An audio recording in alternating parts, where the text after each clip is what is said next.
morning, everybody.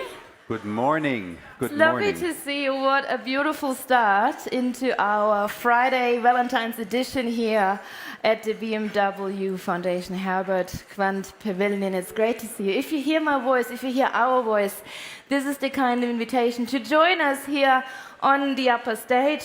Welcome everybody in the pavilion here in Munich, but also, of course, here during the Munich Security Conference. And ladies and gentlemen, watching us today live in our live stream, thank you for joining, and a welcome also, of course, to you.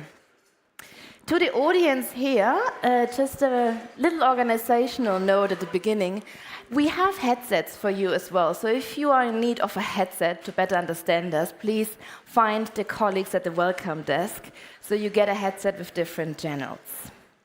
Good morning also from my side, ladies and gentlemen, and a heartful thank you to the participants of an outstanding morning session, and a big round of applause for the participants, and also for Grégoire Rose, who moderated it very precisely and excellent. Thank you very much.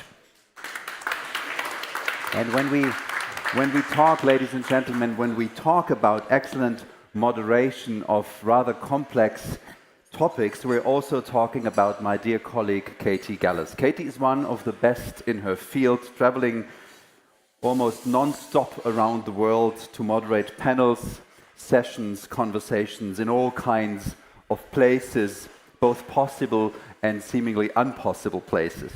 Twice a year, I have the pleasure and privilege of being her co-moderator, most recently in Berlin during that last summer, and for the next 2 days here at the Munich Security Conference. By tomorrow evening at the latest, ladies and gentlemen, you will understand why I enjoy moderating alongside with Katie so much. She's simply outstanding. Please give a warm welcome to Katie Gallas. Thank you very much. And because we have 2 fully packed days ahead of us, it's double trouble, right? A good duo of moderators.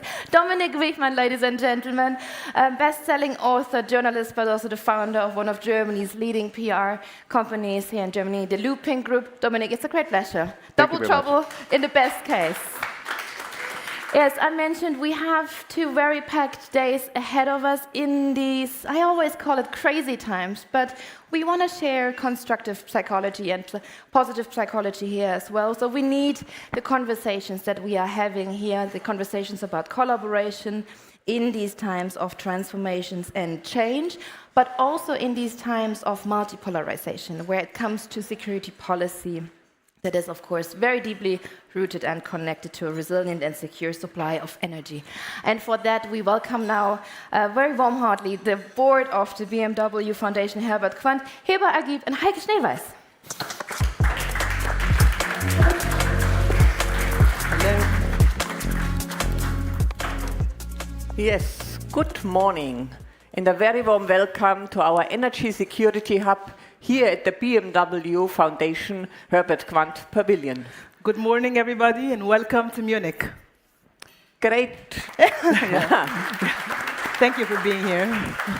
Great to see such an amazing group of leaders and experts from across the world, and our dearest members of our Board of Trustees. Very warm welcome as well. We are all here to collaborate on securing energy to advance society. The Munich Security Conference is the world's leading forum for debating international security policy. Energy security, which is our topic for the next 2 days, is at the core of geopolitical stability, economic prosperity, and the future of society. Here at our Energy Hub, we unite leaders and experts from business, policy, science, and civil society to advance on this critical matter. And we both are excited to be collaborating with MSC to work together with you on energy security. Yes. So what does energy security actually mean? For the world, for Europe, and for society? Is it about having enough energy for the growing needs of the world's population? Is it about future-proofing our energy systems and strengthening energy security here in Europe? Is it about finding the right solutions for business and for society, solutions that are tailored for regional needs? Yes, it's all of the above. And above all, it's about managing dependencies. Being independent of fossil fuels and ending resources.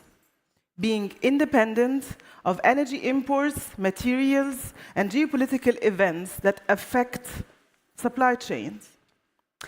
Big tech businesses could be and could play a pioneering role in finding innovative pathways to deal with energy dependencies.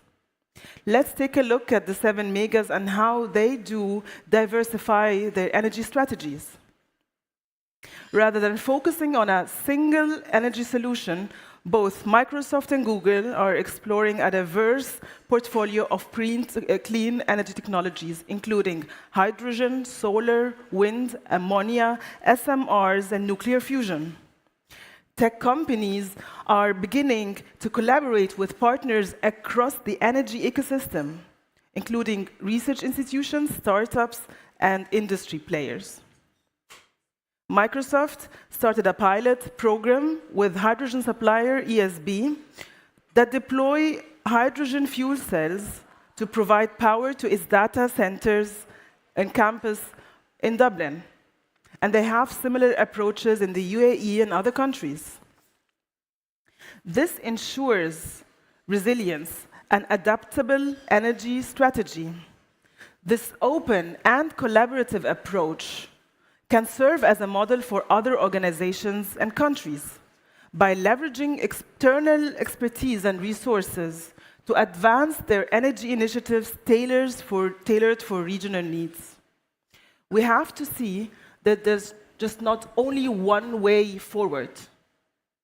Heba, you are absolutely right.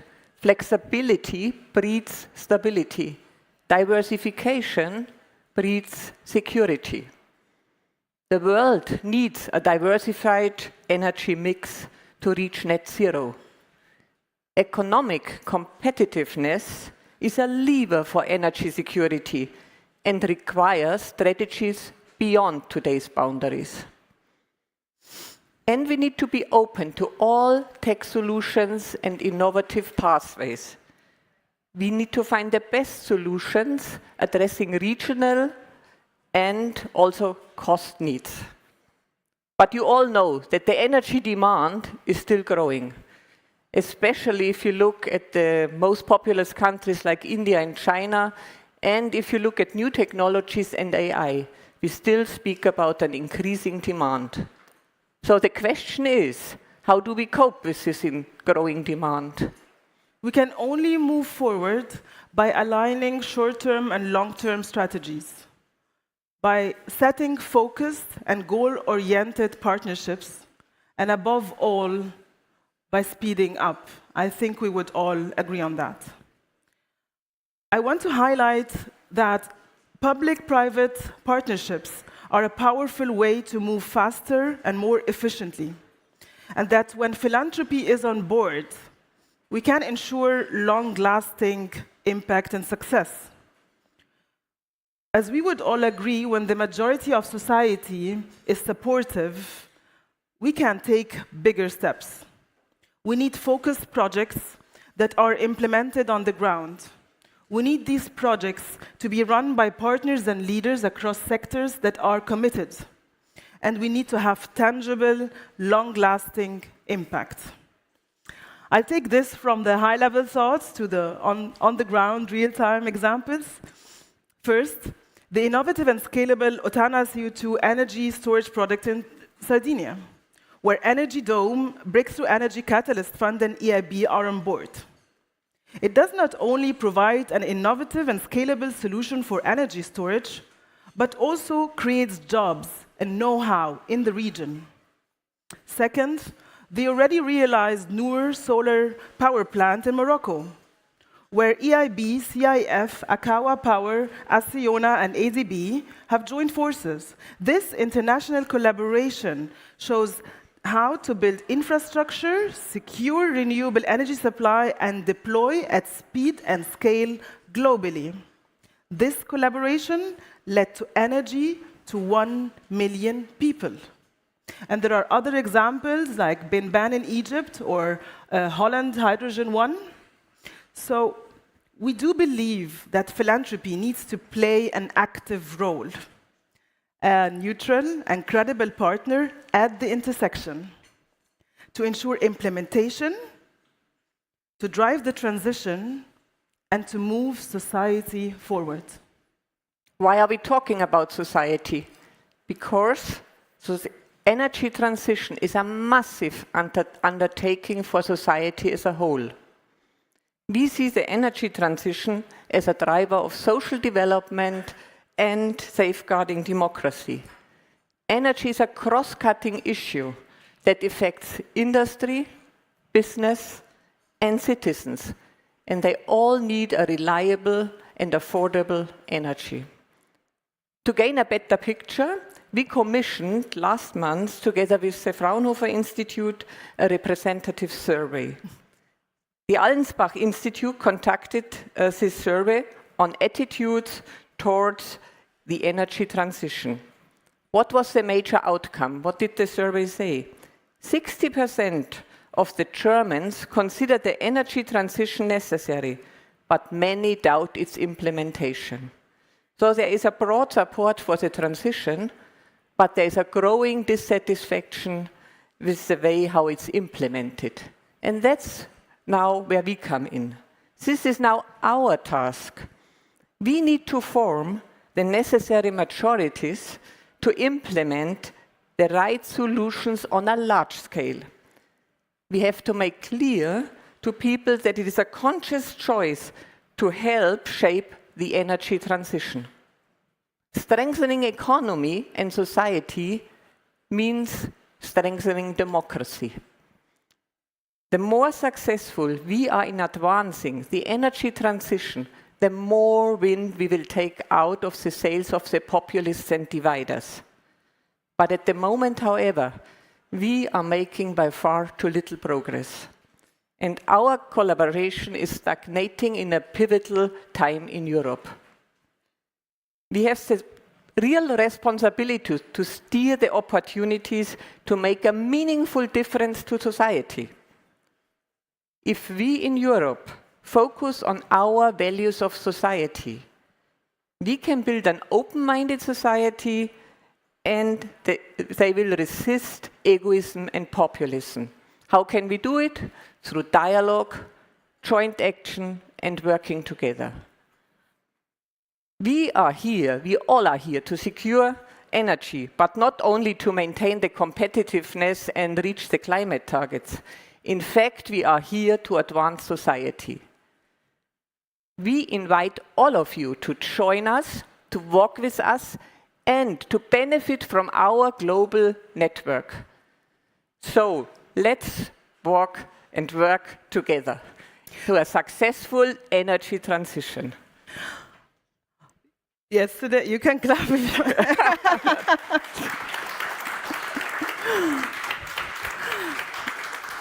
Yesterday, at the Innovation Night here at the Pavilion, we focused on how to scale innovations and solutions for Europe and for the world. Today, we're going to talk about European competitiveness, energy innovation, and tech openness. And tomorrow, we're going to talk about economic industrial policy and new deals, new partnerships, new global deals, all covering the aspects of securing energy and advancing society. You are all in this room by invitation and with intention, and you've just heard we have a very well-curated program for you. So my last words are going to be, let's make the best of this moment. That's why we are here. We shape and form the 2 days together. Thank you for being Thank here. you.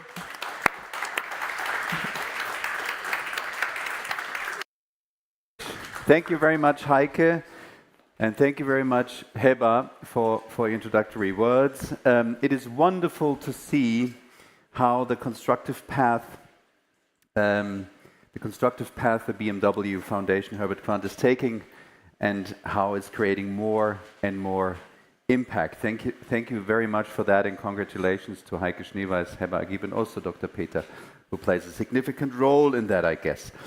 This morning, we already discussed, ladies and gentlemen, the AI summit that took place earlier this week in Paris. Our next speaker was not only present there, but also delivered a speech to around 300 or so leaders, including, as you have probably seen in the news, including heads of state, ministers, and a lot of CEOs. Dr. Fatih Birol emphasized the AI revolution depends on stronger coordination regarding energy needs. He highlighted there the profound connections between AI and energy, stressing the necessity for greater collaboration among the energy industry, the tech sector, and policymakers as AI development and AI adoption accelerate massively. So let's face it, there is no AI without energy, specifically without electricity. Ladies and gentlemen, please give a big round of applause for our keynote speaker, Fatih Birol. Mr. Birol, the stage is yours.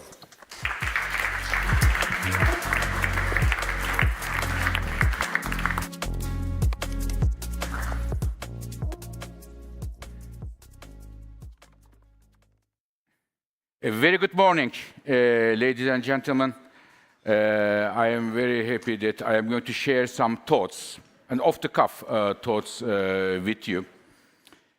In the energy world, there are so many challenges, from the energy security to the affordability, from affordability to climate change and others.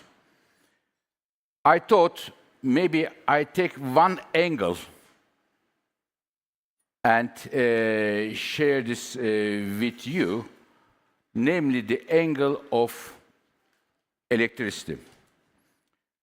There are two reasons why I choose this. One, I think it is very exciting, it is very new, some of the parameters, and it is important to share some of the thoughts with you. The second, I don't know if we have German colleagues here. There is very soon an important election in Germany, and some of you may know I am from Paris, where we are. I am not shy to share our modest opinions about the European and German energy policies, which is our job. So, dear colleagues, when we look at the history of energy, okay, started with the 18th century when we had the Industrial Revolution. Industrial Revolution was fueled by coal. We have seen the age of coal dominating the entire energy picture.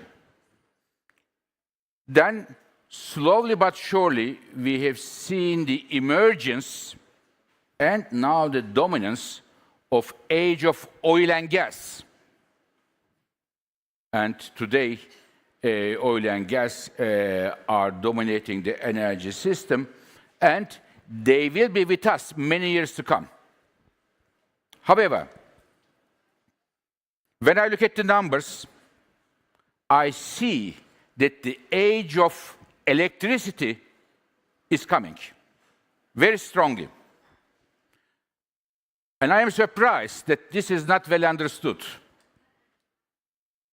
Because at the IEA, we make our hands dirty with data every single day.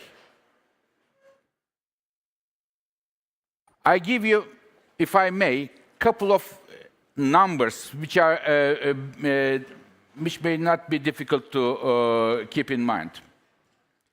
In the last 10 years, global energy demand increased, and global electricity demand increased 2 times higher than the global energy demand.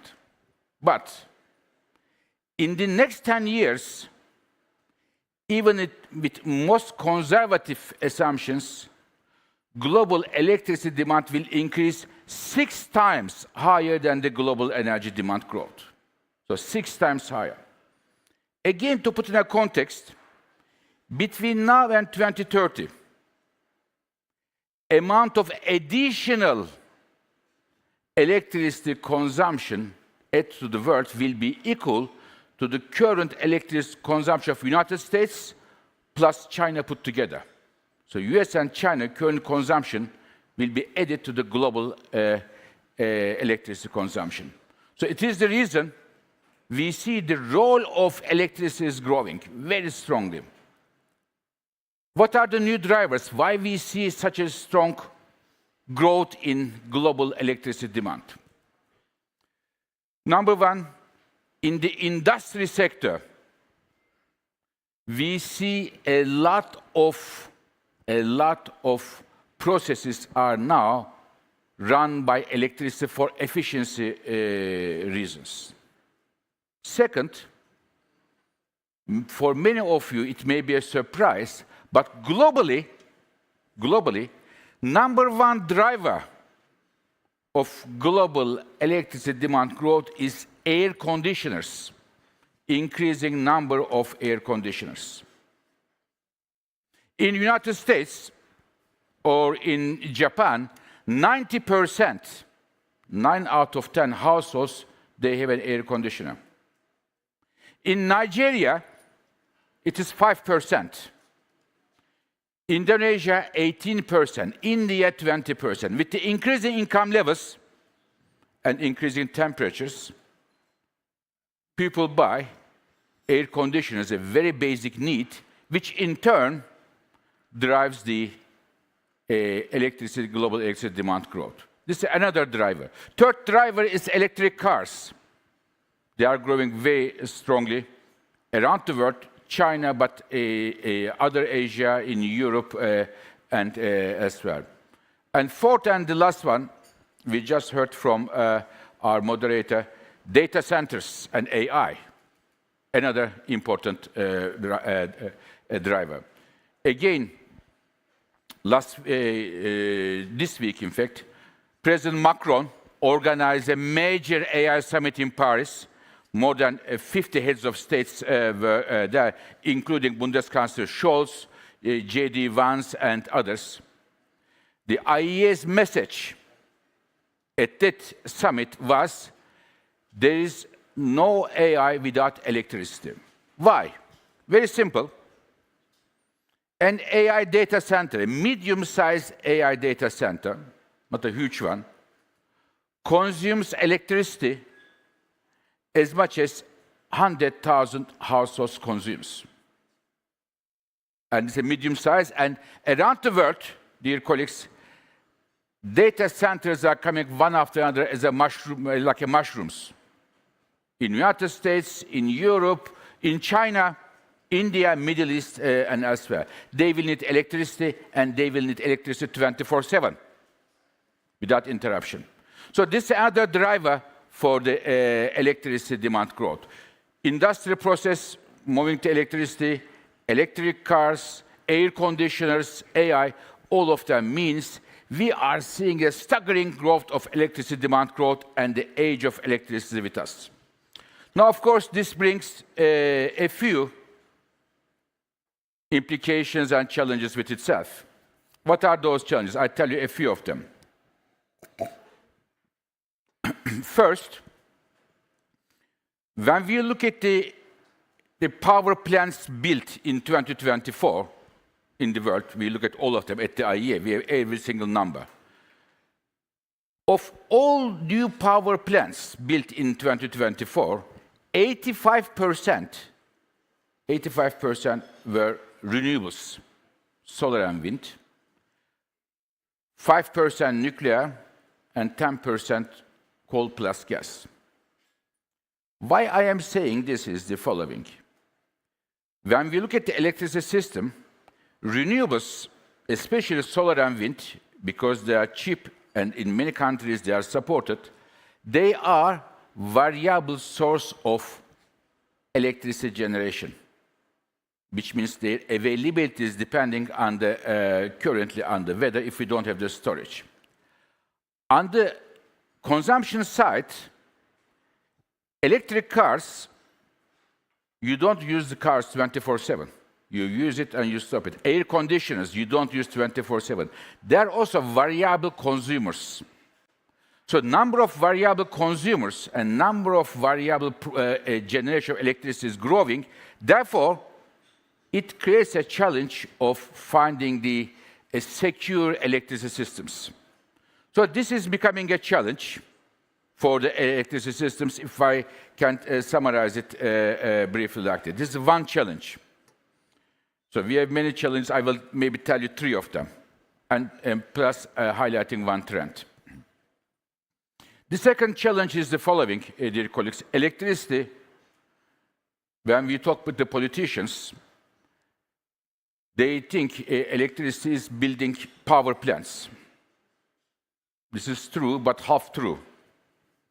You can build power plants, but if you don't have the grids, they don't mean anything.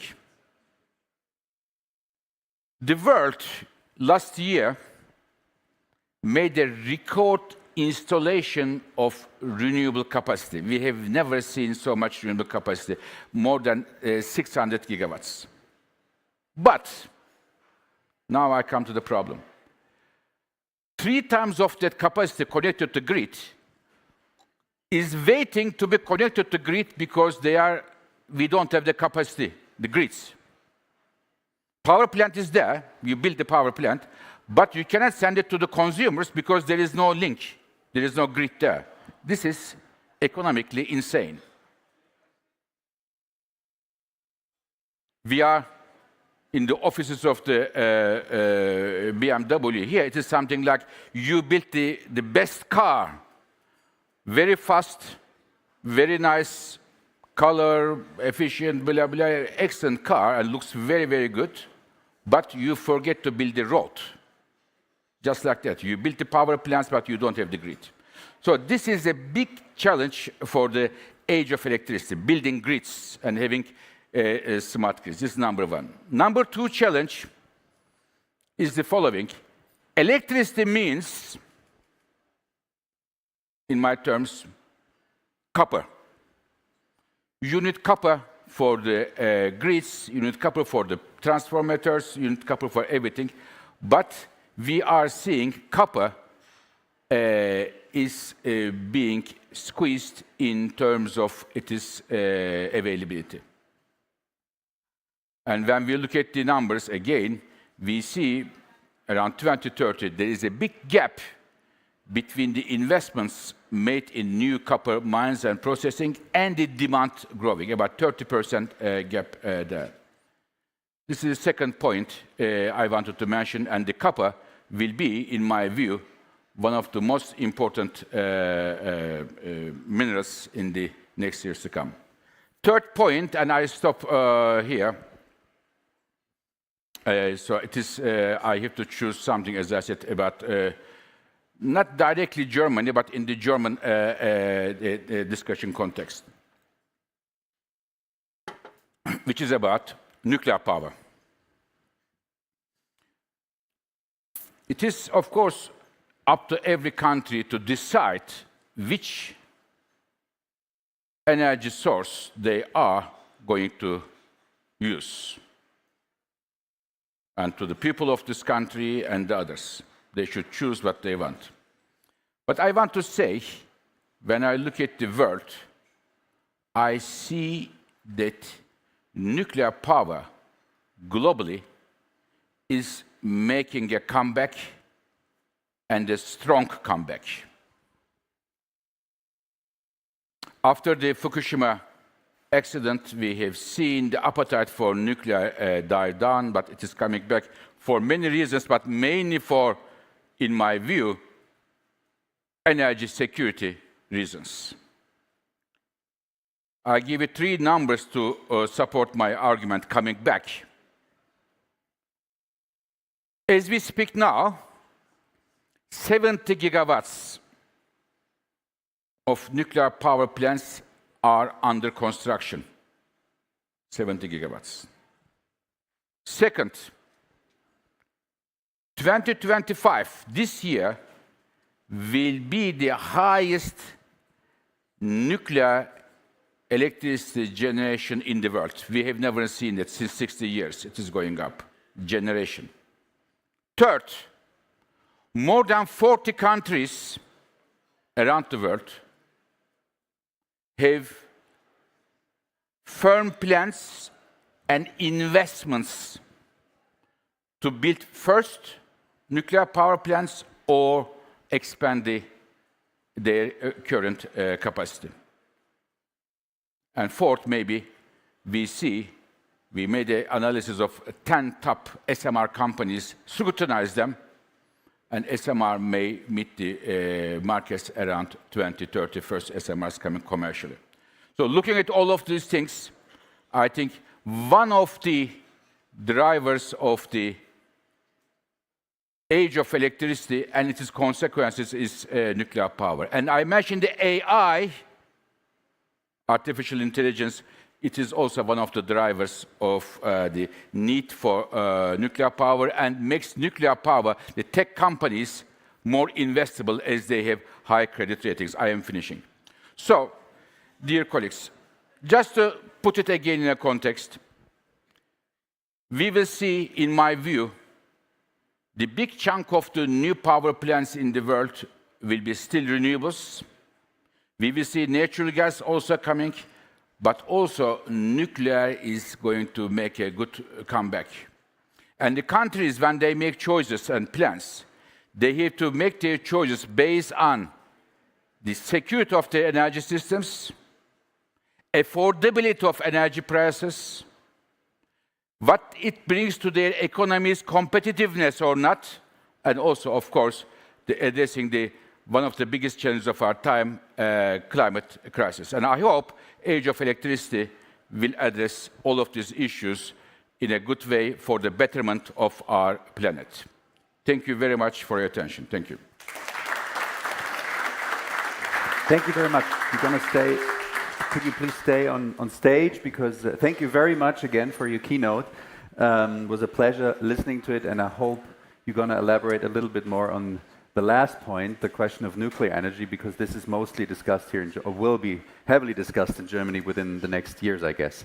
Ladies and gentlemen, before I have the pleasure and joy of inviting Jason Bordorf, our next speaker, to this stage, I'd like to provide you, thank you very much, I'd like to provide you with some background information for better context. Jason Bordorf is the founder of the Center on Global Energy Policy at Columbia University in New York. This Center on Global Energy Policy is a very close partner of the BMW Foundation in a 2-year international dialogue on climate and trade. I personally like actually the BMW Foundation's new approach a lot to cooperate with strong partner institutions. This dialogue aims to foster consensus among governments and key industry stakeholders on cooperative approaches. The goal is to minimize frictions between global climate and trade objectives and to leverage the climate trade nexus to facilitate and strengthen global climate action. I do think it's important for you to know about this. A little piece of background information for it highlights the importance of our next speakers. And now, ladies and gentlemen, please welcome him on stage, the founder of the Center on Global Energy Policy at Columbia University, New York, Mr. Jason Bordorf.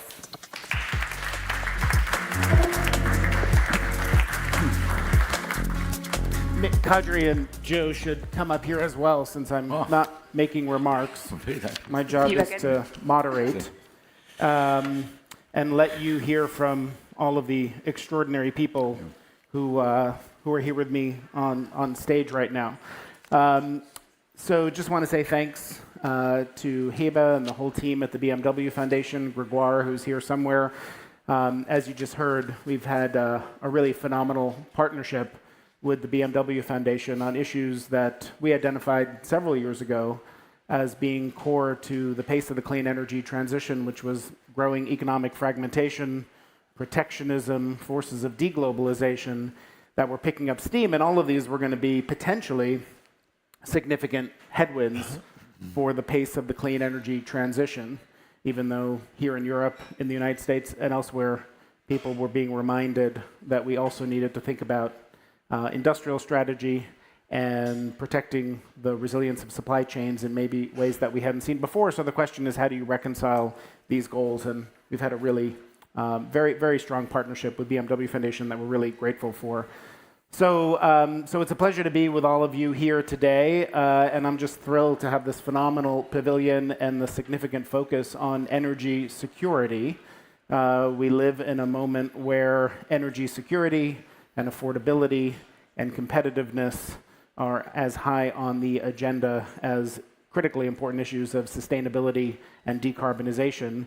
And that's a moment where there's a potential risk that we forget about the importance of acting on climate change, but it could be an opportunity too, because what I think we all recognize is that if we don't succeed in ensuring that energy is delivered affordably and reliably, and we have energy security, the ambition on climate is going to wane. And we've seen that around the world with the rise of populist parties around the world and the impact that higher electricity prices and energy prices are having politically in countries, including my own.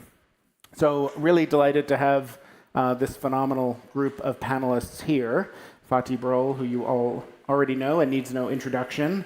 Joe Kaiser, who's chairman of the supervisory board at Siemens Energy, and Kadri Simpson, known to all of you as the European Commissioner for Energy and Housing until very recently, and most importantly, now a distinguished visiting fellow at the Center on Global Energy Policy in New York at Columbia University, and pleasure to have you, Kadri, as part of our team. So I want to ask a few questions just to kick off the conversation with this group of people here. Fatih, maybe I could ask one or two follow-up questions to the remarks you just gave. And maybe I'll start by asking, you noted in the report and in your remarks that renewables and nuclear have the potential to meet all the rise in electricity demand for the next several years. What I see in my country is you can't get a new combined cycle gas turbine from GE Vernova because they're sold out for the next 5 years.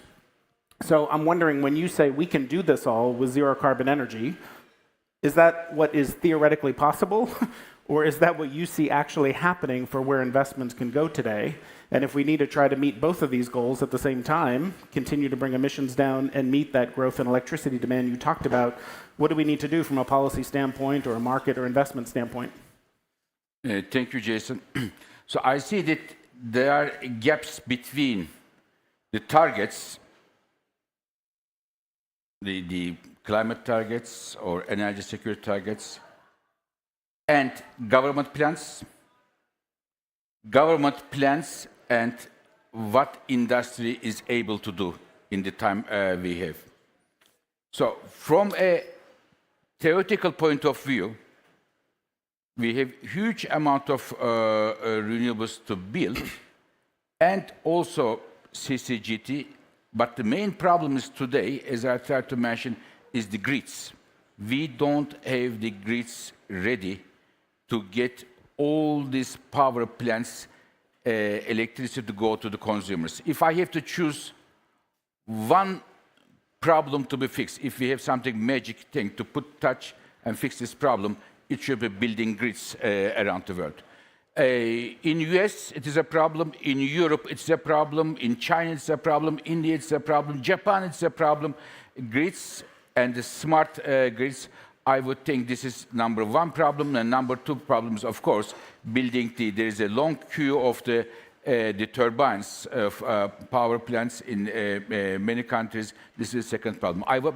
However, I will put the grids as the main problem. I mentioned, Jason, data centers.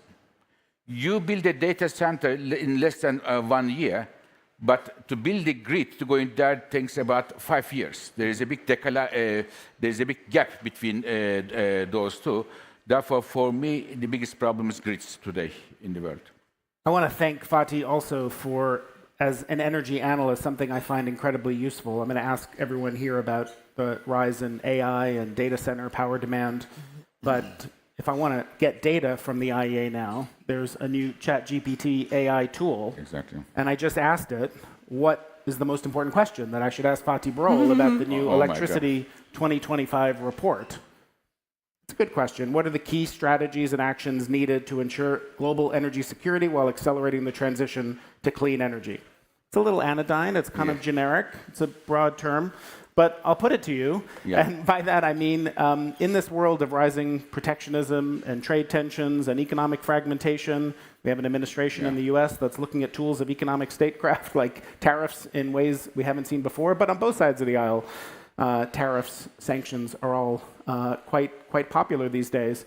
And I guess the question is, when you think about the new imperative of industrial policy, strengthening domestic supply chains, building domestic industry in the US, in Europe, and then you look at the need to meet that growth in electricity demand with the lowest cost and lowest carbon sources of electricity we can. That's solar panels. We need batteries for grid storage. A lot of that is coming from China, and that is what makes it, in many cases, cheap, but that's sort of seen as a problem now, not a feature. How do we navigate that tension? Yeah. So, Jason, I am an international civil servant. I can't talk about politics that much, but I am afraid about one thing, that the electricity, the age of electricity I mentioned, which means from building transformers to turbines to the grids, copper, everything, and this may be a victim of the trade wars. This worries me a bit, that it can be, for example, critical minerals. I mentioned copper, not only copper mining, but the refining and processing of copper. This may be an energy security challenge, and maybe beyond that. This is my worry, I should say.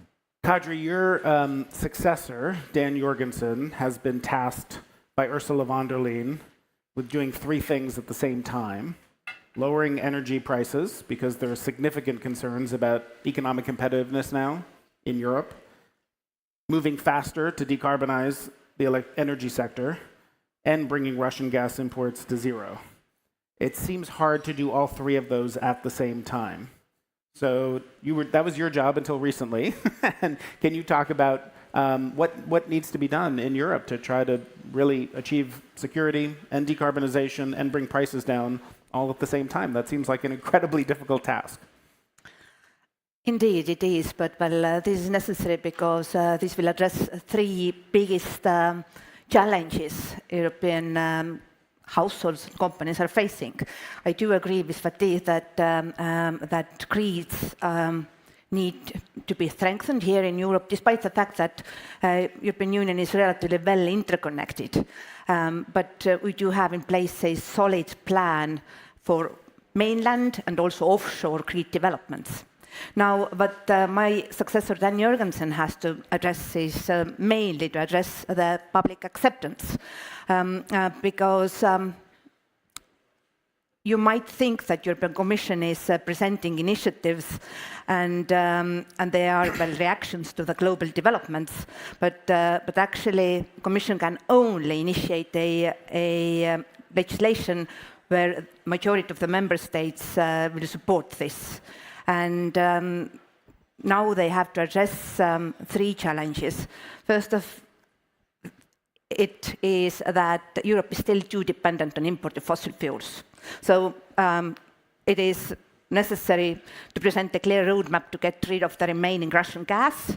But overall, we are importers of the fossil fuels, and that puts us in the position where our energy prices are higher than in these regions where they cover their fossil fuel demand with their own production. The second challenge is that global uncertainty makes future investment decisions difficult, and the capital costs are higher. So European Commission can give the predictability, and by doing so also support future investments here in Europe. And I think that public acceptance, the living cost crisis, has to be addressed. And this is the reason why one of the key initiatives that will be published after 2 weeks will be a roadmap for affordable energy. And there are some concrete steps we can do because despite the fact that it doesn't feel like success story the past 5 years, when we delivered everything that was promised under Green Deal, it was a success. Right now, 47% of electricity in Europe is produced by using renewables. We were not facing major blackouts due to Russian manipulation. We were able to provide support to member states when one after another was cut off from Russian supply. But our consumers have to feel that these renewables, more than 200 gigawatts installed in the grid over the past few years, will also bring better prices for them.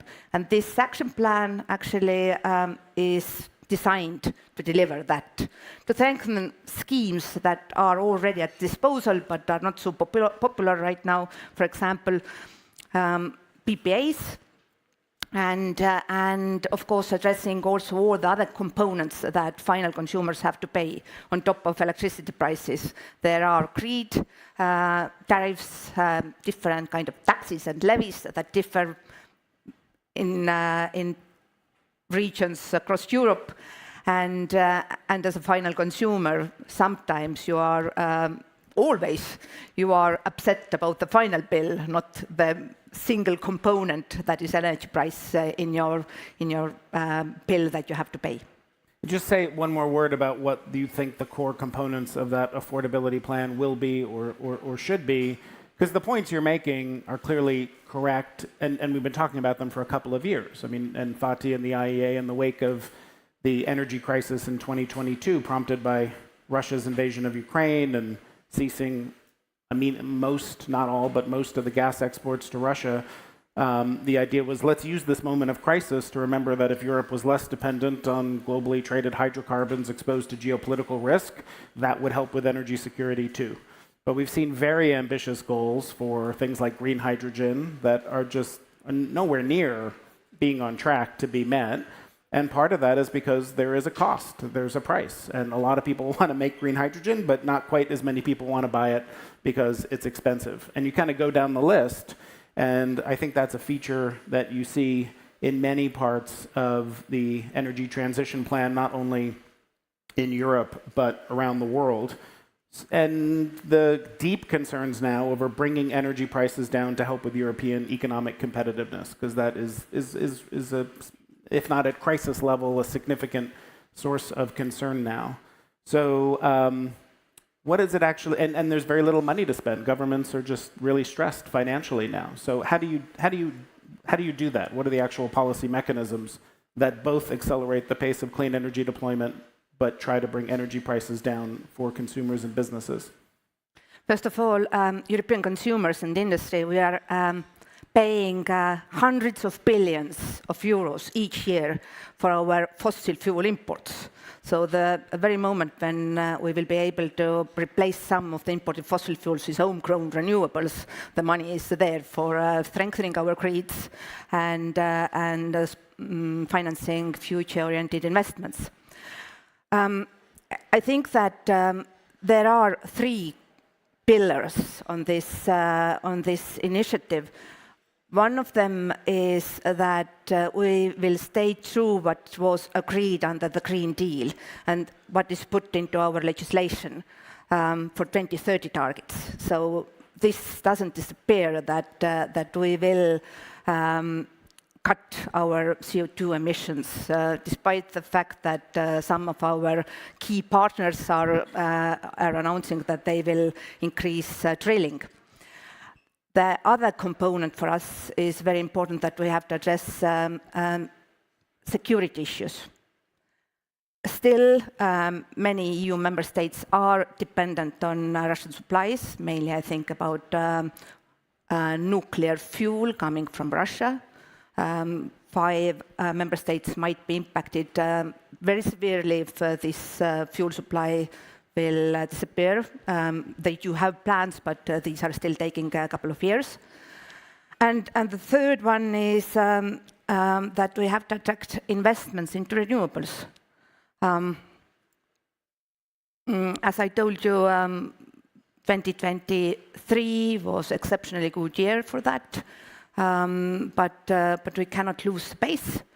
And for that, also faster execution of projects that are right now under planning is a key. So across the Europe, we see that there are groups who are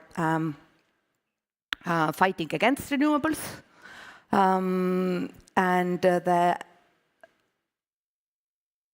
the speed to bring online renewables might be impacted due to that. So how to explain to the wider public that renewables are the key to allow us to enjoy the more competitive energy prices here in Europe might be the core of this action plan that will be presented after 2 weeks.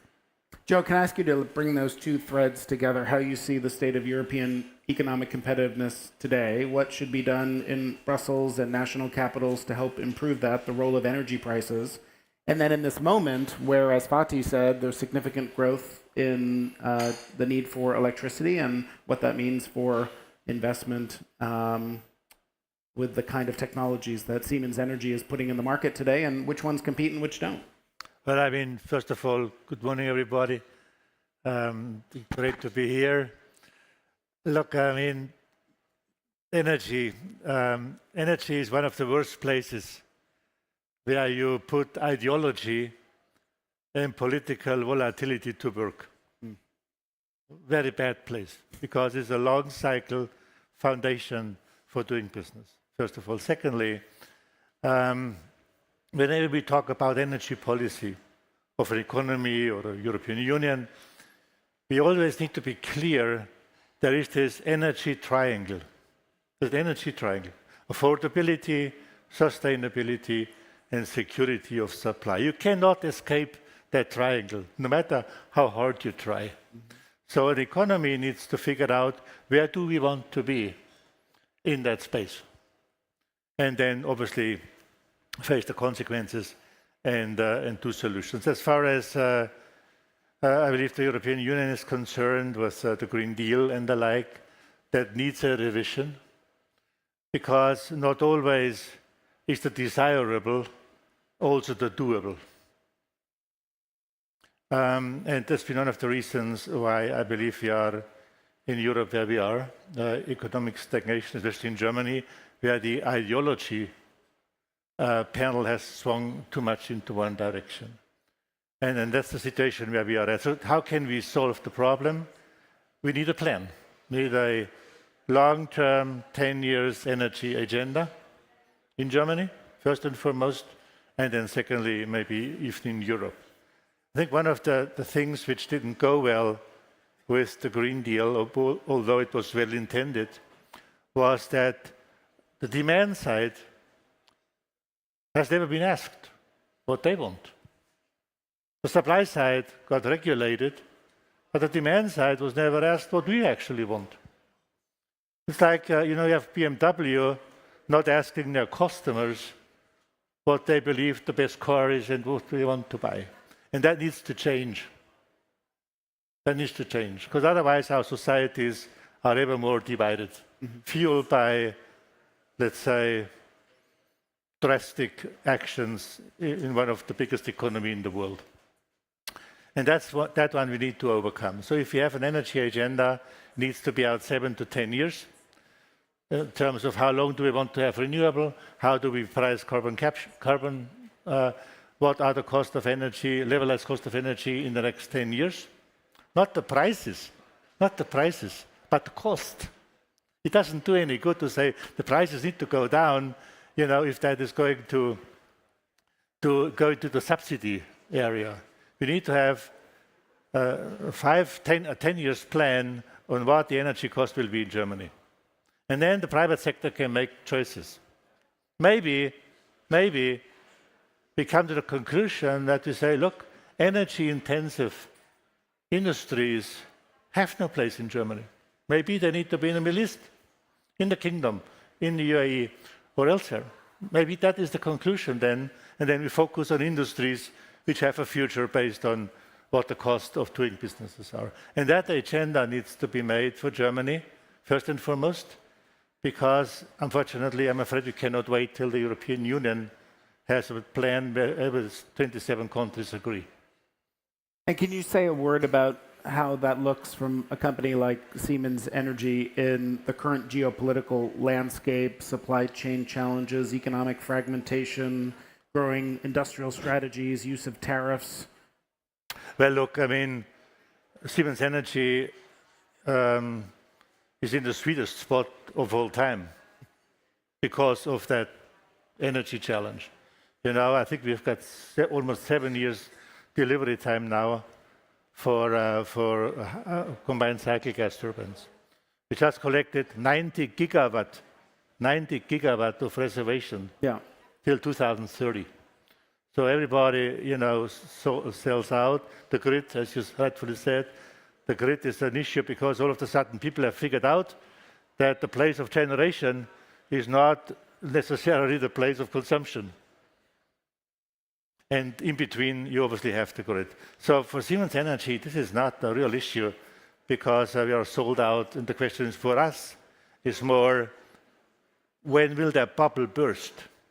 And how much capacity are we going to add, you know, not to strand flat-footed in 2035 when nobody needs any product anymore because they ordered so much in the last 5, 6, 7 years. So for us, it's not an issue. And in all due respect, if the White House decides that they don't want windmills, they're not selling windmills to the White House. They sell them to a customer. And the customers buy if it makes sense. And if it doesn't make sense, they don't. Texas, for example, has the highest installed renewable energy of all 50 states. Even much more than California. Chances are that Texas will never become a blue state. So there's got to be a reason why they do it anyway. And that's, I think, what we need to be mindful about as companies. What is it that makes sense to the customers? Because people in politics come and go. Companies stay because they've got more to lose than an election. Yeah, no, I mean, that's obviously true. The customers are still there, although the federal government does have to lease the waters offshore and make sure the tax incentives are there and make sure the environmental permits are there. So policy plays a role. That's fine. As I said, people come and go. What makes sense will stay. And, you know, the world market has a place for everything. But the UK, for example, is going offshore wind. Some in the south are going solar. Question is what you addressed, nuclear energy. This is not a matter of affordability. This is a matter of security of supply.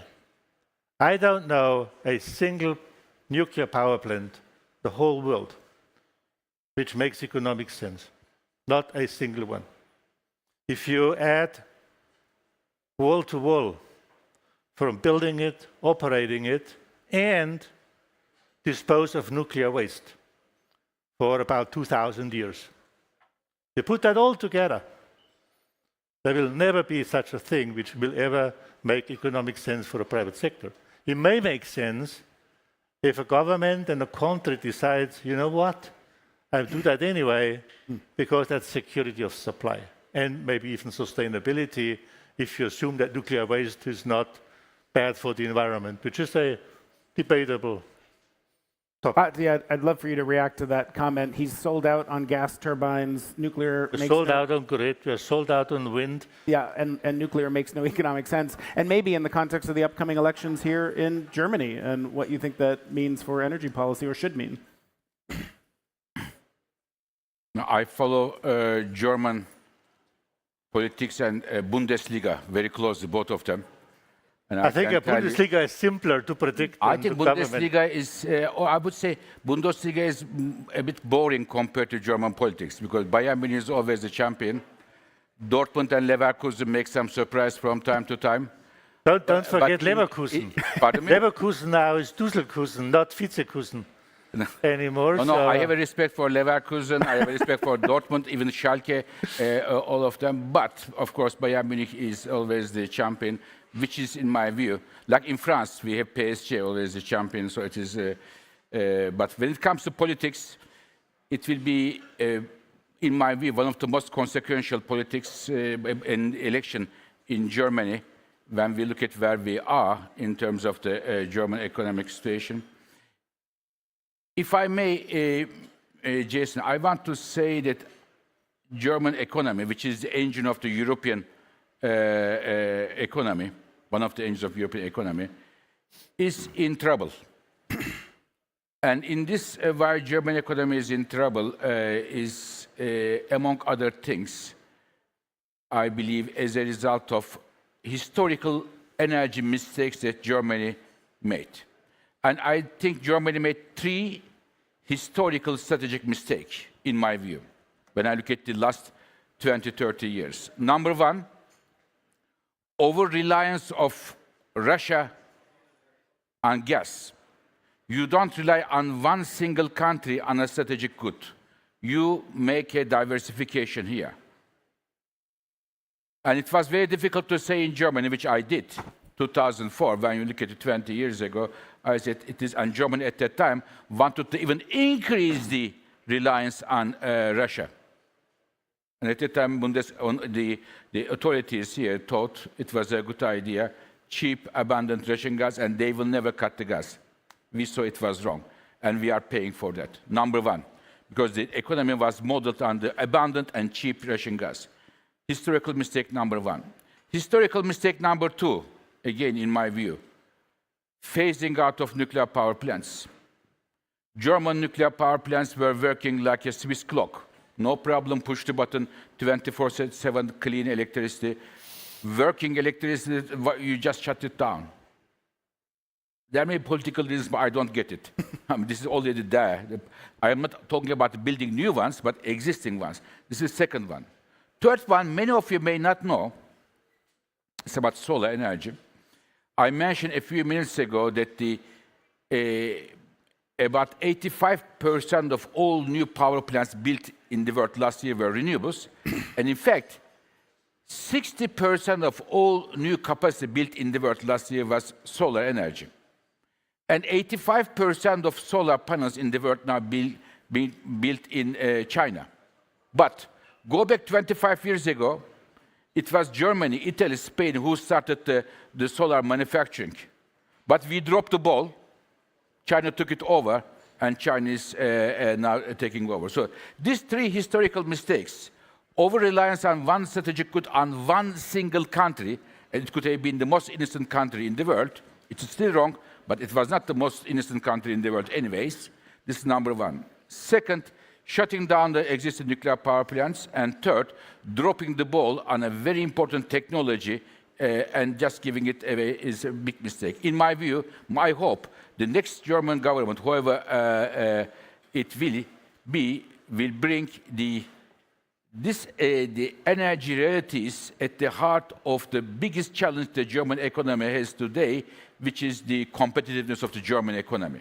Because in my view, if we are not successful bringing competitiveness back to the German economy, it may well have, for Germany, domestic policy consequences, because it may provide a fertile ground for people to abuse this unemployment and other issues, and it may also have an impact on the weight of Germany as an important economic power in the world, in the international policy area. So this is an important challenge for me. I want to finish with the Bundesliga.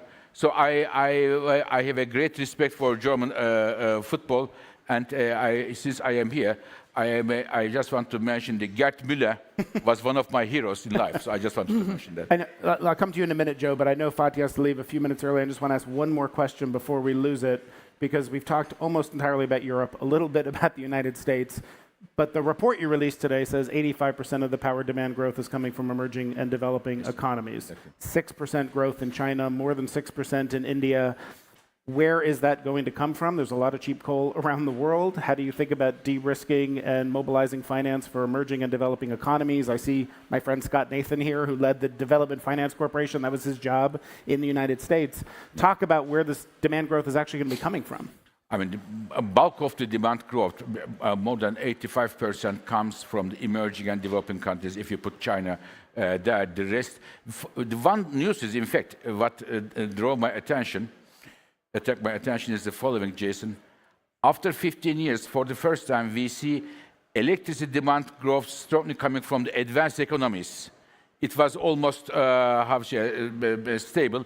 It is coming back. In Europe, it's a good news for Europe, finally, in the United States and in Japan. But the bulk of it is coming from the developing countries.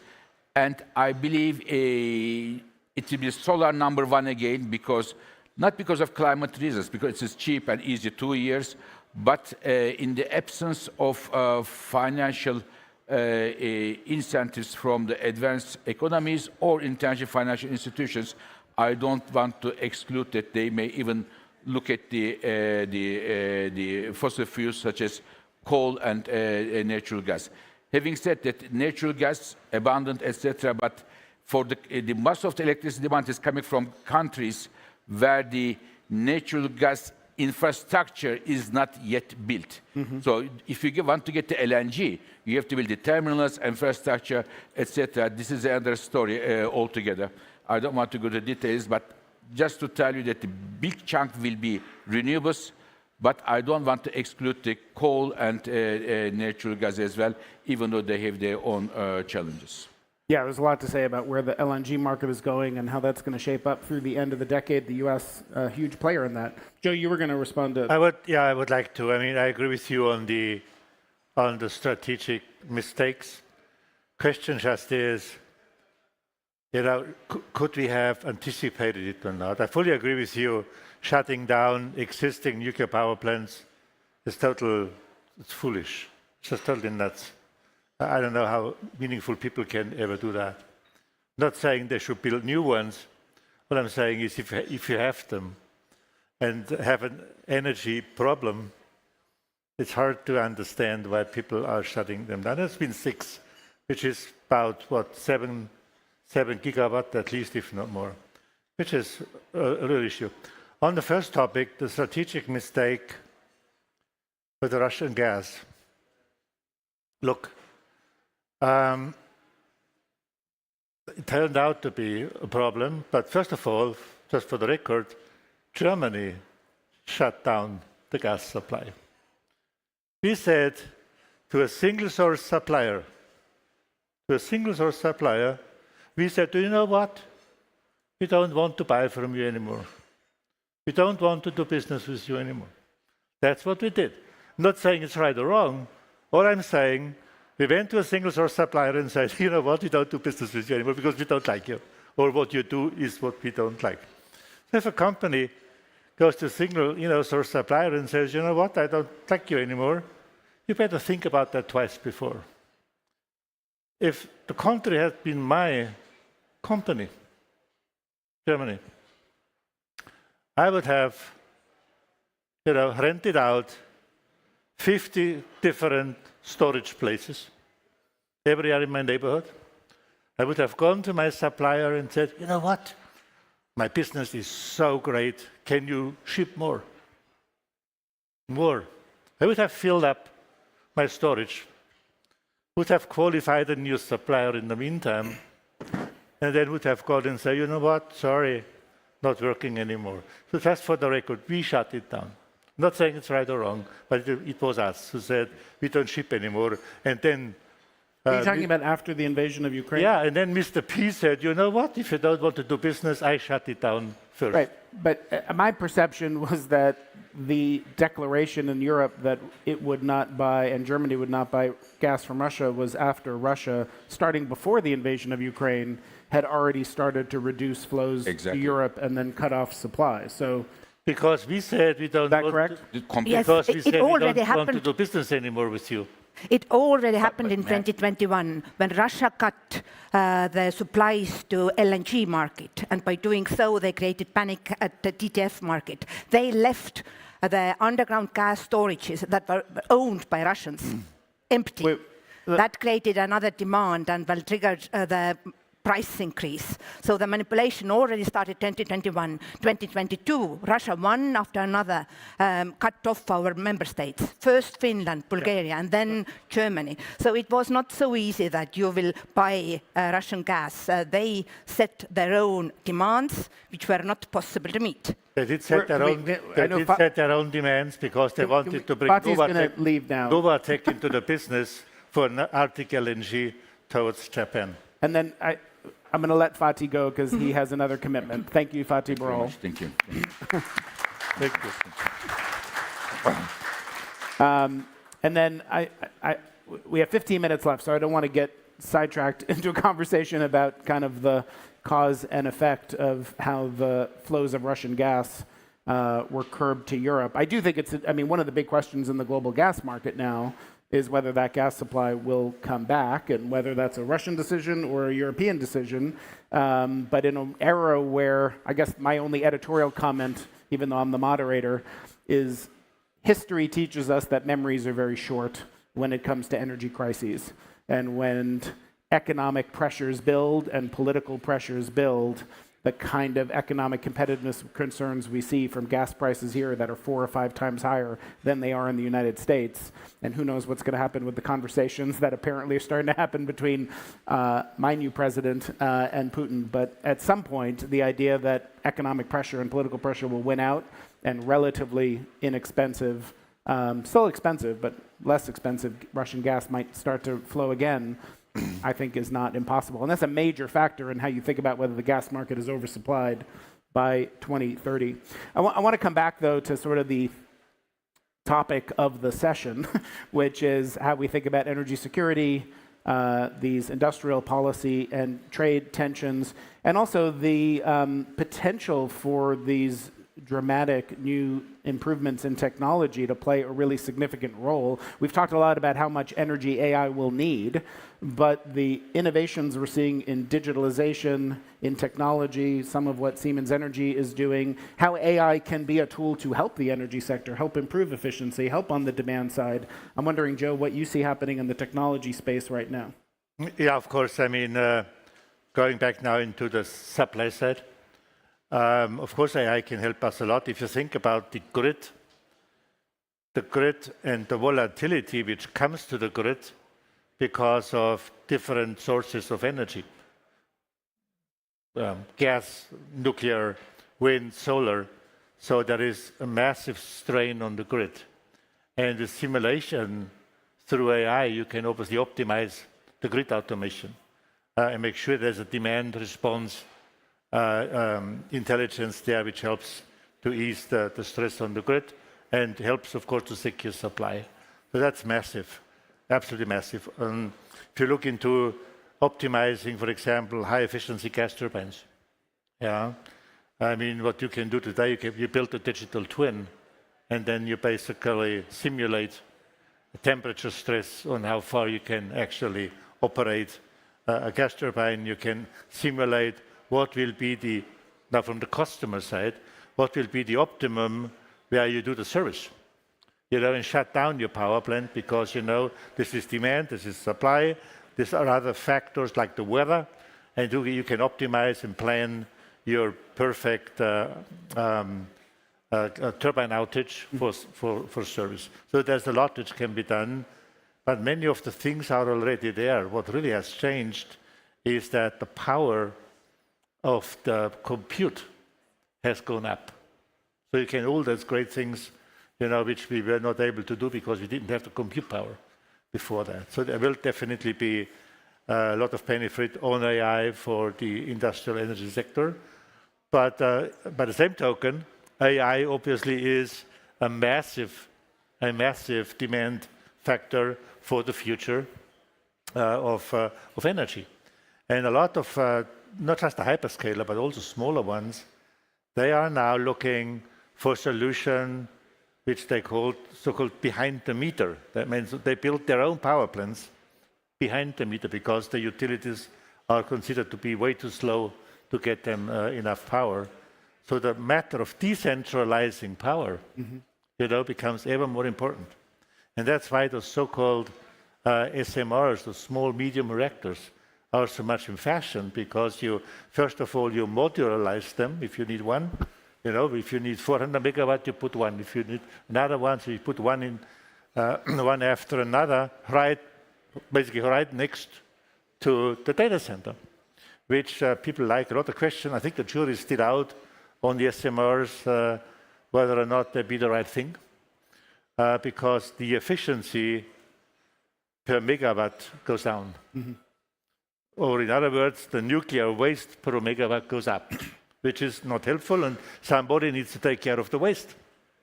If the private sector wants to have that, they would need to be held accountable, of course, also for storage of the nuclear waste. And that's a big problem. The benefit could be you could industrialize the build of SMRs. Today, every big power plant, like old Kiloto, is a new design from scratch. Everything is new. If you do the SMRs, you could have one approved, and then you build, like cars, one after another. So that's the big benefit. But you know what?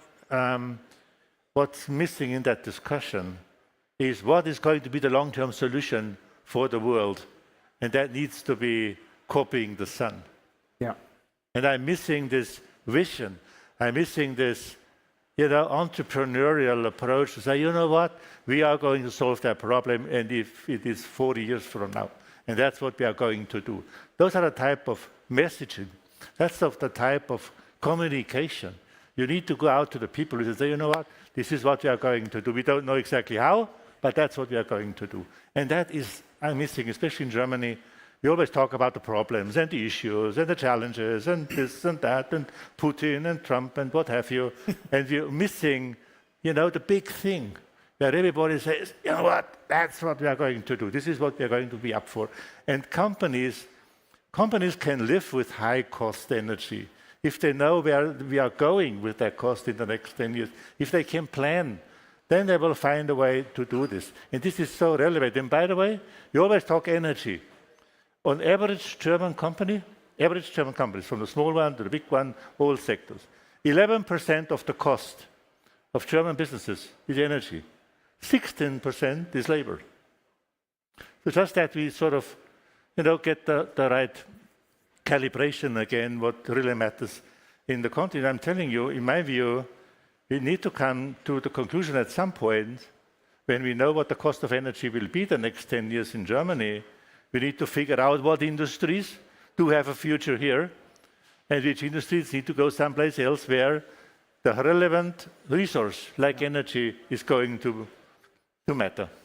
Kadri, let me ask you about that point about how you sort of address costs for European businesses, level the playing field, and tie it back to the program at the Center on Global Energy Policy we've been really excited to build with the BMW Foundation on trade and the clean energy transition. So part of that is concerns about supply chains and resilience and how dominant a role China has in batteries and electric vehicles and solar. But part of it is trade as a tool to try to level the playing field or encourage others to do more on the transition. So Europe obviously is putting in place a carbon border adjustment mechanism. I just saw announcements. You can maybe help me understand that Brussels would exempt over 80% of affected companies to reduce the bureaucracy and the compliance burdens. Tell me where you think the conversation about carbon border tariffs stands, and how does that tie to some of the stuff Joe was talking about? Earlier, I mentioned that after 2 weeks, the Commission will present the action plan for affordable energy, but this actually will be only accompanying the big initiative itself, which is Clean Industrial Deal. Because here in Europe, we are very proud that we are investing a lot, also taxpayers' money, to invest to innovation and research. But the challenge is that when the product is market ready, the production is taking place somewhere else, and we want to change that. Production, manufacturing will also stay here, and for that reason, the Clean Industrial Deal is designed. To mention some other novel technologies that we are interested about. For 2040, we do expect that SMRs can play their role, and this is the reason why last year we initiated European Industrial Alliance for SMRs, because the challenge right now is that SMRs are designed in America, in China, but we have to support also European technology. And if they are coming to the market, they can be solution, well, small cubicles, 300 megawatts, even for these countries who have now avoided nuclear in their energy mix. But I do see that the current Commission will face a big challenge, because at European level, among 27 member states, we have blocking minority. We have blocking minority from the nuclear enthusiast side, and we have blocking minority from the member states who are saying that, well, you cannot treat renewables equally with nuclear. So very difficult to find a consensus, or at least the majority to back, well, targets for 2040. I think the only solution is to be technology neutral, and to agree that we will need all clean tech technologies on top of energy efficiency and also carbon capture and storage, because there will be some industrial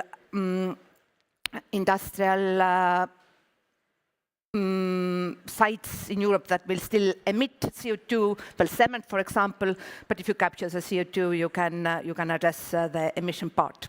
And my very final comment is about bringing sun to the earth. We actually do have a wonderful project, fusion project in Kadarash.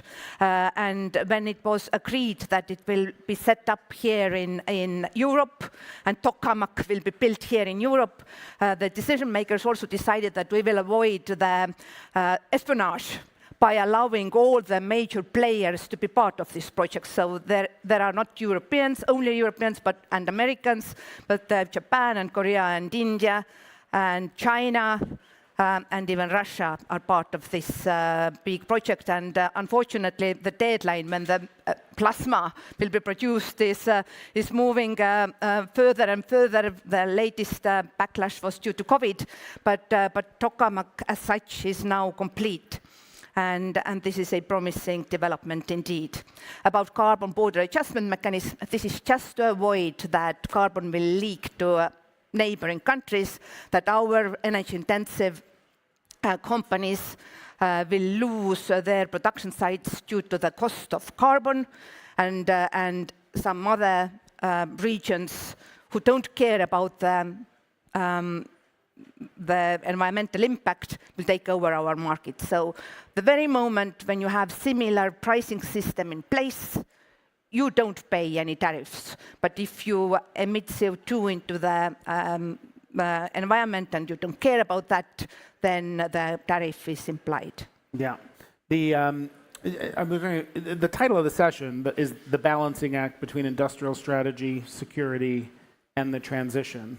You just made a comment about trying to bring manufacturing and production back to Europe, which I think addresses the first two, industrial strategy and security. It sounds very inflationary to me if you're trying to think about how to bring the cost of these products down. Maybe I'm wrong, but I'm wondering how you hear that, Joe. How do you think about that balancing act? Maybe you could comment on how you see the carbon border tariff policy playing out, what it means for a company like yours.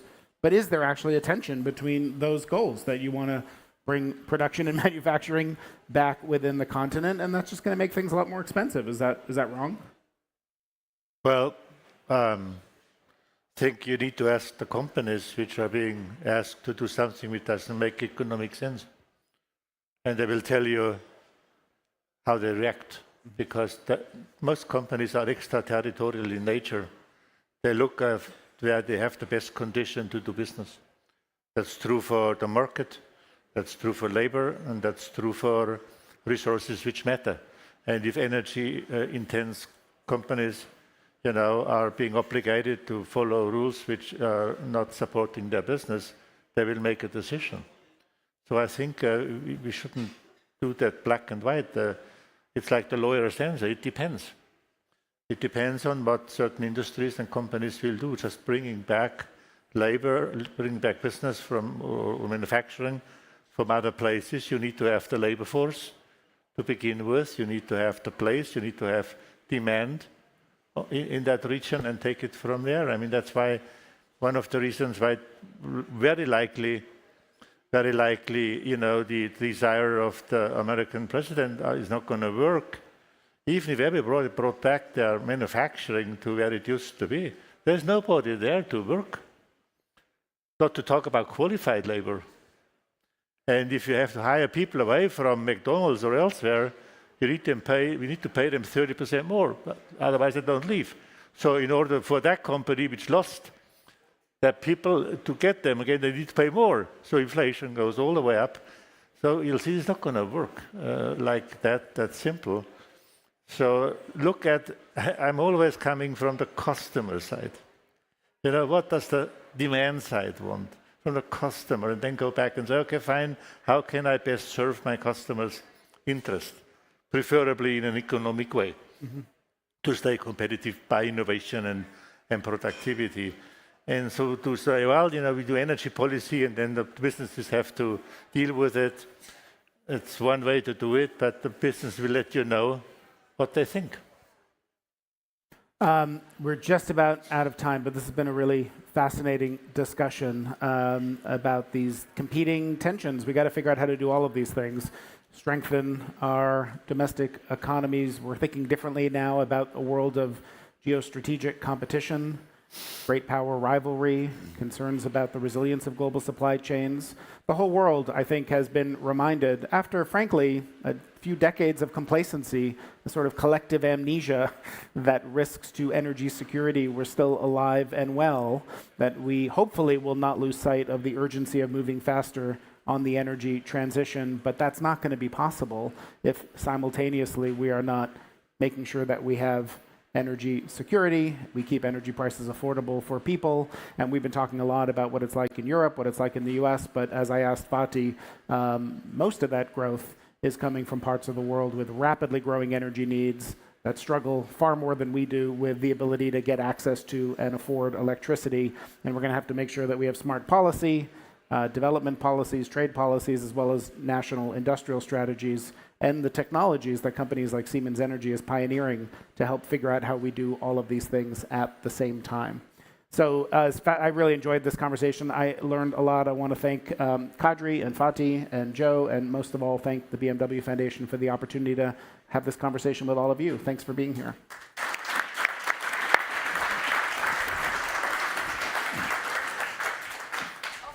Thanks to you, Jason Bordorf, the moderator of the you. session and the founding director of the Center on Global Energy Policy at Columbia University.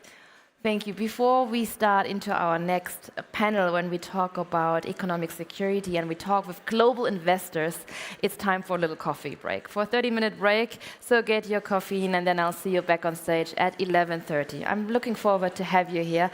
Again, thank you and welcome here at the BMW Foundation Herbert Quandt Pavilion.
Third sound.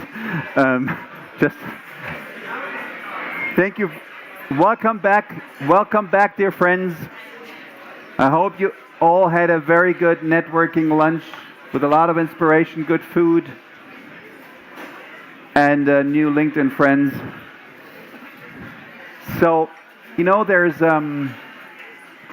many things happening also behind the stage, behind the bar, upstairs, downstairs, and you only realize that that this work is done when something does not go as planned. But since we're halfway through the day and everything went pretty smoothly, I think it's time for a big round of applause for all those people working in the background, be it catering, be it makeup and hair, which is not really my issue, but there's a lot of jobs being done in the background. So we begin this afternoon with a new format, ladies and gentlemen, a kind of a fire set without a fire, though. This new format in the annual BMW Foundation's MSC program brings together senior leaders to reflect on the meta picture of global developments across politics, business, science, and security. So let's focus on the geopolitical transformation currently underway. I think everybody of you either has read the interview the Wall Street Journal has conducted with J.D. Vance or read about it. And let's elaborate also on how the interplay of technology and energy is emerging as an increasingly powerful driver of global geopolitical change. I'm very pleased to be able to discuss these topics with two first-class experts and long-time observers of the political sphere. Actually, one of them wasn't just an observer, he was a crucial protagonist of the political sphere, William McRaven. Yet first I'd like to introduce you to Hadley Gamble. Hadley is Chief International Correspondent and anchor of Al Arabiya, based in Abu Dhabi. Prior to that, Hadley worked as an anchor for CNBC and interviewed numerous heavyweights in international politics. To my knowledge, correct me if I'm wrong, Hadley, you were also the last Western journalist to interview Russian President Putin immediately before his invasion of Ukraine. Is that right? Hadley is a regular guest here at the Munich Security Conference. Last year, for example, in my opinion, she conducted a truly remarkable interview here on the MSC stage with the German Chancellor, or soon-to-be ex-Chancellor, Olaf Scholz. A warm welcome to Hadley Gamble. Wherever you want. You want to sit here? Our next guest here. Why are you laughing? Was it the Scholz remark? Come on, you all know the numbers. Our next guest here on stage is William McRaven, a retired four-star United States Navy admiral and former commander of the United States Special Operations Command.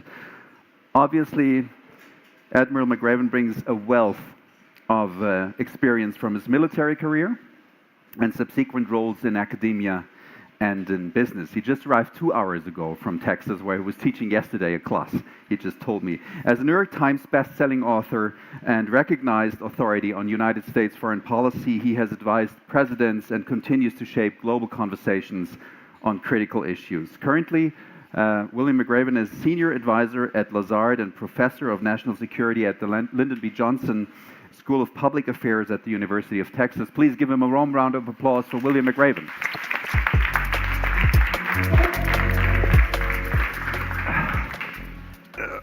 Hadley, how, in your opinion, I mean, this is a very easy and difficult question at the same time, does the return of Donald Trump affect the geopolitical landscape right now? Is Europe becoming increasingly irrelevant in the Trump 2 era? Well, it's certainly the narrative that we're hearing coming out of the administration, and no more so in the last 24 to 48 hours when we saw J.D. Vance essentially saying that Europe needs to defend itself without the United States. So this is an administration, I think, that has lobbed a hand grenade, if you will, into the last 100 years of geopolitics, certainly in the last, if you look at the Middle East specifically, 60 years of U.S. foreign policy and global foreign policy when we look at the situation between Israel and Palestine. And I think, at least from the perspective of someone who's covered energy markets for 15 years, the Middle East for 20 years, and U.S. politics, this is a total upending of the global order. And if you speak to the Arab ministers that I speak to on a regular basis, there's a great deal of fear and also anticipation, because everyone recognizes that what we've been doing for the last 6 decades hasn't been working. So this is an administration that can either make things a heck of a lot worse or potentially come up with some new ideas, because certainly we're not getting anywhere with what we've been doing. Thank you. Bill, getting worse or new opportunities?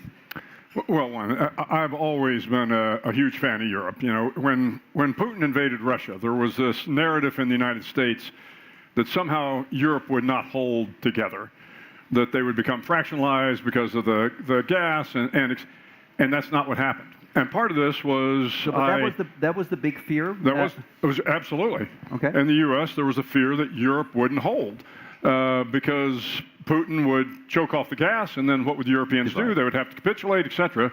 But of course, that's not what happened. They figured out how to do the regasification.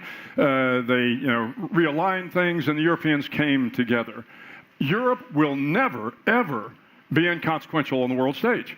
And I don't care who the U.S. president is, they are going to have to deal with Europe as long as Europe feels like they have to be dealt with.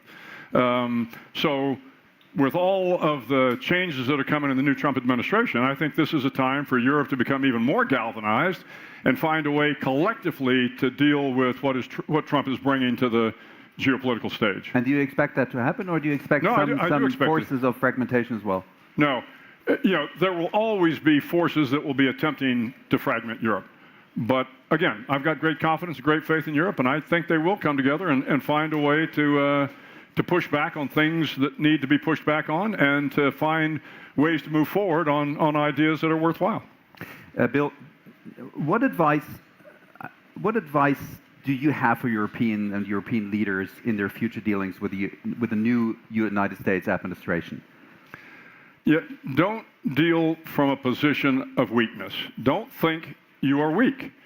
If you come into discussions with the United States thinking that you are the lesser of the two negotiators, then you will get rolled. But you, again, you see that happening already? Sorry, no, I don't know. I'm not going to judge where Europe is now. I will just tell you my sense of things is, President Trump admires strong leadership, and if the Europeans come in a consolidated form and collectively stand up, again, to the things that need to be pushed back on, I think President Trump will admire that in a Trumpian sort of way. Can you elaborate a little bit on that? No, I can't. Come on, Bill. Come on. Would be, we're just a few people here. Hedley, what mistakes during the first Trump presidency should European leaders, in your opinion, not repeat? Well, I think one of the things that I saw in covering the last several years has been a tendency on the part of European leaders to be these Cassandras wailing in the winds. And to your point, when then President Trump, sat in a room and said that NATO spending needs to be increased, and by the way, why in the world are you taking energy from Vladimir Putin? You're putting yourselves at risk. I was literally the first person to get a German, and it was Ursula von der Leyen, then Defense Minister of Germany. I was the first person to get comment on that statement coming out of that room, and essentially everybody looked shell-shocked. But guess what? A, he was right, and B, to your point, Europe got on the ball and increased their NATO spending. And everyone agrees, whether they support Donald Trump or not, that they need to continue increasing that spending. So I would say, the irrelevance of Europe, whatever the Trump administration says, is perhaps a little overblown at this point, because we have seen them, when forced, get their act together. So in that sense, to your point, there's still hope, there's still room. Perhaps with new leadership. Thank you very much. So, are we increasingly moving, Hedley, towards a kind of a deal-based world order? And if that's the case, is Europe fit to face this new world order? I would say that that's in Europe's hands at this point, because we are in fact moving to that type of world order. And it's something, in covering the Middle East, for example, I've seen for many, many years now. The original rapprochement between Russia and Saudi Arabia, for example, given their history, no one on earth would have ever imagined that they would be as close as they are today. But they looked at the economics and they said, we have got to be friends. And at least if we're not friends, we can be frenemies. And that's what they've done on a number of issues. And whether they agreed or disagreed on what was happening in Syria or elsewhere, they've found common ground where they can. And this is the advice I would give to those in Europe.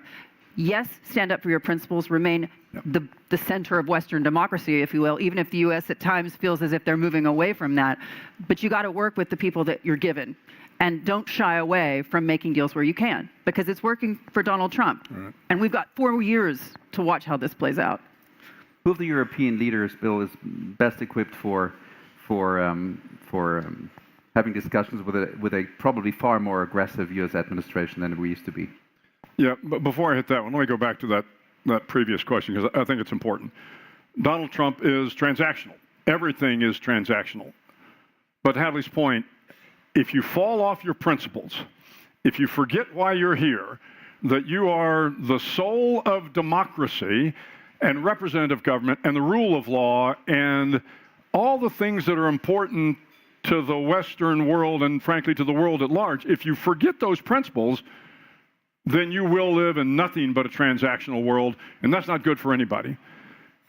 You mentioned that I just got through teaching my class. What is it about, actually? So my class is on national security decision-making. Oh. So I have 25 students. Yep. So I put them in the White House Situation Room, and they role play. The President, Secretary of Defense, Secretary of State, Treasury, the Director of National Intelligence, the White House Communications. Your role? I help coach them. But what I teach them is how you make decisions on the National Security Council are the same way you make decisions on the City Council and the Student Council. You have to understand the levers of power. And the levers of power are Secretary of State, soft power, relationships, Secretary of Defense, hard power, Treasury, financial power, the Attorney General, legal power, communications, you got to be able to communicate, right? If you don't understand how to apply all of those, then you're not going to be able to get through a crisis. But the first thing I tell them is if you're sitting at the head of that table, whether you are the president, the CEO, whatever your position is, the first question you have to ask yourself is, who are we? Who are we as a nation, or who am I as a person? If you don't know who you are as a nation, if you don't understand what the principles are, and if you don't abide by those principles, then every decision you make after that will take you further and further away from those principles and probably put you in a very bad place. If you know that you are a country that believes in representative government, that believes in human rights, that believes in the rule of law, that believes in democracy, if you believe in those things, then you're going to make decisions that are principled, that are moral, legal, and ethical. If you do not pass the litmus test of moral, legal, and ethical on every decision you make, sooner or later it is not going to end well. Who wants to be part of that class? Isn't that amazing? It's a fun class. Great kids. Thank you very much. There's this old saying by Henry Kissinger, if you want to call Europe, who do you call? Yeah. Who would you call these days? Same question then to you, Hadley. Who's the one you call, if you want to call him? No, you first. Yeah, I don't know. I would call the EU. Who's? Well, again, I don't think you can go to one leader and expect them to speak collectively until they sit in a room and they understand the implications to all of Europe. Because if you call Germany, if you call France, if you pick someplace, you're going to get a little bit of a different response than if you ask the Europeans to act as Europeans. Okay. And so I wouldn't even venture a guess on who you call. Those days are probably a little past us now. But collectively, I still think the power is there, and the Europeans need to use that power in an appropriate fashion to make sure they don't get into all they have to do is be transactional. That's not going to solve anything. Hadley, why do you think Bill didn't mention the name Ursula von der Leyen? My personal opinion on Ms. von der Leyen, I think she's a wonderful lady, and I think she has a job that can please no one at any time. So I think that it's a very tough job to be running, and I commend her for continuing to do it. My thought process on this, if you pursue the economics, or if you pursue the policies of economic suicide, as in my opinion Europe has over the last several years, whether it regards to energy or to growth over regulation, it gives you a lot less power when you're sitting in the room. And to your point, I think when you take a step back, and we are talking about a transactional person in the White House, and to being able to project some strength with regards to Donald Trump, yes, collectively, they'll be stronger together. What we saw happen with NATO several years ago, I think that Donald Trump was the greatest thing that ever happened to NATO, because it forced them to coalesce, it forced them to send more, it forced them to do more without the United States leading the way, if you will. So kind of a wake-up call? Correct, and I think that could be what's happening right now for Europe, because if you want Europe to band together, there's no better way than to tell them that they're irrelevant if they stay apart, and that's what he's saying. There's a a sentence by Jean Monnet, I think in the 50s said, or 60s, the integration of Europe is kind of reflects the crises of Europe. So that might be hold true today as well. It's about growing your economy. If you have economic clout to throw around in the world, you are a player. And as you said, this is a guy who is a businessman. He's a real estate guy. Look what he's trying to do with the Middle East. He's not that difficult to figure out. Right. You know, just whatever works for him is what he's going to pursue. And we've already seen that for 4 years. And no doubt we're going to see that for 4 more. So I think it's the point where Europe has got to recognize that and figure out how they can get out of it what they need. From your many talks with those political heavyweights, Hedley, do you think that this message has already arrived, so to speak, in the hearts and minds of European leaders? I think there's a growing recognition that they're going to have to play a different game going forward, and use different tools with which to be heard. I mean, I think it's about giving something and taking something away. What's hard about telling someone with the biggest ego in the room, you know what, you were right about all that, but let's see how we can make a deal. Yeah. And Europe has a lot to make a deal with. Yeah. So I think that that's something that's on the minds of those leaders as they're sitting just next door, waiting to hear Vice President Vance. Bill, let's return to the topic of decision making, because I think that's a very important thing. With this rise of, let's say, radical uncertainty, as kind of the new normal of international politics, how can nations and also international organizations adapt their decision-making processes in as much as that important, and how can they do that? In terms of international insurgency in particular? Well, one, you know, when you think about the threats, you know, in the military we always talk about the severity of threat over the likelihood of the threat. So nuclear war is really severe, but the likelihood hopefully is pretty low, although at times it seems to be gaining. So you never want to take your eye off the ball on nuclear warfare, because the potential for things to go really bad, you have to put effort into that.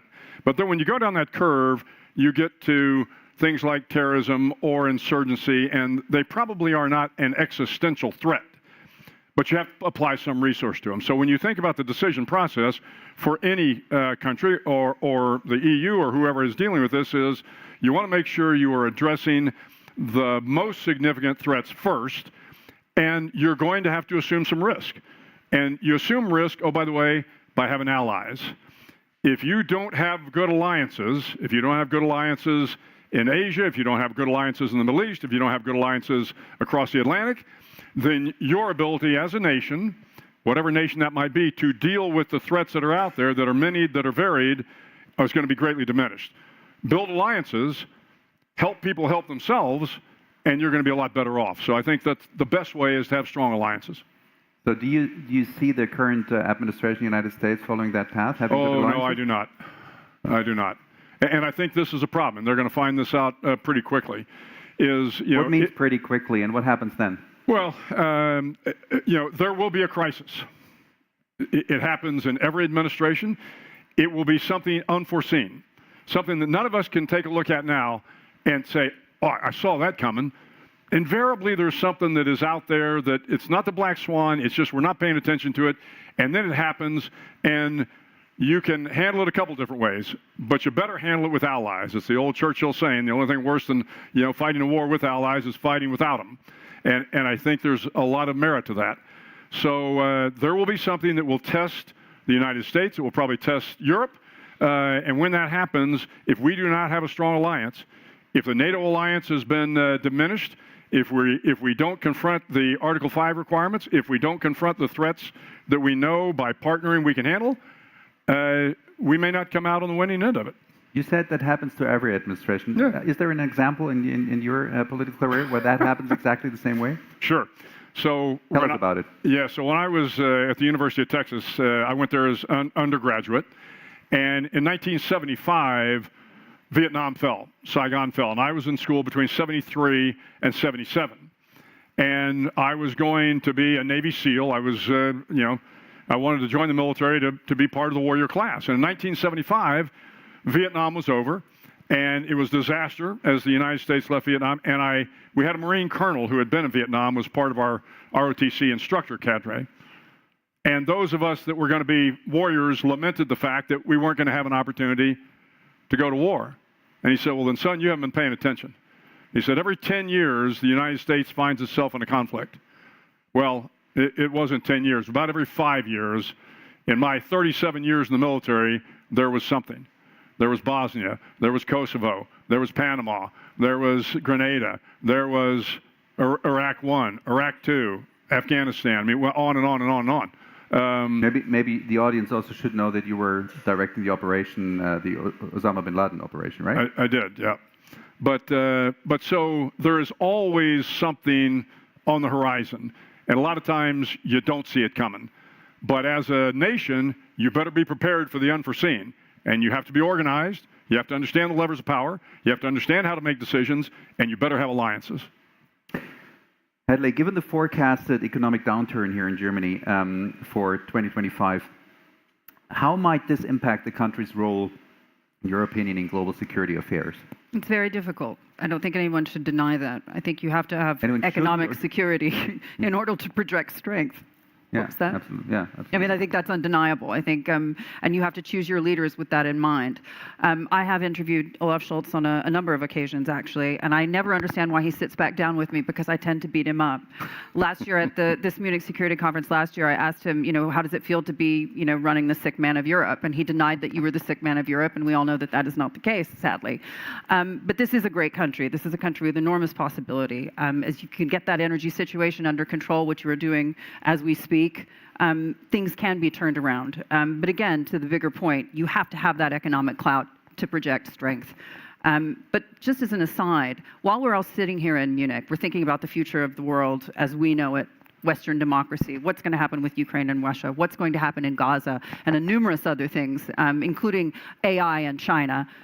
The President of the United States is planning to go to Miami to the Public Investment Fund of Saudi Arabia's conference. It's their investor day in the United States. The biggest money guys in the United States and in the West are going to be there. They're going to be sitting in front of the president. And that was his choice. He was there to talk to those guys and not to us. And I think, that's totally fair. But if we're talking about allies, if we're talking about friends, I think it's deeply important to recognize what the U.S. administration sees as valuable. Did you speak to Olaf Scholz, the Chancellor, at this Munich Security Sadly, Conference? no. I can't imagine why he doesn't want to talk to me again. What would be the question? If you had a single question to him. I think, for me, obviously, I've covered politics, I've covered energy. I was the last person, as you say, to talk to Vladimir Putin. Was it worth it? Because in those last days before the invasion, the narrative coming out of Germany was one of, we want peace, we want peace. We can't envisage any situation where we would have another world war, et cetera, another conflict. Was it worth it to stay on the back foot, to not be aggressive? Because as you remember, the dance was so delicate and people were so worried about the nuclear threat, et cetera. But what we've seen over the last several years is that Vladimir Putin, while his economy is growing right now, the long-term impacts of the sanctions and of his isolation and being out of the international financial system is going to do long-term damage to his country. And his mindset, clearly, it's all about what's happening now, not what's happening in the future. So would Germany have been better off doing a little bit more to project to the Russian people, to Europe as a whole, that this is a threat, that this is someone that we need to watch, that this is somewhere where we may in fact have to be the aggressor as opposed to playing just offense? I think that Europe, unfortunately, with all of its history, has been very guilty of trying to bury its head in the sand on a number of occasions, and this is one of them. Bill, you nodded. You would have asked the same question or a different one? Well, yeah, but I would take a little bit of a different cut on it. I mean, it is easy to kind of look back in hindsight and say what we should have done. But to Hadley's point, there was the fear of the nuclear. I mean, the nuclear threat was out there, and we didn't know whether Putin was a rational actor. I will tell you, before the invasion, I did not think he would invade. And I didn't think he would invade because I had a couple of reasons. I said, one, there will be withering economic sanctions. He will become a pariah in the international world. The Ukrainians will fight. And oh, by the way, NATO will come together. Biden will be stronger. Well, all those were true, but he invaded anyway, right? He didn't care. He didn't care, right? He absolutely didn't care. And so, I think it was, I give, again, the Europeans a little bit of a pass early on because of one, the intelligence also said, look, this war is going to be over in 3 weeks. Russians are going to come in, they'll be in Kyiv, and it'll be over before we really have an opportunity to do something. Of course, that didn't happen. And it did take a while for the Europeans and the United States, really, to kind of get their feet up under them and to begin to support Zelensky and the Ukrainians the way they needed to. The BMW Foundation guys will beat me up if I don't ask a single question on the topic of energy. So let's use the last 3 minutes on the energy topic. Although I could listen to you guys for ages about what you're saying, because it's just awesome. What role will the issues of energy prices and energy infrastructure, especially, and also what we have seen here in Ukraine, play in a future security architecture worldwide and especially here in Europe? What's your take on that? It's enormously important, especially with the rise of artificial intelligence. We know this is going to cost a great deal of money, and it's going to move very, very quickly. One of the questions I think that everyone in this room and across Germany is going to have to start answering is whether or not, you're going to have to weigh whether or not it's worth bringing nuclear online once again, for example, simply because of the enormity of the cost, and weighing those environmental concerns as well. But I would take a step back and also think about places where you can win.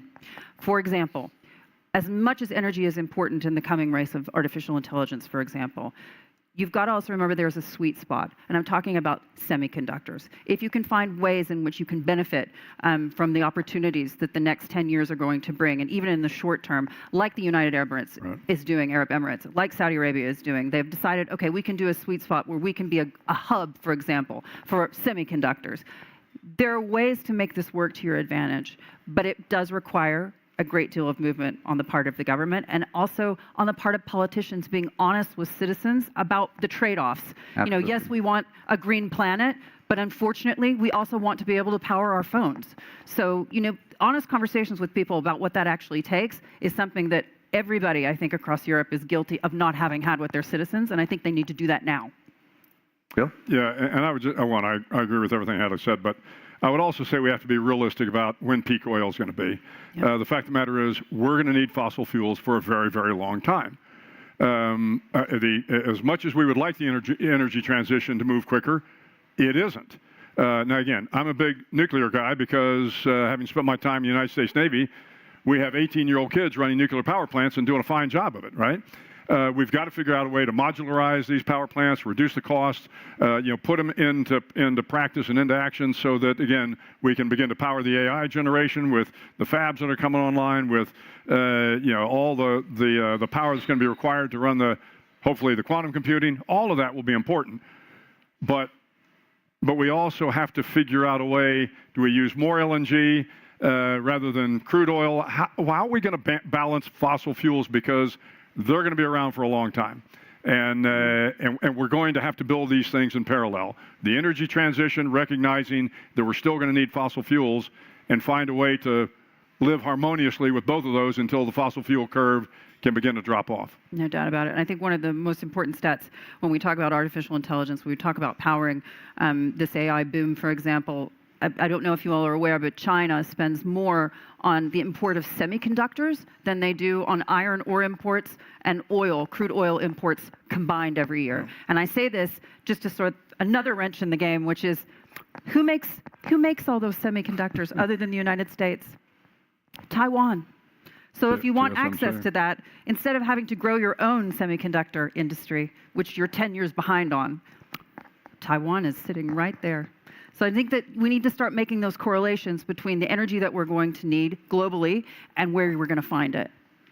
Thank you for putting things in perspective, ladies and gentlemen. Thank you for a dynamic and excellent conversation. Bill McRaven, Hedley Gamble. Thank you. Thank you. Thank you. Appreciate it. It was a pleasure. Thank you. Thank you. Thank you. Thank you very much. Coming out of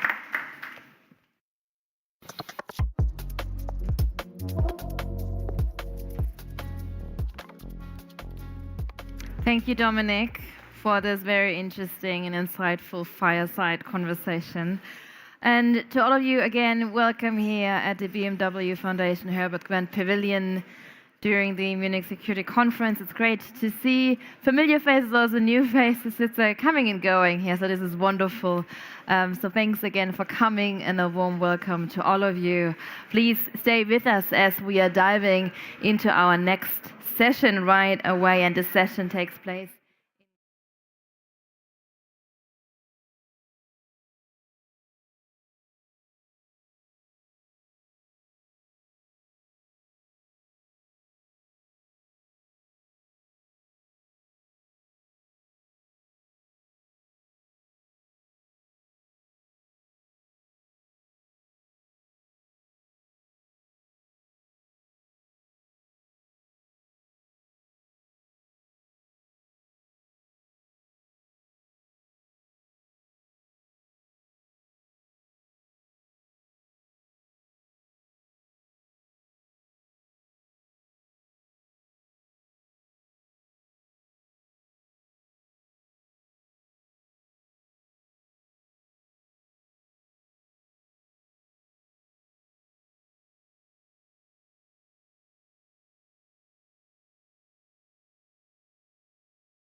here, or full pavilion, as we say.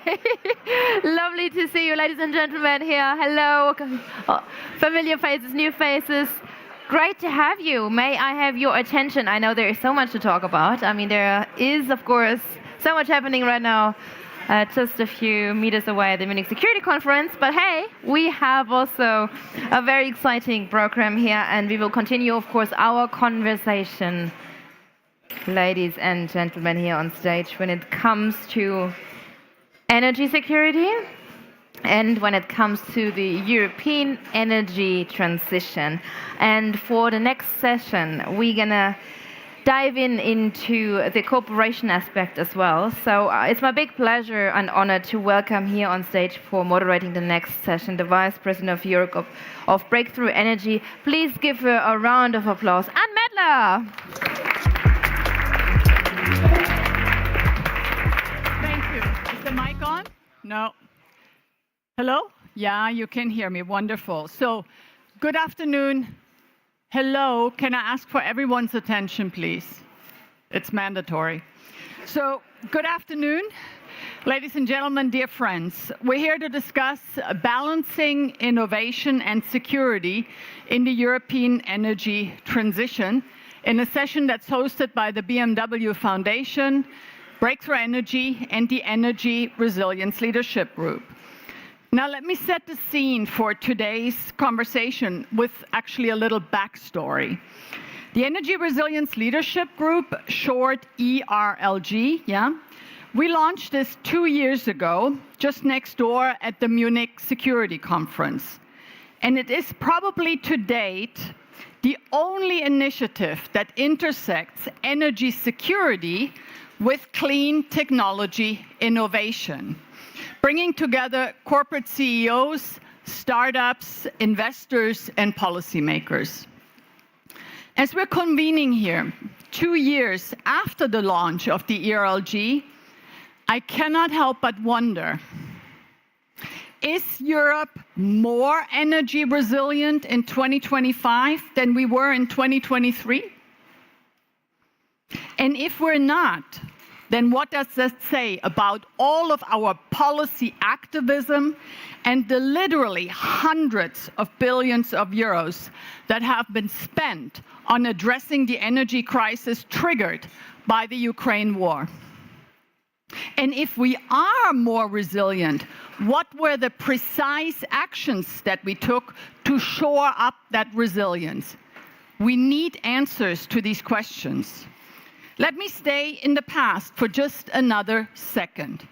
In hindsight, it was only when Russia invaded Ukraine that Europe finally woke up to the dangers that are inherent in being overly reliant on one source of energy and one supplier. It therefore had to learn the hard way what lack of resilience means. And what were the conclusions Europe drew? Well, we quickly took some steps to avoid falling off the energy cliff, zeroing in very much on surviving, you will remember this, surviving the winter of 22-23, which was thankfully a mild one. It actually demonstrated that it could take decisive actions. Germany saw this. An LNG terminal was built in less than 12 months. This is what the German chancellor now calls the Deutschlandgeschwindigkeit, right? Buying up LNG at whatever cost proved to be no impediment, at least for some countries, especially the one we're convening in today. Yes, we survived, but we also missed a once-in-a-generation opportunity to vastly accelerate the clean energy transition our resource-poor continent evidently needs, and to bolster the security and sovereignty we're so ostensibly missing. Specifically, one can point to these shortcomings since 2022. Firstly, one can observe that we replaced a dependency on Russia in fossil energy with a dependency on China in clean technologies. Secondly, Europe didn't anticipate just how devastating the energy crisis would be on its industrial base. Energy-intensive sectors have suffered disproportionately in Europe. Just last year, we saw a 3.1% decline. Steel, cement, chemicals, fertilizers, all in trouble. And what's lost is likely to be lost for good.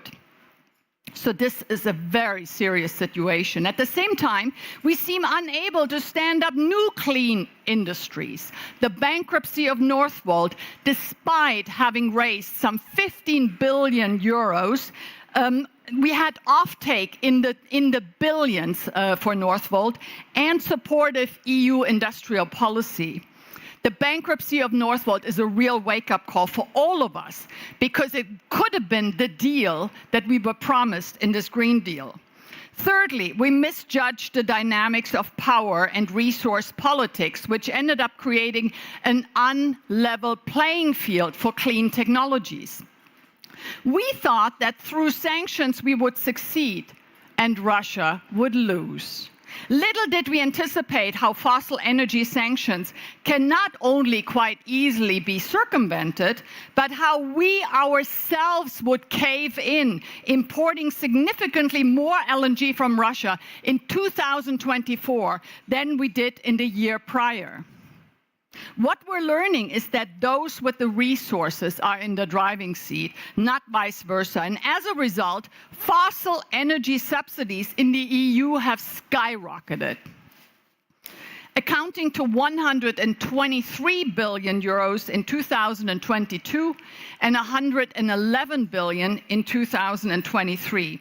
24 figures aren't out yet, but I can guarantee you they're in that same range. While, of course, some of this was necessary to soften the blow of the energy crisis, it's had adverse effects on homegrown clean technologies, which have not received this kind of support, I can assure you, and therefore are competing on a completely unlevel playing field.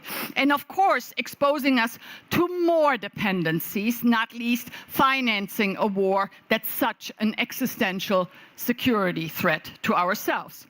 Fourthly, and this brings me straight to the Energy Resilience Leadership Group. When we kicked off 2 years ago, we thought that a war, which really very much had energy at its core, could vastly accelerate the deployment of clean technologies. Much like COVID triggered Operation Warp Speed, which saw the development of a vaccine in less than 12 months, we thought that an existential security crisis could provide the necessary trigger to leapfrog to cleaner, more secure, and more sovereign energy system, with homegrown technologies at its center, transforming traditional sectors of the economy and building out new manufacturing capabilities. At our inaugural event in 2023, we showcased technologies that were ready to scale and to decarbonize industry, power, and buildings, the sectors where most natural gas is being used. It was all there, including unprecedented fiscal firepower. For example, via Next Generation EU, the 640 billion euro COVID recovery program. So for once, we had all the money to make what we said was our overriding priority, the clean energy system, a reality. As we now might well stand on the cusp of a new energy crisis, with benchmark EU gas futures hitting 58 euros per megawatt hour this week, that's the highest level in 2 years, and gas storage now below 50%, we must not only look forward, but we must try to learn from the past 2 years. And here I say that we can and we must learn from the experience of the Energy Resilience Leadership Group. Firstly, we need more systems thinking and better policy planning. Always going for the easiest, seemingly cheapest short-term solution will never bring about the secure and clean energy system we need. Have we ever had a comprehensive reflection of what a resilient, future-proof energy system, I emphasize system, what that would look like? How will we address sabotage, economic coercion, cybersecurity risks, and how will we seize the opportunities that clean energy markets present, which the International Energy Agency predicts will triple in size from $700 billion today to $2 trillion by 2035. We want to be part of these markets. Secondly, we need more skin in the game. That's why the ERLG is conceived as a coalition of the willing and only works with partners that are actually prepared to do something. Europe's had enough talking. We need more action. Thirdly, we need projects, lots of them. And the secret sauce may well be between startups at the clean technology frontier, several of them are in the room today, and established industry players who are also with us. Linked to that, we need a European industrial policy that no longer neatly carves out one policy for industry and one policy for startups, but that really tries to more actively intersect the two. And I don't want to hear and do not accept that that this cannot happen because two different commissioners are in charge. And trust me, I've been told that. The times are too serious for these petty turf battles. Fourthly, we need true ecosystem building, not policy-driven, top-down micromanagement. The public sector needs to go from controller to enabler, and we need a peer-to-peer, eye-to-eye exchange between public and private. The public sector cannot do this on its own, and I say it as someone who's lived in Brussels for well over 20 years now. And this requires a new way of collaboration. The ERLG has shown the way. With the forthcoming clean industrial deal, there is not only an opportunity, but a real need for a major reset. A new kind of industrial policy with an approach that the Energy Resilience Leadership Group has been spearheading from day one, and that, well, now for well over 2 years. So let's not reinvent the wheel, but learn from the experience we've had. And trust me, we've all been, everyone involved here has been on a steep learning curve when it comes to so much of what we say is so difficult to operationalize in Europe, right? We have good ideas, we have good plans, but why is it so difficult to operationalize? I want to end my remarks with a sincere question. If a combined security, climate, and competitiveness crisis cannot spur us to accelerating the clean energy transition, then what can? And if not now, then when? Thank you for your attention. Let me call up my panelists. You know who you are up on stage. Christian Bruch, CEO of Siemens Energy. Sarah Lemaison, CEO and co-founder of Dioxycle, and Eva Meidel, member of the European Parliament, and Anders Opedal, CEO of Equinor. Welcome. So, Christian, I'm going to start with you. You know, as you know, we founded the ERLG together 2 years ago, and I will say it was sort of out of a degree of really frustration that we were in this deep crisis, and we said, what can we do? And we said, let's sort of build this coalition of the willing and see what happens, right? So I just asked this question about energy resilience. Is Europe more or less energy resilient 2 years after the founding? What do you think? Yeah, first of all, I think it was not frustration, it was desperation maybe a little bit. Let's reflect a little bit. I mean, we are talking today about energy resilience relatively normal. When we started 2 years ago, everybody was talking about sustainability, rightly so, but bringing together the logic of security of supply, threats, and really getting this resilience understanding into the discussion is something which has been achieved. That's good. You hear resilience each and everywhere. That's true. Also, I think we have to recognize a lot of the things have happened. I mean, Europe was able to supply energy to the people, unfortunately with a lot of subsidies on the consumption side, which doesn't trigger any value afterwards downstream. But what we never were able to do as Europe today was to develop a long-term plan. We tackled short-term problems, problem after problem, but this is not how you transform a system. And as you know from companies, the same applies for regions or countries or societies. If you do not have a long-term plan, you're doomed, right? Because then you're completely in reactive mode. What I think worked fine, and this was one of the drivers why we did the ERLRG, was really to demonstrate on very specific projects what is the problem why certain things do not scale or do not move. And I think what people, particular policymakers, did not understand when we kicked it off was really that innovation and new technologies and energy fail in the piloting very often. There's great ideas around, but there's a lot about a business model is not yet there, financing is not possible, guarantees cannot be given. So actually it has nothing to do with technology itself.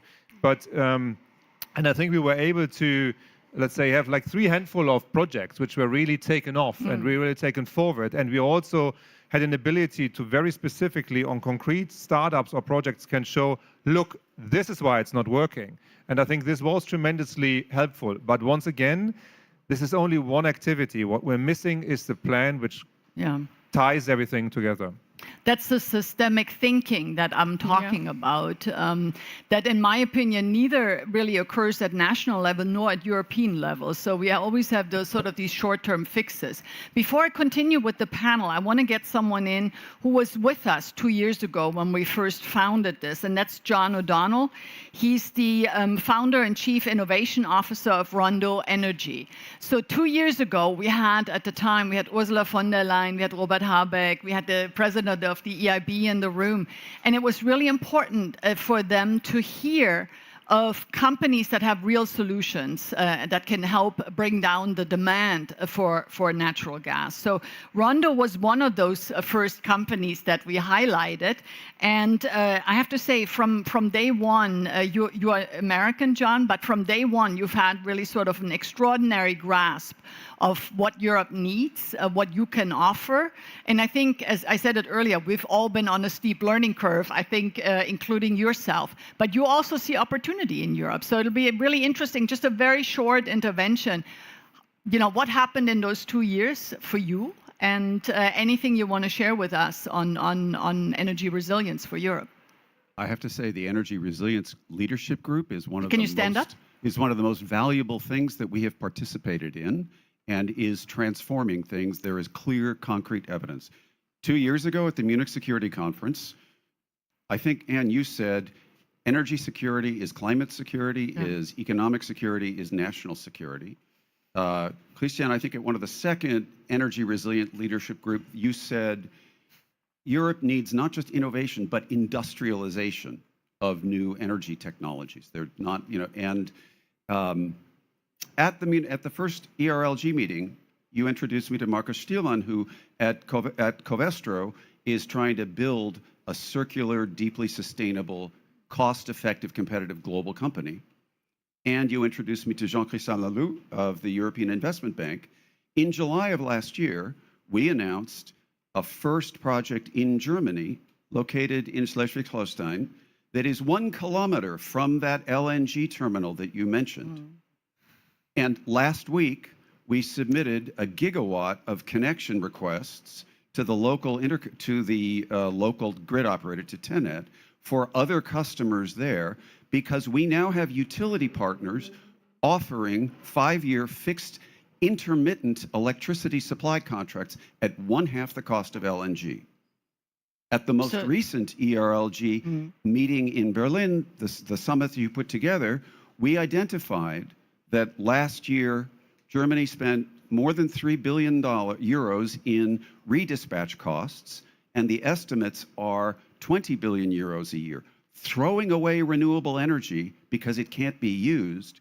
And we discussed an initiative to follow India's lead and get every industrial an electricity connection that is large enough for them to electrify their heat. And we looked at 32 gigawatts of potential connections that would enable saving the chemical industry with energy that's half the price and the grid. So what's remarkable to me is that ERLG has been focusing on these matters of not just, we'd like these policies, but we are looking at what does it take to bring projects together. The work that started with EIB, we are now building projects in Portugal, Denmark, and Germany, in addition to the projects in Thailand and California and Texas around the world. Yes, we're a global company, but Europe is one of the places that we can make a deep contribution, and we're thrilled to be working with you. That's excellent. Thank you so much, John. Yeah. And can I say, I mean, because so often our policies are like, 10,000 meters above us, right? But this brings it to life, right? I mean, we need many of these kind of projects, right? And so this is what this initiative is about, and how you operationalize what we are discussing. So thank you for giving such an excellent example. So next up, I come to Anders Opedal, CEO of Equinor. Anders, I often say Norway is Europe's energy superpower. And I really mean you did quickly step in after the war started. You are the country as well as the company that you lead. But there are security issues that we highlighted last year for the first time at the ERLG meeting, particularly pertaining to pipelines and cables, undersea cables, right? And you were among the first ones to warn about this before an attack ever took place. So speak to us a little bit about the security aspects of what we are discussing here, because it's extremely pertinent, including for startups, including for investment, because we have a lot of attacks on our energy infrastructure. It will have a very devastating effect. So just talk to us a little bit about what you see. Yeah, thank you very much. And just to give you some facts first, about 30% of the natural gas consumed in Europe comes from Norway, and it goes through a pipeline system. And it's actually 9,000 kilometers of pipeline systems on the seafloor from different places in Norway to hubs in UK and also in Germany, Holland, and Belgium, and so on. So it's a massive amount of pipeline system to take care of. And of course, after the incident with the Nord Stream 1, this was very much highlighted. So we have worked quite a lot over the last years, improving our capabilities, particularly within cybersecurity. This is not only kind of a physical challenge, it can also come through a cyber attack. Actually, I have the best hackers there is. They're winning several competition, because you need that kind of competence to ensure that we are safe in terms of safe cybersecurity. And then 9,000 kilometers of pipelines. We cannot monitor that on a daily basis. It's impossible. And this is where collaboration is. We really need collaboration. Collaboration with intelligence services, military. We need NATO, and we need collaboration between countries. And actually, what I advocated is sharing of data. We have a lot of data for our marine activities. When we are producing the oil and gas and have logistics ships and so on. And at the same time, so we observe a lot of other ships. And how do we get that data back to the military service? And then also military service sharing data with us. So we are now actually a part of the Norwegian Security Act, meaning that we are on a totally different stage regarding this. And then my last point on this one is our incidents on a pipeline, on attack on infrastructure, can also be a huge safety incident. And kind of safety is the first priority in our company, protecting our people. So we have massively kind of reasons to actually focus quite a lot on this. And the latest report from the intelligence service in Norway says it's not about if there will be something, it's about when and where. Absolutely. Just a quick follow-on question, because it was actually through talking to your team that I learned about these challenges. And one of the problems is there's no deterrence, really. I mean, NATO has been slow to sort of engage in that, the EU itself as well. What needs to change? I mean, it seems like within Norway, these systems work better. Yeah, but now, so yeah, of course, 9,000 kilometers is a lot to watch for. We see now some of the hybrid attacks in the Baltic Sea. I really like the way NATO is dealing with it. Now we make sure that we take all the learning from the Baltic Sea, also bringing into the to the North Sea and enhance the collaboration. But also, yeah, I think that is the kind of the key at the moment now. Yeah, and please keep ringing the alarm bell, because it was Equinor that was the first one to do so. So thank you for that. I now turn to my left to Sarah Lemaison, a CEO and co-founder of a startup called Diocycle. Sarah, I already said the Energy Resilience Leadership Group has worked to reduce the demand for fossil energy by accelerating the deployment of emerging clean technologies. You have one of these clean technology solutions. You started out in the United States before you came back to Europe. Tell me, I mean, is Europe a good place to do this? And what do you want to share with us today? Yeah. So yeah, to give a bit of context, so what we are doing at Diocycle, we are developing a paradigm-shifting technology to make everyday base chemicals, so which are present in our textile fibers, PVC materials, plastics, etc. And so it's a paradigm-shifting technology in the sense that right now these base chemicals are produced by essentially breaking down fossil feedstock through high temperature, highly emitting processes. And so instead of doing that, we are building these chemicals up from carbon emission recycling. So we are carbon capture and utilization technology. And so what we need is our green electrons. So that's, I think that's the core of the question, and you touched on this already. But it also gives an incredible opportunities for regions that are oil poor, like Europe, if they are ready to embark in this revolution of like really leading the race in novel technology, especially for power generation. And so to answer your question, is Europe a good place to deploy our technology, your technology? Well, I mean, it used to be. So actually, I mean, we were in end of 2020, we were in the US, there was not the IRA. We were finishing our PhD with my co-founder at Stanford, and I'm French. So, you know, we looked at the map of the world and we're like, okay, France has decarbonized electricity, nuclear power, cheap power, and so that's why we started here. And so now, unfortunately, like with everything that happened, it's not the case anymore. So that's a problem. But of course, I do believe that we can still do it. So that's why we are here. But why is it no longer? It's because of the U.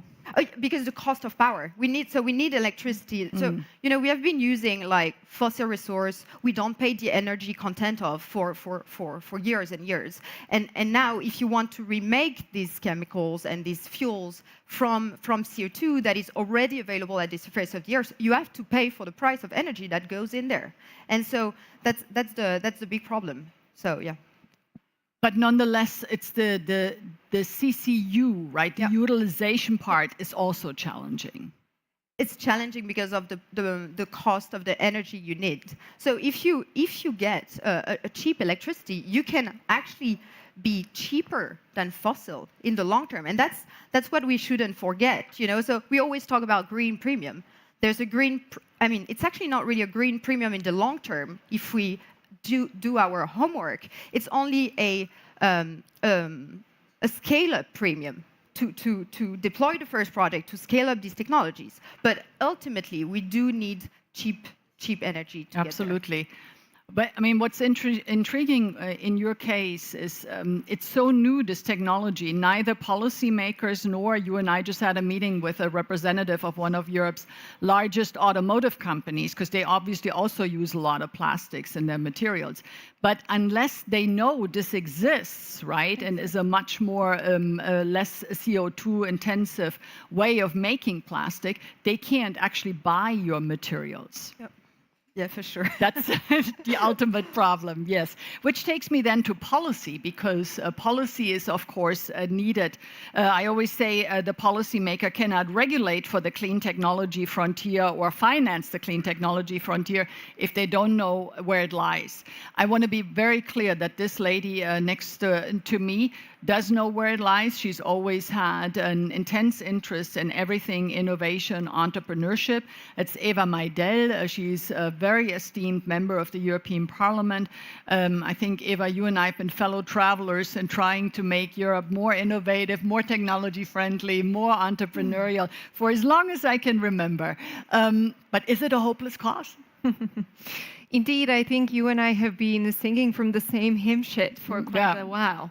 The way I see it, Anne, is that perhaps our problem is actually defining the aim, defining the goal. What is Europe trying to achieve? And sometimes I'd like to say it's perhaps because of panic. We're unable to say where is our goal and aim. Maybe it's because of vision. Maybe it's because of knowledge. Because just talking about general competitiveness, I wonder, is this defining a goal? Is this defining an aim? So on one hand, if you look at the global trade balances of Europe, one could say we're doing quite well. We have a global surplus, we are exporting chemical products or machinery, but in the same time, Anne gave the perfect backdrop of where we find ourselves today. So I wonder, within the Brussels institutions, what are we often talking about? And I think the one thing that we do not talk enough about and see it in perspective is how are we actually reacting to the whole innovation and technological revolution that is happening around us. And the reason I say this is because, as Anne and some of you perhaps know, I do a lot of work on tech, but I like to go back in history and see when there has been one particular single technology or group of technologies that have changed every sector and have changed the aspects of our lives. And one could give different examples. The one I recently started using a little bit more, because it's truly easy to understand and it's a very simple one, is of course electricity and the light bulb. It applies for the European purpose example, let's put it this way. Electricity made production completely different, 24/7. I don't need to explain this to this group. If some of those producing at the time still kept using candles and daylight and manpower, they would have lose out of that revolution that happened. The same happened with the invention of internet, cars, and so on and so forth. What is happening nowadays? That technological revolution is faster, is even more difficult to keep pace with it, and it's even more transformational. So if we look back, can we learn something from that? Can we make sure that our industries are able to apply those new technologies? Can we make sure that they can adapt? Not just some of them. So in a way, we have to have clear aims. And my worry is that we are very far away from defining those aims. And we need to think about instruments that are smart. We have to answer questions such as, do we compete with the US and China? Do we follow? Because some of the recent examples seems like we just want to follow and match investments. Or do we try to adopt new technologies? It's an open question. We also need to answer the question, how do we prepare industry for this new wave? And I think it's an important discussion that each and every one of you hinted, and you in particularly in the beginning. And I wonder, why are those discussions happening in the Energy Resilience Leadership Group that you took place? In this panel and in other panels where you and I have been fellow companions, why are they not happening within institutions? Why is there no action on that? And I'm part of those institutions, and I still can't figure out. And maybe last thing, I think we need to very rapidly propel that modernization process. And I often like to give another example of how does Europe looks nowadays. And I think it looks a little bit like a middle-aged father who has a couple of kids, but only enjoys family life and doesn't have time to do sports, doesn't have time to exercise, to read enough, maybe even to socialize. And all of a sudden he needs to run a marathon because understands that we are in a race. How to change those, habits that we used to have into a very different habit that would trigger us leaving the comfortability and exposing ourselves to the unknown, to risks, and to a different way of mindset. So I hope we'll be able to do that, but I think the challenges are pretty serious. Yeah. Thank you. And it's not exactly uplifting, but what I appreciate is at least there's a recognition. I mean, so much of what goes on in Brussels is telling ourselves we're leading the way, and and really, I always call it professional optimism. So it's really heartening to get your candor, and of course you are one of the people who is trying to change things. So that's very much recognized. Before we go to a quick second round, I want to go again to the floor to someone who's been involved in the Energy Resilience Leadership Group. Philipp Kessler, where's Philipp? So Philipp is CEO of Turn2X. Philipp, I already said it, the original sort of objective of the ERLG was to quickly reduce demand for natural gas. You have one of these solutions for that. And you launched your first commercial plant in Spain last year. Tell me, what are just sort of some of the key lessons that you want to very briefly share with us? Yeah, no, thanks. So I think the key learnings we had with our first commercial plant, which is an electric natural gas plant. So we take green hydrogen, which is produced on site from renewable electricity. We combine that with biogenic CO2, and we make natural gas out of it. So it's a drop-in ready solution, and we're delivering to customers mainly in Central Europe, so in France, Germany, and Switzerland. So we had three main learnings from that project. I think the first learning we had, the time for pilots is over. So we really have to switch from PowerPoint and visualizations to actual projects. And I think if you put the right elements together, if you put the right off-takers, the right construction companies, then I think you can execute it today in Europe. Not in 10 years, not in 20 years, you can execute it today at commercial scale. The second learning we had, and I think you put this very nicely in your introduction, Anne, I think the energy crisis is not over yet. We had this reliance basically on Russia, and now we're seeing the TTF prices, which are mainly going up because of a reliance on fossil natural gas from the US, which comes mainly from fracking, which is not really environmentally friendly. So the crisis and the need basically to get rid of fossil natural gas couldn't be greater and more urgent than now. And the third learning basically we had, I think there's hope. I think if we see that we can bring the right talents, that we can bring the right kind of financiers, and we bring the right customers and policymakers together, and we have all of that in Europe, I think we can really show that it's possible. And I think you did a great job at the ERLG group in really putting the right people and lock them in a room and really think about what do you need to change from a policy, from in financing, from a innovation side. And I think this is really what we enjoyed about that ERLG group in the last year so far. So thanks a lot for that. But thank you so much. I meant what I said. It's been a steep learning curve for everyone, right? Because when we set out, we knew what we wanted to do, but it was really operationalizing, getting these projects. I always say, building Europe one project at a time. We need more projects, right? And at the intersection of different disciplines. So you need to bring people together that maybe haven't always worked together, and then try to figure it out. It's a process, which now takes me to a very quick second round. Christian, in less than 2 weeks, the Commission will launch the Clean Industrial Deal. So we're getting a new deal.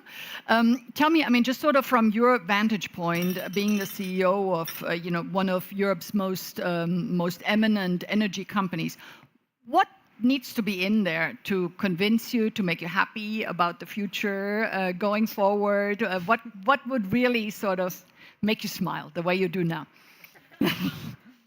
A drastic commitment to simplification. That's probably the most imminent thing, because at the end we need agility. I mean, we have the companies, we have also we have the startups and we have the companies who can make things happen, right? I mean, companies like ours who have the firepower to do certain things. But we really need to get the waste out of the system. And it's not about cosmetic changes. I got a lot of questions over the last years. Tell me exactly the paragraph which is standing in your way. The system is in the meantime so complex, you cannot identify this 1, 2, 10 paragraphs. You really have to think from a different end. What do I need to do to move in an agile way in a world where I have to accept that I probably don't know what certain technology is going to do for me? I think one wrong belief, I think, in Brussels sometimes appears to be that even companies would know how exactly this is going to work out. We don't. So what we do need is an agile environment and where we really take everything else out, what does not make us competitive and moving fast. And I would hope I do see that drastic commitment to simplification, moratorium on rules, and really says, get it out. We have understood. That's really good, but you do know in Brussels, I mean, I always say sort of complexity is the antithesis of innovation, right? Because instead of doing things, you need to figure out all this complexity and, you know, what are the rules.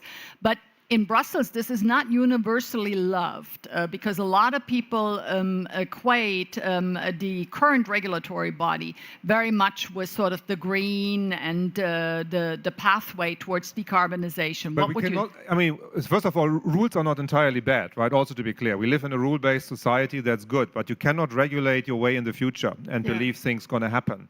And also you have to trust certain elements. And this is why I also would say, also in Brussels, we have to trust the industry. And if we try to always regulate something where we believe industry is doing something wrong, we will always be too slow. And particularly if it's about technologies which are not mature yet. And the challenge we're going to have in Europe, and I understand it's a hell of a work for the Commission. I mean, you discuss with the frogs itself what you're going to do about the pond.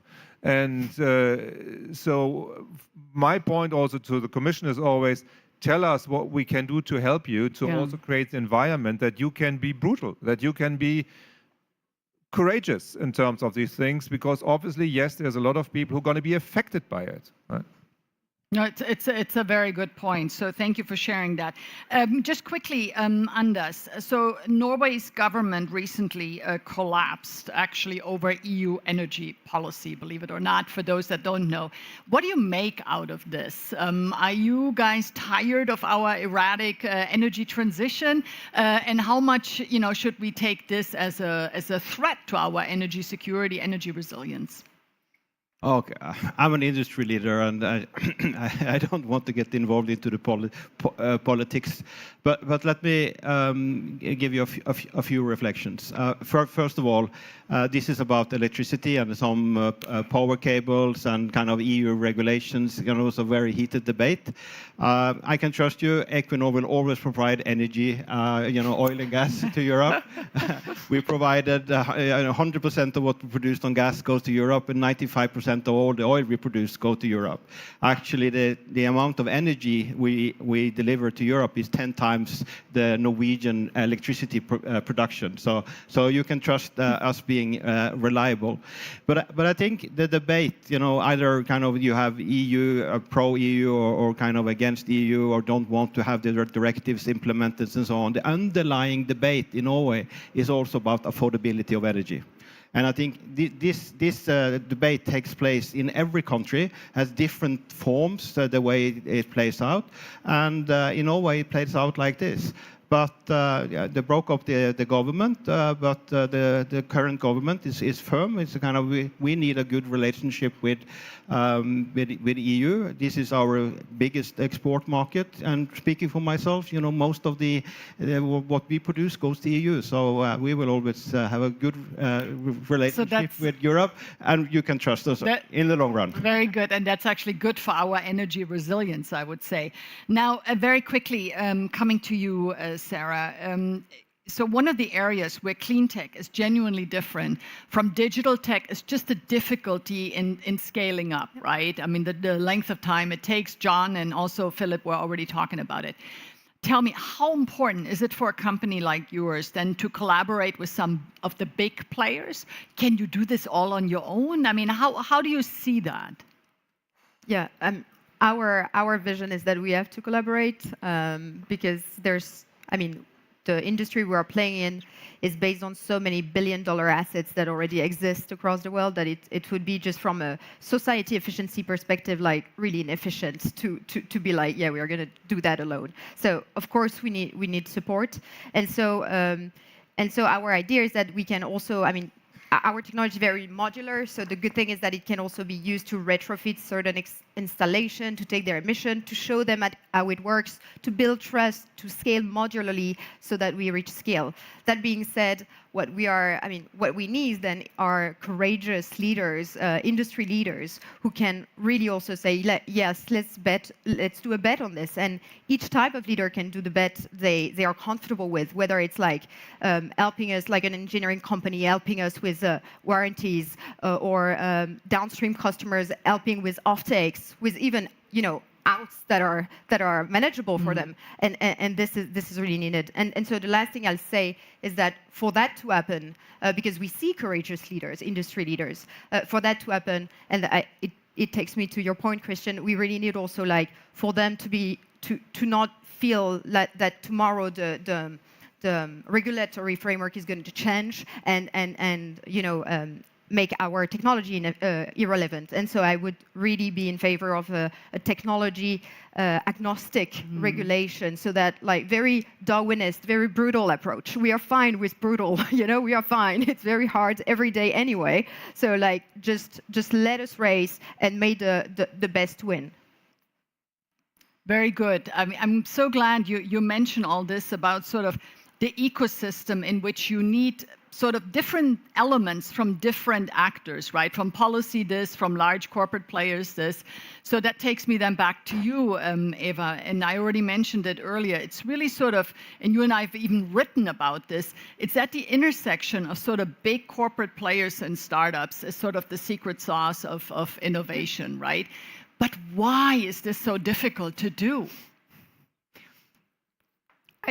I mean, it's not the first time I wonder, but as I said, we've talked, we wrote about it, not just me and you. I think so many business leaders that I talk to, so many entrepreneurs and successful entrepreneurs that I talk to.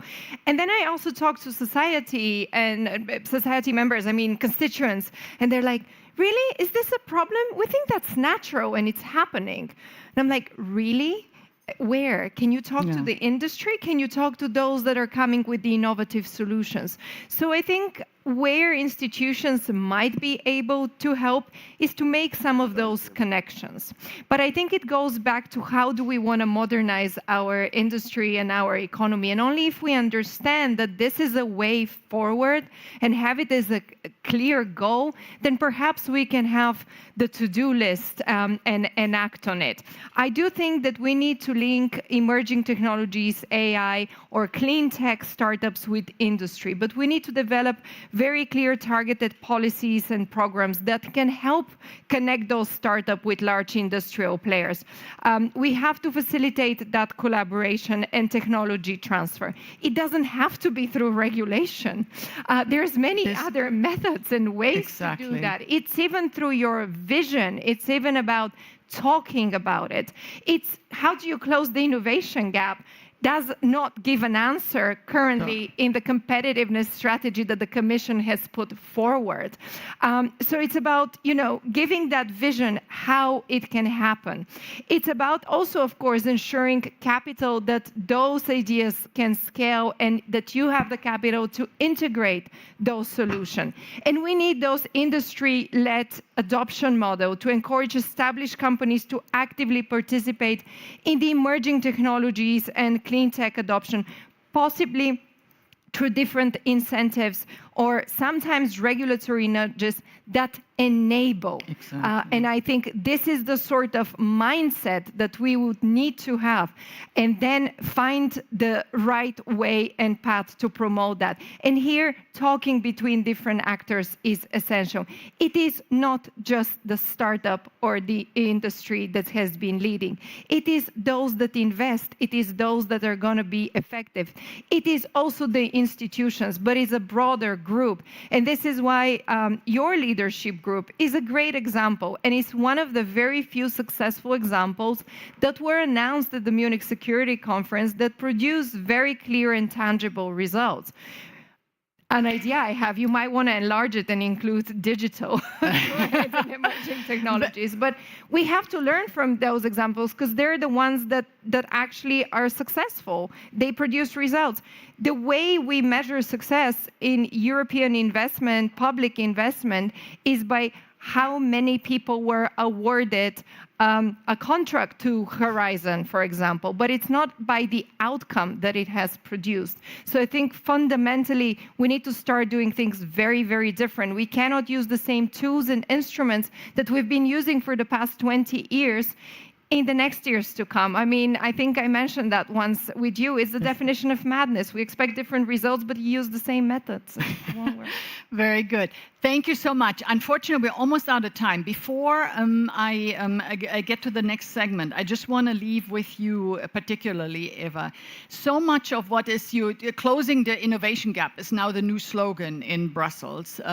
But I have a proposal, because when we talk about innovation, we often act like technology is the problem. It's not. We have technology.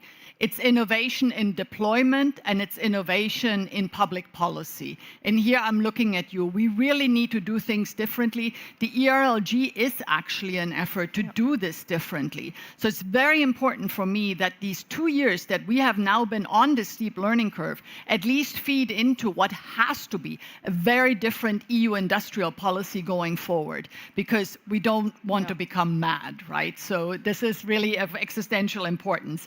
So with that, can I ask everyone to thank this panel, but don't leave. And then, I don't mean to be rude, but I need to ask Anders and Sarah and Eva to go back to the floor. You stay, Christian, because now they are actually two very valued partners in the Energy Resilience Leadership Group that I'm going to ask to come up on stage. So first, please, Heba Agib, a member of the board of the BMW Foundation, Herbert Quandt, and also Helmut Schönberger, co-founder and CEO of Unternehmertum. So, please. So, you will close us out. Who goes first? Perfect. So, Anne is really fantastic. So, all this energy, and the good thing is, so not to leave you with the wrong impression, it's all about positive energy, and it's so much fun to really be successful and really make a change, a positive change. And I think when we talk to our students, like Philip Kessler from Turn to X, so he was a student, okay, and he went on this way of changing the world, building a great scale-up in clean tech, okay? And he's doing this because he's passionate about it, okay, because he loves it, and he goes, every day he's following his mission because he loves it, and all his 100 people are the same. And to really make this change, we need maybe 100, or for Europe, maybe 1,000 of these Philips or Johns, okay? And let's make it happen. And this is fun. And nothing is greater than being successful. And we have everything here in Europe. We have great companies. Or Christian. Yeah. And we have great friends like Breakthrough Energy, like our friends in Stanford, the transatlantic bridge we have. And let's have fun and let's make this reality. And meet next year again and have another 10 or 20 success stories like Rondo or Turn to X. This is our mission. Bravo. Well done. Heva. Thank you so much, Helmut. So I don't need to underline that this is a celebration. It's been 2 years. You're marking 2 years of the ERG, and we are here because we have a common vision of a resilient and strong from within Europe, and this needs partners across sectors like us coming together and just do what needs to be done. Helmut, when we started Respond 6 years ago, it was about emphasizing how impact and sustainability in the core of innovation and entrepreneurship is so important. You were so, Christian, I think it wasn't only the inspiration, it was also a lot of positive energy with Anne when you founded this 2 years ago, and we came together to accelerate and talk about what's possible and just do it. This is actually quoting you, Helmut. Yes, I think it's a very important moment, and we have to own this success moment that we are just making it happen on the ground, and encourage everyone in this room to join us in implementing and solving, because it's possible. Exactly, and the time is now. Thank you so much.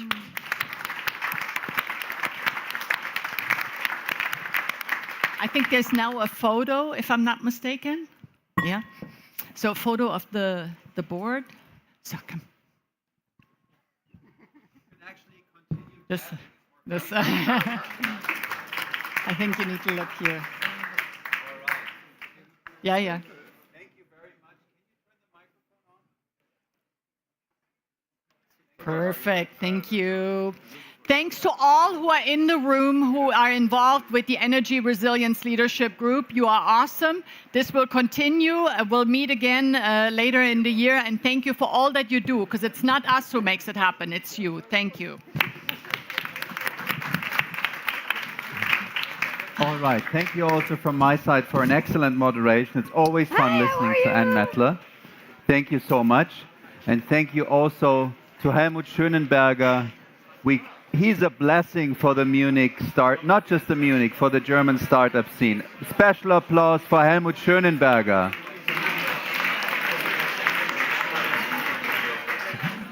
Ladies and gentlemen, it's a bit packed here now in front of the stage. So, can you take your seats, please?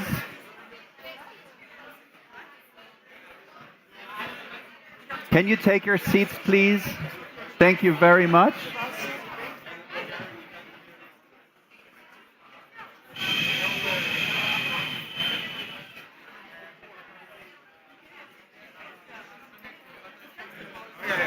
Can you take your seats, please?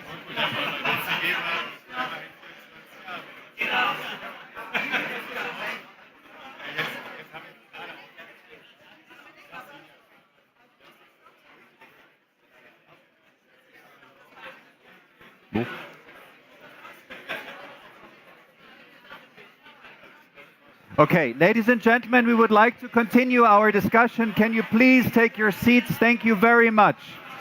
Thank you very much for taking your seats now, since we want to proceed with the conference.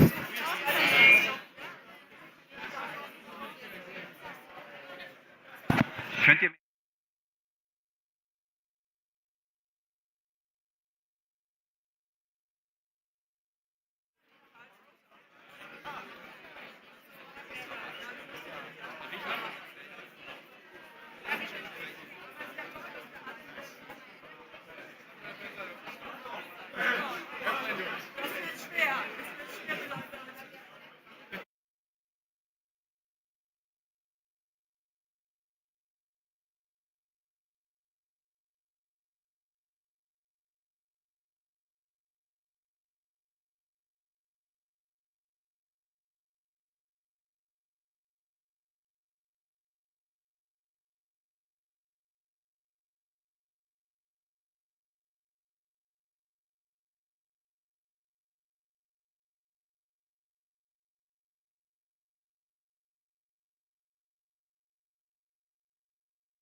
Ladies and gentlemen, we try it again, and now it's getting serious. Please take your seats. And what is totally understandable, if you would like to continue your conversations, please do it either upstairs or somewhere else, because we're starting with our next panel. Ladies and gentlemen, in our next panel here on stage of the BMW Foundation Pavilion, we'll be discussing an intriguing concept. It's the concept of... Okay, thank you very much. It's the concept of technology openness. This concept is fascinating because it originally aimed to express that the automotive industry should continue to have various drive systems or drive trains, as Mr. Nedeljkovic just explained it to me, in the future, not just one, namely electromobility. By now, the concept of technology openness has emancipated itself from the automotive industry, and by the way, in particularly from BMW, where this phrase was first coined. It actually has become a sort of a metaphor for a more flexible and, above all, in my opinion, a more entrepreneurial approach to the future of technological developments. This is even more applicable to technological developments aimed at addressing climate change. As global warming surpasses the 1.5 degree mark now for the first time, actually last year for the first time, achieving climate goals requires the rapid deployment and scaling of innovative technologies across high-emission sectors. It's obvious, I think, that a mix of diverse solutions, from renewables and energy storage to hydrogen, as well as advanced grid systems, will be essential to drive Europe's energy transition. At the same time, though, technology openness can foster innovation, improve resilience, and boost Europe's competitive position in a global market. Ladies and gentlemen, together with top experts, we will now explore the critical technologies needed to combat climate change, the necessary regulatory framework, and how Europe can leverage its technological strength and not weaknesses. I'm talking about strength. Before we dive in a hopefully lively and dynamic discussion, we look forward to an opening statement from Michael Briegel. Michael Briegel is a managing director and a senior partner at Boston Consulting Group. He specializes in corporate strategy, in M&A, and private equity. Michael has extensive experience, as you will find out immediately, advising clients across the various industries on growth strategies and investment opportunities. I'm really glad that you made it. He just arrived from the airport, got his wire, and now he's on stage, and I think it's a good reason for a big round of applause for Michael Briegel.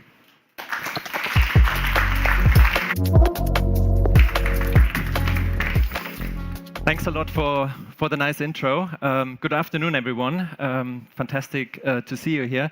One thing that you haven't mentioned about me, I'm a big technology optimist, and I'm so convinced that technology openness is the key forward. And let me explain why I believe this. And we put this now in the context of energy, and not just of energy security, of today's and yesterday's theme, but also in the context of how can we decarbonize our society and our industries.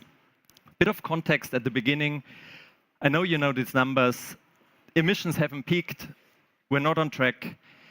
The planet is getting warmer. We've heard it before as well. We're now at 1.5 degrees warmer than many years back. And the big challenge is, if you look at this page, in every course of our life, we continue to emit massive amounts of CO2. And I tried to pick out, obviously we will not go through all the phases now, but if you look like, okay, in power generation, you see the percentage that we still have in coal. Then we go to industry. We will talk in a minute about the cement industry and what innovation is going on in the cement industry. Because there's a reason, because we need to decarbonize this industry faster as well. Transport, buildings, agriculture, you see all the big emitters that we have, and it's down to us, because in every course, in every part of our life, we emit this CO2. And the demand, many say we're peaking on demand. I don't think we're peaking in demand. It might be maybe a German or European view where we don't see the strong growth in the economy, but globally there is massive demand for energy, and it's driven by growing economies and the next big consumer of energy, which is of course driven by AI and Gen AI. And I think one concept that I'm deeply convinced about and that I want to leave you with is, I think we're still talking too much about energy as a resource. I think energy is, in my view, a technology. And we see that some of these technologies have already scaled and have become already massively cost competitive. And how can technology now support us in decarbonizing our industries? And you see here on this page again the different sectors that we talked about, from power, from industry, transport. And we start to see that technology is not a theoretical concept anymore that has been developed in academia or in institutes. Many of these technologies are live, and they are already massively cost competitive. Let's look at this. This is over the last, we only took the last 15 years, and this is the cost of what it takes to produce energy with our classical resources. Wind, over the last 15 years, we've reduced the cost of energy production with wind by 75%. We reduced it by 90% with solar. And I think what we're starting to see is obviously that once you have critical mass, you run down the experience curves and you run down the cost curves. And we believe that this is just the start with some technologies that are now proven solutions, as you see here, cost competitiveness at the bottom, technological readiness level on the y-axis. But there are still less economic solutions. There are also early stage tech solutions, and then there are some that are wildcards. But I think the key message from this page is, we've proven it before, if we go all in at scale, it can be cost competitive, it will reduce the old way of doing things, and now we have different stages of technological readiness for various technologies where we need to work on. And what are the 4 solutions? And if I would just take one statement for each of these buckets. In order to further scale these proven technologies, get rid of bureaucracy. In order to bridge the cost gap of the non-competitive ones, if we would have a functioning carbon price, that would do the trick for many of these non-economic ones. The early stage tech plays, here we need to invest in the demand creation and in the infrastructure.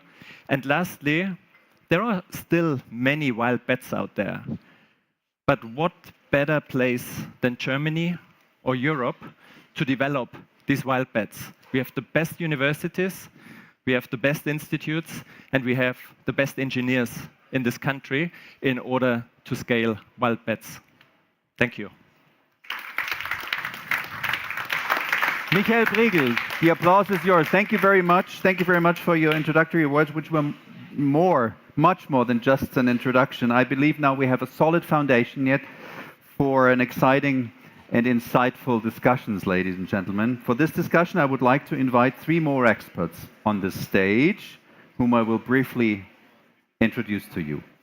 A warm welcome to Katharina Bäumelburg. She's Chief Sustainability Officer at Heidelberg Materials. Hi. Wherever you want, Katharina. Those familiar with this company's history, formerly known as Heidelberg Cement, that's also part of the story, understand the enormous leverage Katharina Bäumelburg has at this company. Katharina leads the company's global sustainability initiatives, She focuses on integrating sustainable practices into business operations and advancing environmental goals within the construction materials industry. Again, a very warm welcome. Great that you join us here today. Next on stage is Jens Burchardt, Managing Director, and where is he? Jens, hi, good to see you. I'm pretty good, how are you? Thank you. Be careful, what happened? Kind of a freeze experiment? Okay. Managing Director and Partner at the Boston Consulting Group, as Michael. Jens specializes in climate and sustainability topics. He advises his clients on decarbonization strategies, sustainable business models, and the transition to a low-carbon economy. Again, your applause, Jens Burchardt. Thank you that you're here. The last one on stage is Philipp Steinberg. He's the Director General for Economic Stabilization and Energy Security, Gas and Hydrogen Infrastructure at the Federal Ministry for Economic Affairs and Climate Action in Germany. Kurz gesagt, BMWK, Bundesministerium für Wirtschaft und Klimaschutz. Now, with the new Bundestag elected in a week from tomorrow, Philipp Steinberg may able to speak a little bit more openly about the past years in government. Philipp, how about that? The microphone doesn't work yet. Maybe again. I always speak very openly, if I can be heard, but I can speak. So normally he's heard, now he's not heard. But that's not a metaphor for the situation of the government.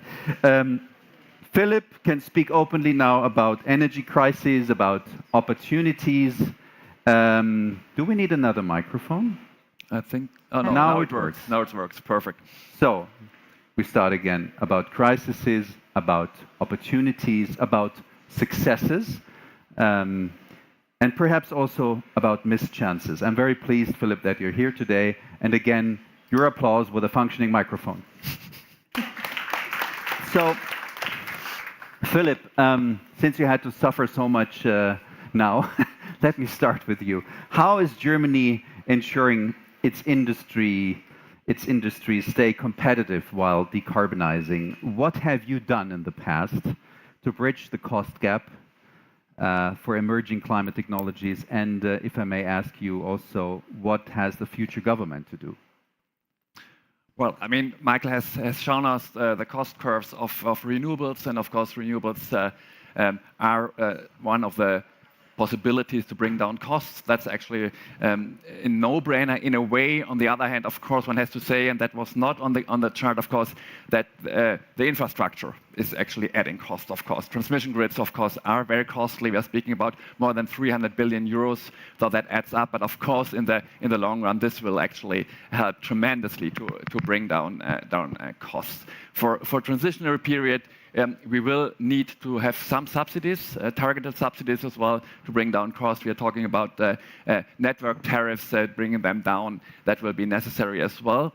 And then, of course, we need a resilient energy system as a whole, of course, which is diversified and which relies on different pillars. And I think in Germany, we had to make that experience, of course, becoming independent of the Russian gas. We heard a little bit about that on the last panel. Jens, let's talk a little bit about technology priorities for the energy transition. Which technologies are currently most critical, in your opinion, for accelerating the energy transition? None of them. Yeah, try this one, maybe? No, not yet. Maybe just you continue talking, and then we realize which microphone works. So there. Yeah. This sounds good. Now we're talking. So you still remember the question? Yes. Good. There are probably two answers to that. The one is what are the things that I and there we see three very major dynamics that reshape energy systems. If you look at the global energy system as a whole, this currently consists of roughly. They do that on purpose to show how many microphones there are. Technology, you know. The technology. Now we get it. So sorry again. So directionally, one third electricity, 2/3 molecule. Now, we're still growing, so energy demand fundamentally will scale this. Now, there are three dynamics that are happening that really change this equation. One is efficiency is accelerating, so we can do the same thing with less energy. The second one is that renewables are scaling massively everywhere in the world, faster than any energy carrier in history, so electrons are getting greener. The third one is that we're electrifying. So we're increasing the share of electrons in the overall energy system and making it easier to decarbonize. Those are the three things that are happening everywhere in the world, relatively independent of regulation at different paces. But this is what works economically right now, and that happens everywhere. That does not mean that this is all that's important to scale. We've seen before that we have to solve challenges across many different sectors with very many different technologies. We have one asset generation to do that. That means we need to invest in all of them. From your experience at Heidelberg Materials, Katharina, do you agree to that, what Jens just said? Yes, I do. So I agree on the 3 points that you had, and I agree on the fact that we need far more technologies to industrialize, scale, and reach business cases to be able to decarbonize the hard-to-abate sector. Coming from Heidelberg Materials, depending on which study you take, we are the biggest emitter in Germany. And cement is, after water, the second most material used in the world. So there's very likely no future without cement, and especially... And the possibility of a great impact. Yes, and there's a huge possibility for great impact. Having that said, for the decarbonization of cement, there are classical levers you can pull and work on that we are working on since a long time, that is using alternative fuels in the clinker production. So actually the heavy emitting part during the cement production is when you produce the clinker. It's that part that makes cement strong and that creates its characteristics. So for this process, you need fuels. Traditionally, that's coal. So using alternative fuels is one part.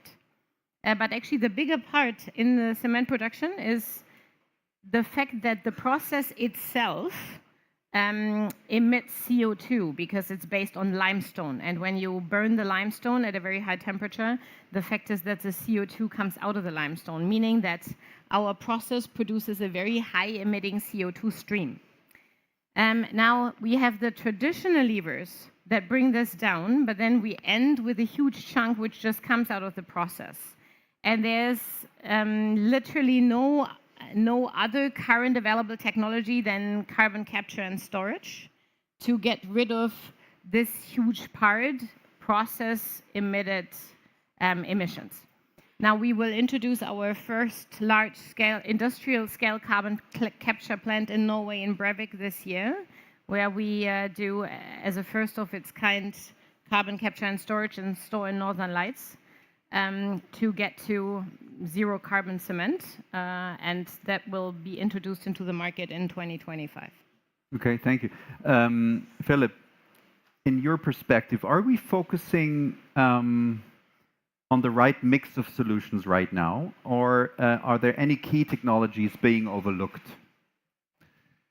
Well, I mean, at the end of the day, I don't know if we overlook technologies, because as a government, I hope not to have to choose technologies actually, but to just actually offer a regulatory framework actually, which makes industry thrive actually, and for them to be able to develop their technologies. The problem a little bit is that actually the industry, I mean, you know, on panels like that, there's very often the discussion, oh, let's just talk about targets, like, let's get rid of micromanagement, of red tape and so on.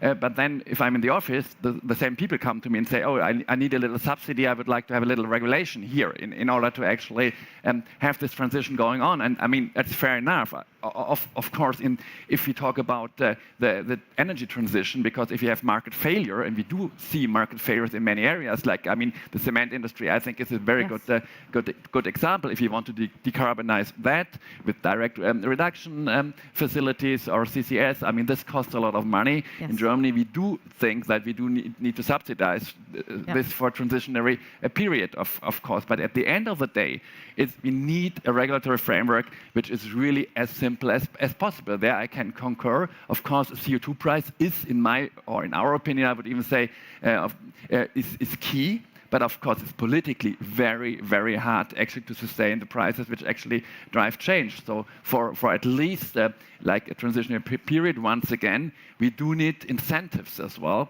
in order to decarbonize industry and to get the mix right. You know, that's really the problem. And I would love not to have to make technological decisions, you know, what to subsidize, but it's just not possible at this very moment.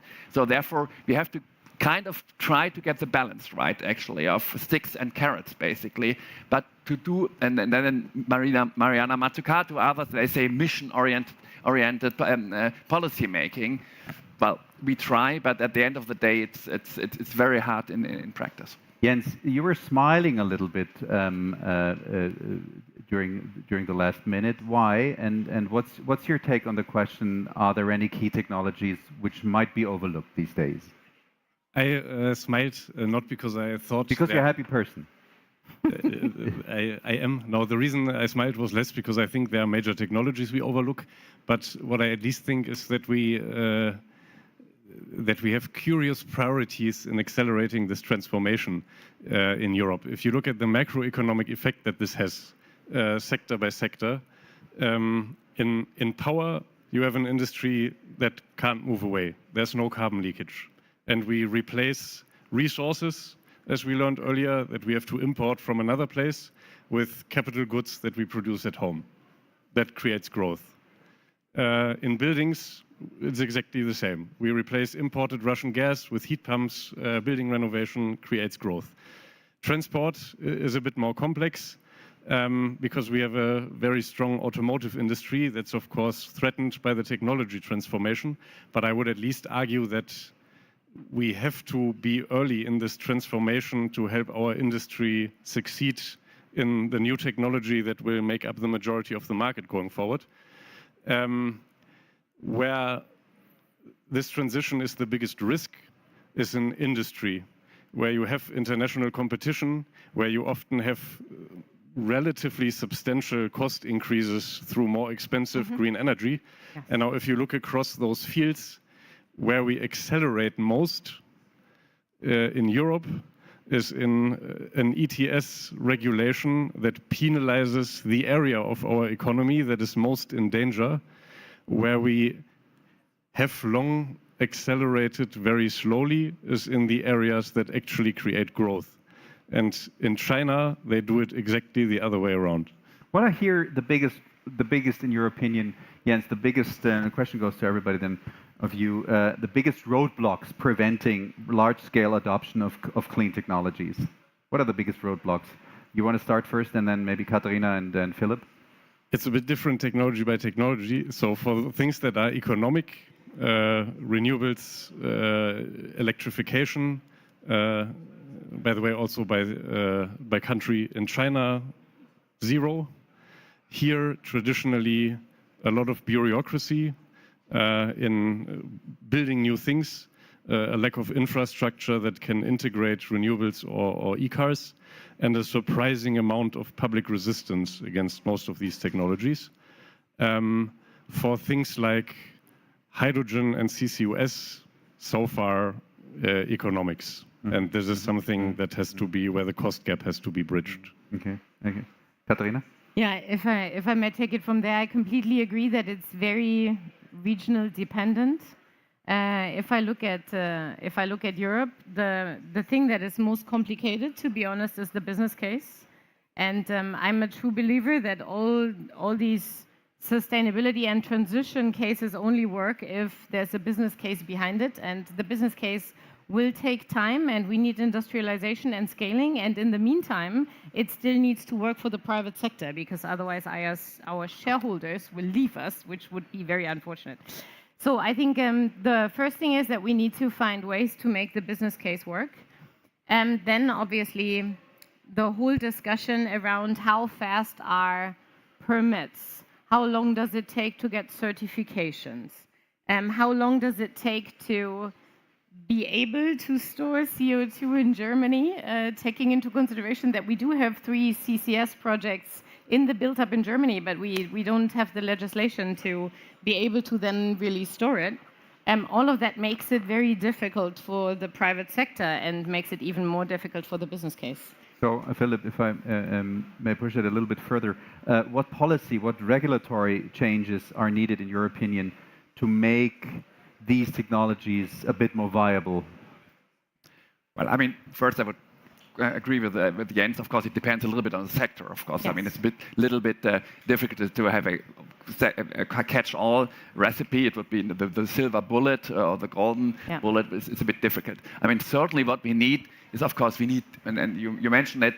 I mean, we need to accelerate planning procedures, permitting. And that's what we have been doing in Germany, actually. I mean, when we managed actually to set up FSRU terminals within less than a year, and actually taking the experiences from this area, we are implementing it everywhere. And this is what we get here from industry as well. By now, it's not the permits which are a problem anymore for the build-up of transmission grids and so on, but it's really supply-side bottlenecks and stuff like that. And of course, that goes along with, of course, cutting as much as possible, of course, all kinds of bureaucracy and micromanagement aspects. But then it very often comes down, especially, and there, I mean, Jens, on the last panel we had the pleasure to be together. You made that point as well, and I thought a lot about it.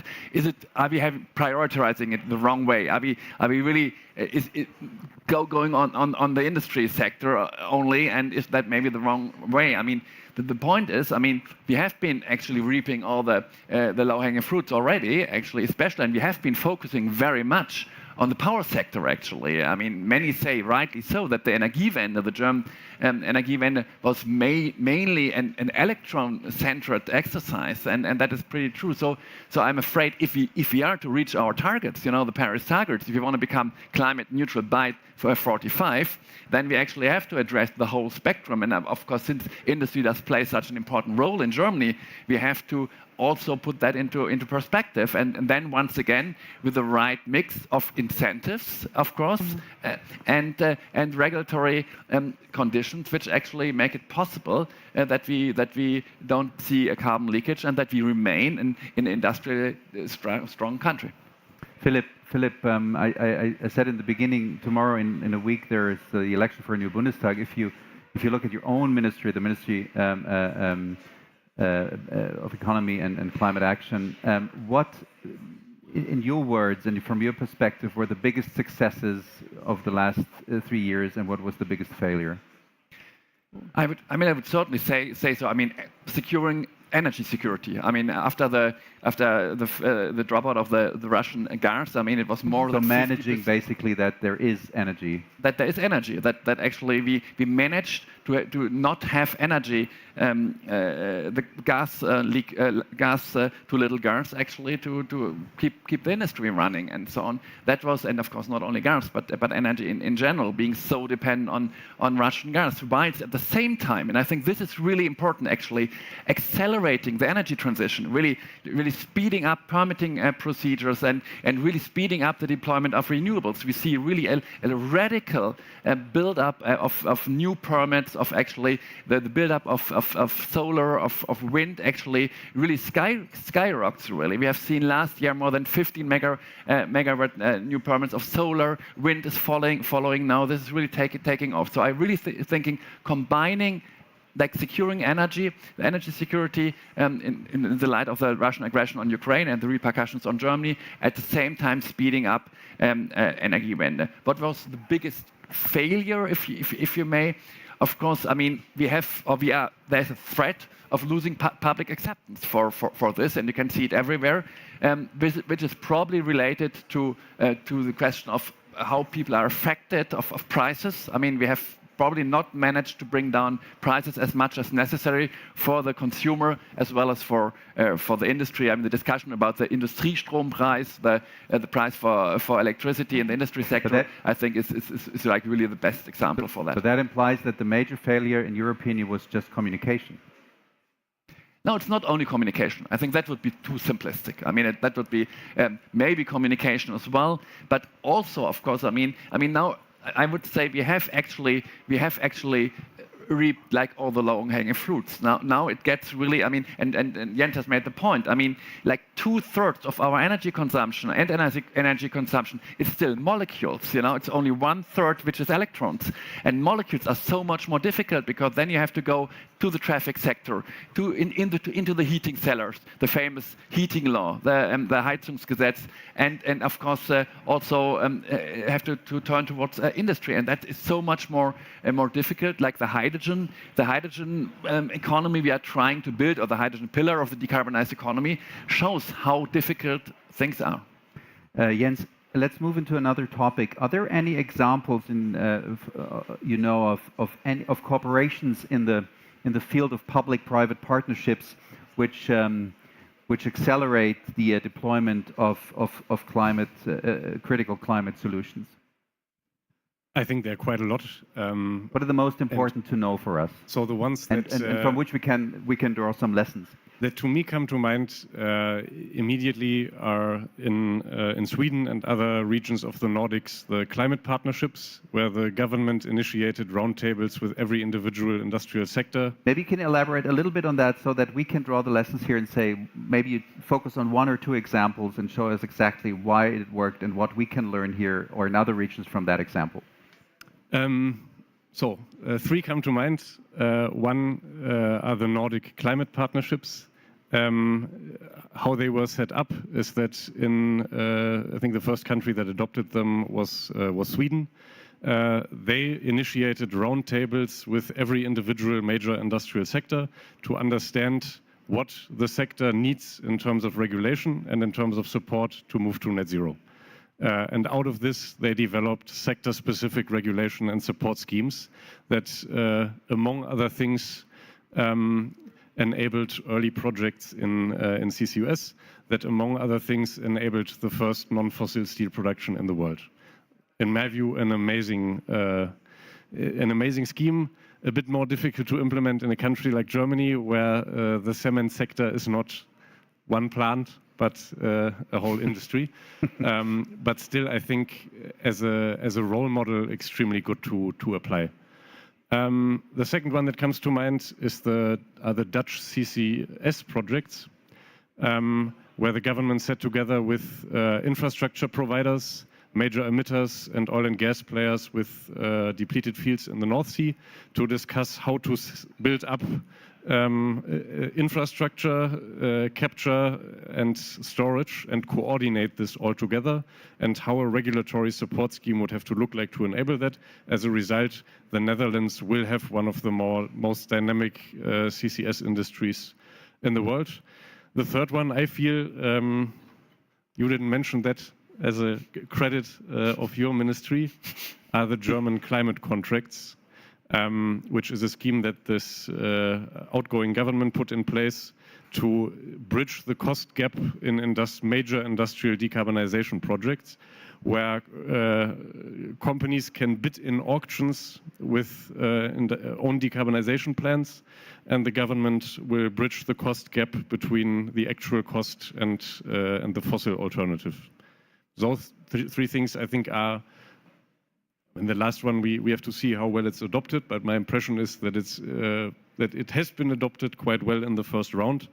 But I think those three are examples that I feel are extremely successful, that I think we can adopt more broadly across Europe. Because what I do feel that each of these have in common is that they were thought very nationally so far. And in my view, a lot of these are things that we should think a lot more continental from a European perspective. It's going to be the job of Boston Consulting Group to push that in other regions as well then, and then you can teach that to your clients. I hope so, at least. Katharina, let's talk about your company a bit more. What are, in your opinion, the biggest challenges in decarbonizing hard-to-abate industry? You mentioned that before, like cement. I think renaming the company from Heidelberg Cement to Heidelberg Materials is just the first step. Yes, no, you are completely right. So I think all hard-to-abate sectors have the part which is very much dependent on energy and on an energy price for green energy that helps the adoption, because that's I think in all of these industry one major topic. What's the price for green energy? So that's one very important part. Then, I mean, other than that, it's very different in the different hard-to-abate industries, what the different levers are. As in our case, as I said, there are conventional levers, and then there are CCS as the broader, as the final lever, so to say.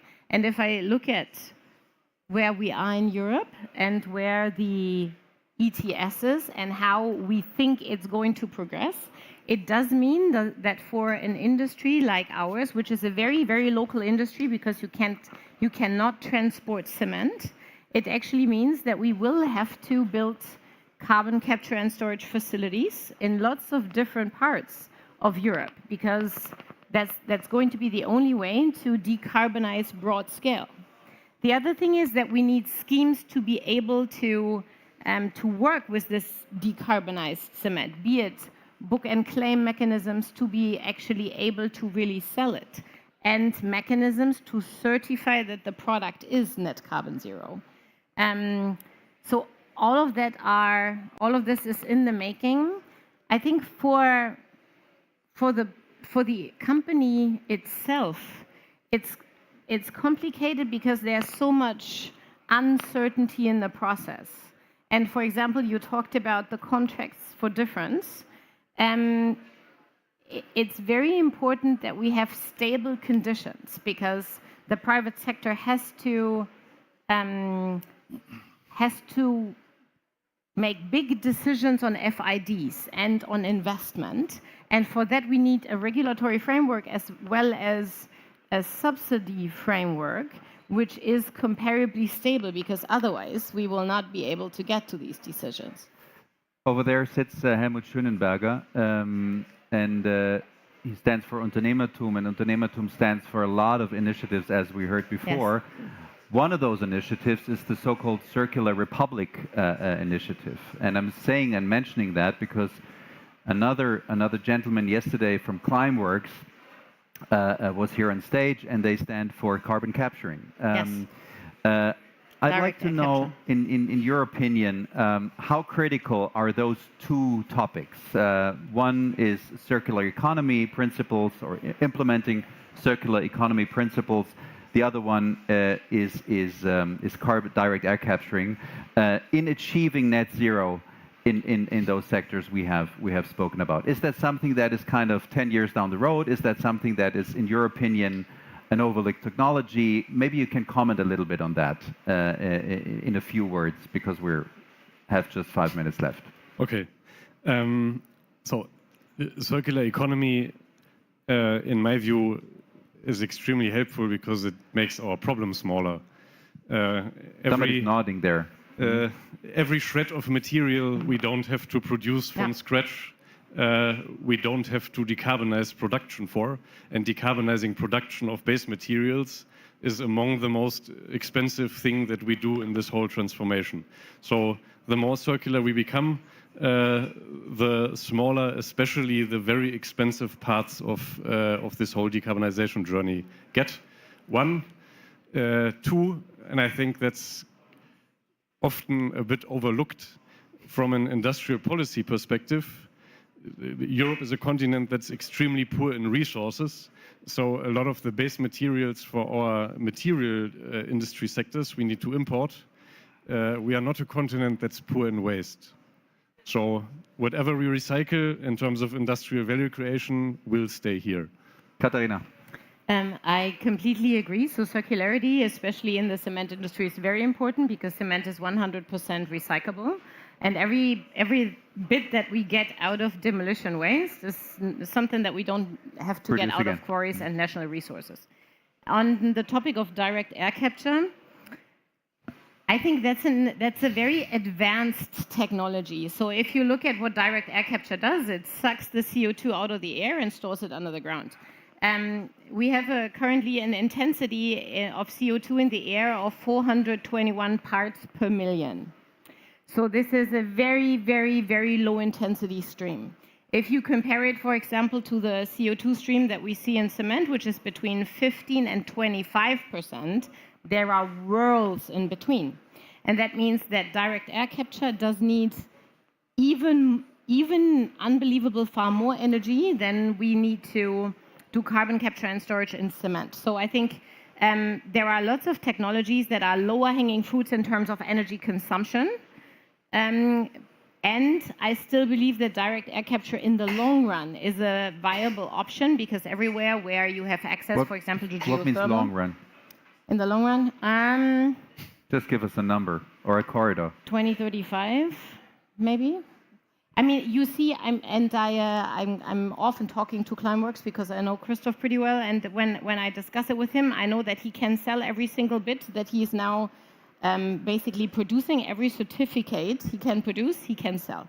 So there is a market for that. But if we get to scaling of these technologies, where we look at carbon capture of very, very low intensity stream, I think it'll take time, and we first have to make sure that we have all the options to capture the very high intensity streams. And is it a real, sorry to interrupt you, is it a real market, or is it a kind of an artificial market because it's very much driven by regulation as well, the CO2 price? You know what, I think right now it is driven by, so the big tech companies are willing to pay high prices for CO2 certificates because of the commitments that they gave and because of what's happening in the data center arena. I think the data center development completely changed the market and completely changed their carbon footprint, and this is why they are very interested in all options to decarbonize, including very expensive schemes.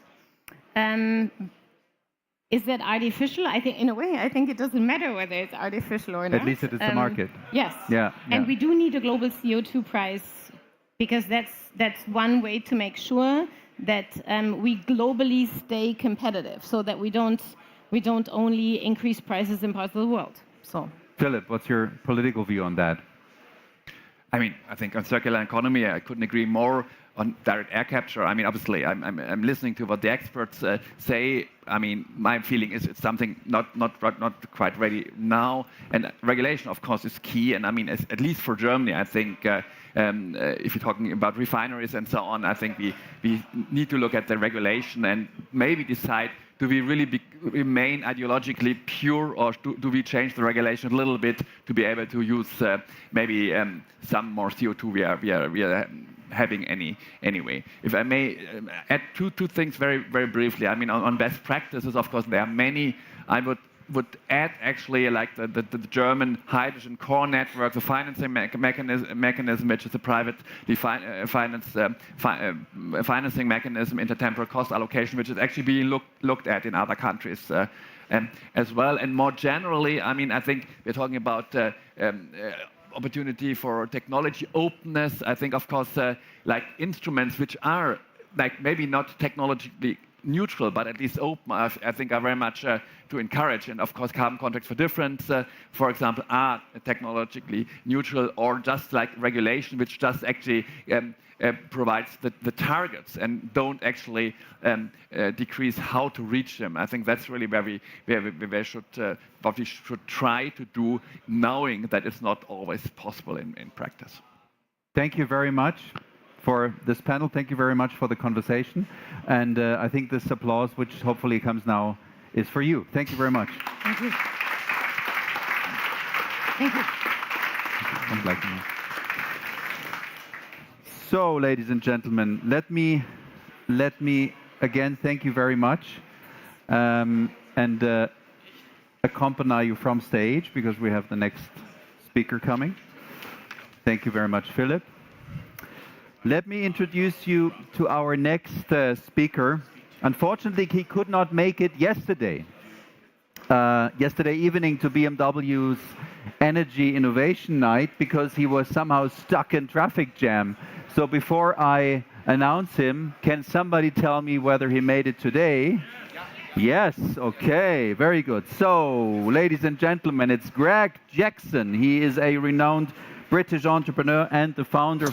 There he is already. Hi. Hey, I want you to be safe. I want you to feel comfortable. You want to read it out? Yeah, go for it. Go for it. No, come on. You can read your own, Nora. This is innovation in action. So, Greg Jackson, and you tell me if it's wrong, okay, what I'm saying now. He's a renowned British entrepreneur and the founder and CEO of Octopus Energy Group, the largest energy supplier in the United Kingdom, right? And also a global leader in green energy technology, right? Okay. Greg has a very diverse background, ladies and gentlemen. Hey, it's Greg Jackson. He has a very, very diverse background in entrepreneurship, having founded and managed several successful businesses, including e-commerce, right? Including telemedicine provider, also right and successful? Very successful. Very successful. Especially for patients. Ah, okay, good. Greg Jackson's vision of leveraging technology, ladies and gentlemen, to disrupt the energy market has attracted significant funding and recognition. And after all, his leadership has positioned Octopus Energy as a pioneer in, that's the advertising part now, a pioneer in affordable green energy solutions worldwide. Ladies and gentlemen, once again, Greg Jackson. Thank you. Thank you. Cheers. Thank you. By the way, I should say the story of yesterday is a great metaphor for what we need to do as a society. Yesterday, I was using fossil fuel transport, planes and taxis and cars to get here. And as a result, I didn't get here. Today, I just walked.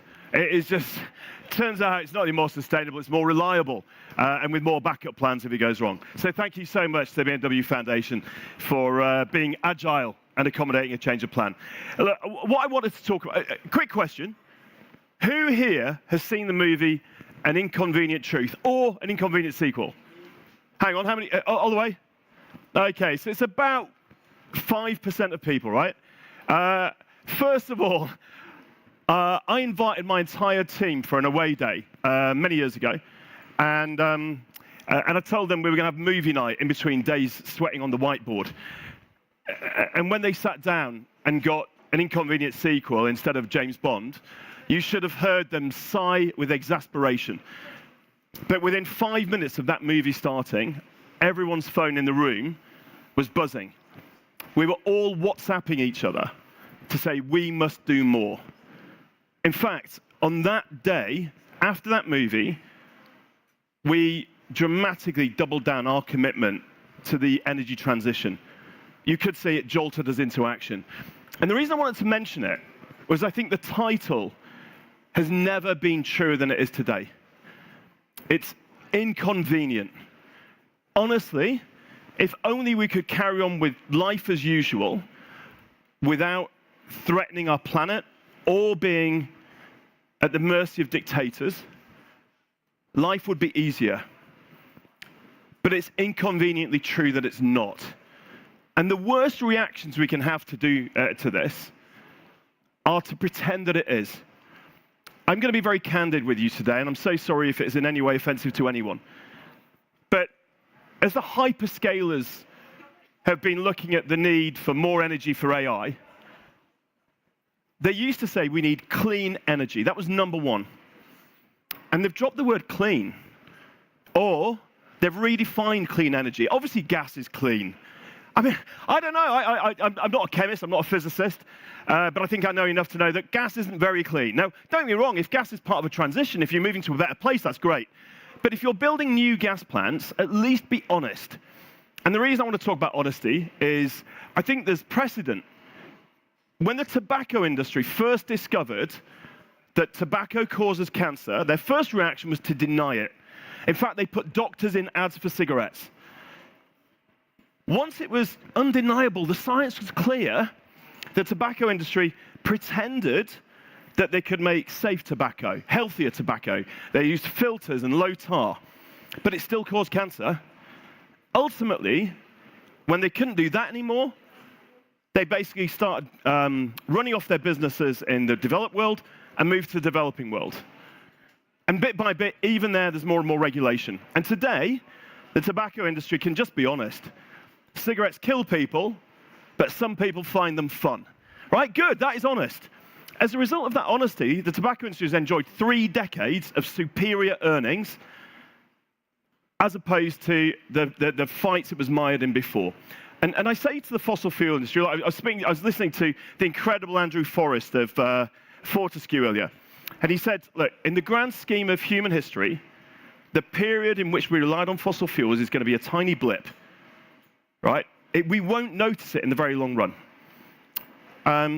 In fact, pretty soon, it's going to look like the equivalent of burning twigs and logs for cavemen. That is what's going to happen. It is inevitable. And therefore, those of us who can be honest about it and say, look, today our world relies on this, we're not going to demonize it, but a bit like cigarettes, we can accept it is trashing and destroying our planet and is not the long-term future. The more we can be honest about that and allow the oil industry to be honest, the more we can create a better future. So let me talk very briefly about the better future, because, look, today, many people here are depressed. The US has told Europe we're on our own. Well, I'm an entrepreneur. I'm an optimist. I'm told that, in Europe, if you're a pessimist, you get respected. If you're an optimist, you sound naive.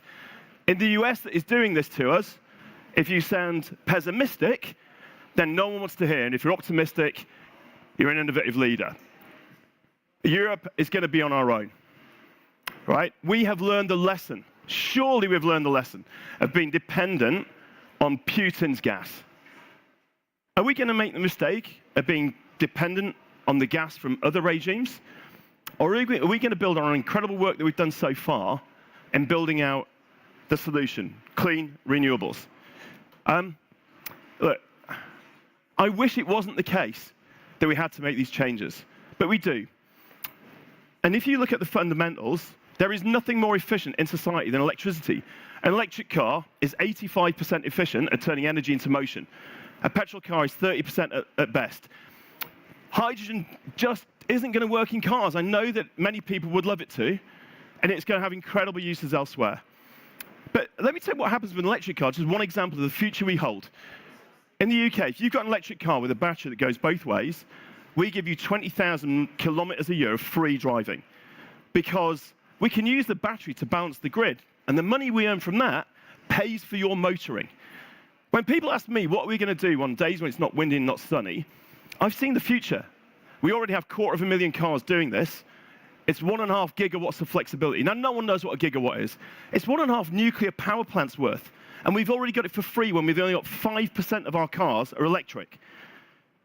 When you look at the future, in China, they're planning on no petrol stations by 2045. It'll be 100% battery electric, right? That's where we're going. Now, Europe is on its own. We can either build this system of the future, or we can carry on our dependence on elsewhere, which has never worked well for us, or we can allow the gap to open up. Already, Chinese companies, through research, development, and scientific innovation, are opening a technology gap. We have to accelerate to close it. What we found is the history of Nokia and Blockbuster, of Borders Books, the history everywhere, is that companies that allow new technology to accelerate away never catch up. They think they will, but they die. And I don't want Europe to die. I want Europe to be the home that my kids can grow up in, with a successful, vibrant economy, but where the streets are quieter, where the air is cleaner, and we're the ones which are doing the most to contribute to a world without climate change. I started by asking about a movie, I asked about An Inconvenient Sequel. Who has seen Don't Look Up? Brilliant, right? That's, by the way, so good. Like you said, more people have seen Don't Look Up. How often do you feel you're living in that movie, right? So, my question to everyone today is, if Putin wasn't enough to wake us up, and the speeches today from America are not enough to wake us up, Are we really going to be the people that let that asteroid crash into our Earth? Or are we going to be the people that grasp this opportunity? We see what is happening, parts of the world that are innovating most. We close that gap, and we lead the way to create the jobs and the abundant economy of the future. Look, a flexible electricity system is so easy to design. We spent 600 billion euros during the energy crisis subsidizing gas, right? The cost of gas, 600 billion euros in 2 years. Can anyone really tell me that it's too expensive to move to renewables? It's hard, it's inconvenient, but it's going to be a lot cheaper. So to me, to all of you, I say let's not be the people that watch that asteroid and deny it. Let's be the people, well, given that what's going to happen in 2034, we better get ready and we'll destroy it. Thank you. Thank you to the one and only Greg Jackson. Thank you so much. This is your shower of applause. High five for that wonderful session. Thank you so much for being here. Thank you. Greg Jackson. Cheers, guys. Thank you. Whew. We have a deep breathing. Breathe in, breathe out, and have a sip of coffee. It's another coffee break coming in, so another 30 minutes of getting the caffeine in your veins.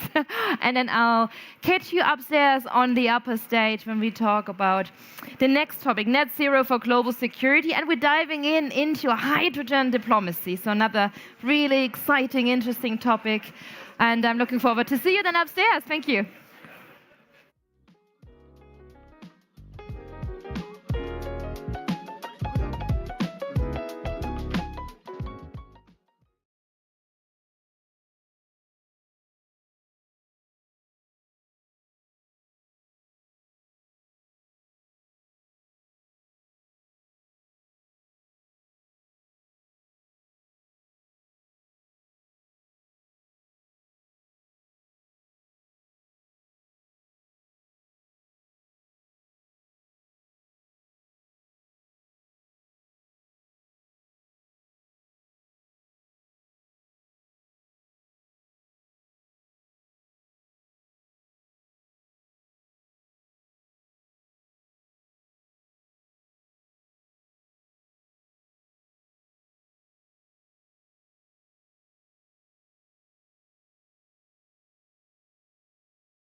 It's still February 14th. Again, thanks for being here. I know your calendars are packed during the Munich Security Conference, so thanks again for making the time and for joining us here in our conversations at the BMW Foundation Herbert Quandt Pavilion. It's really an honor to see you all because, of course, we have different conversations, different stages, but every stage it's packed with a very interesting audience. So thanks again for all your questions and for your interest. Our next session is taking place in cooperation with the German Federal Foreign Office and H2 Diplo.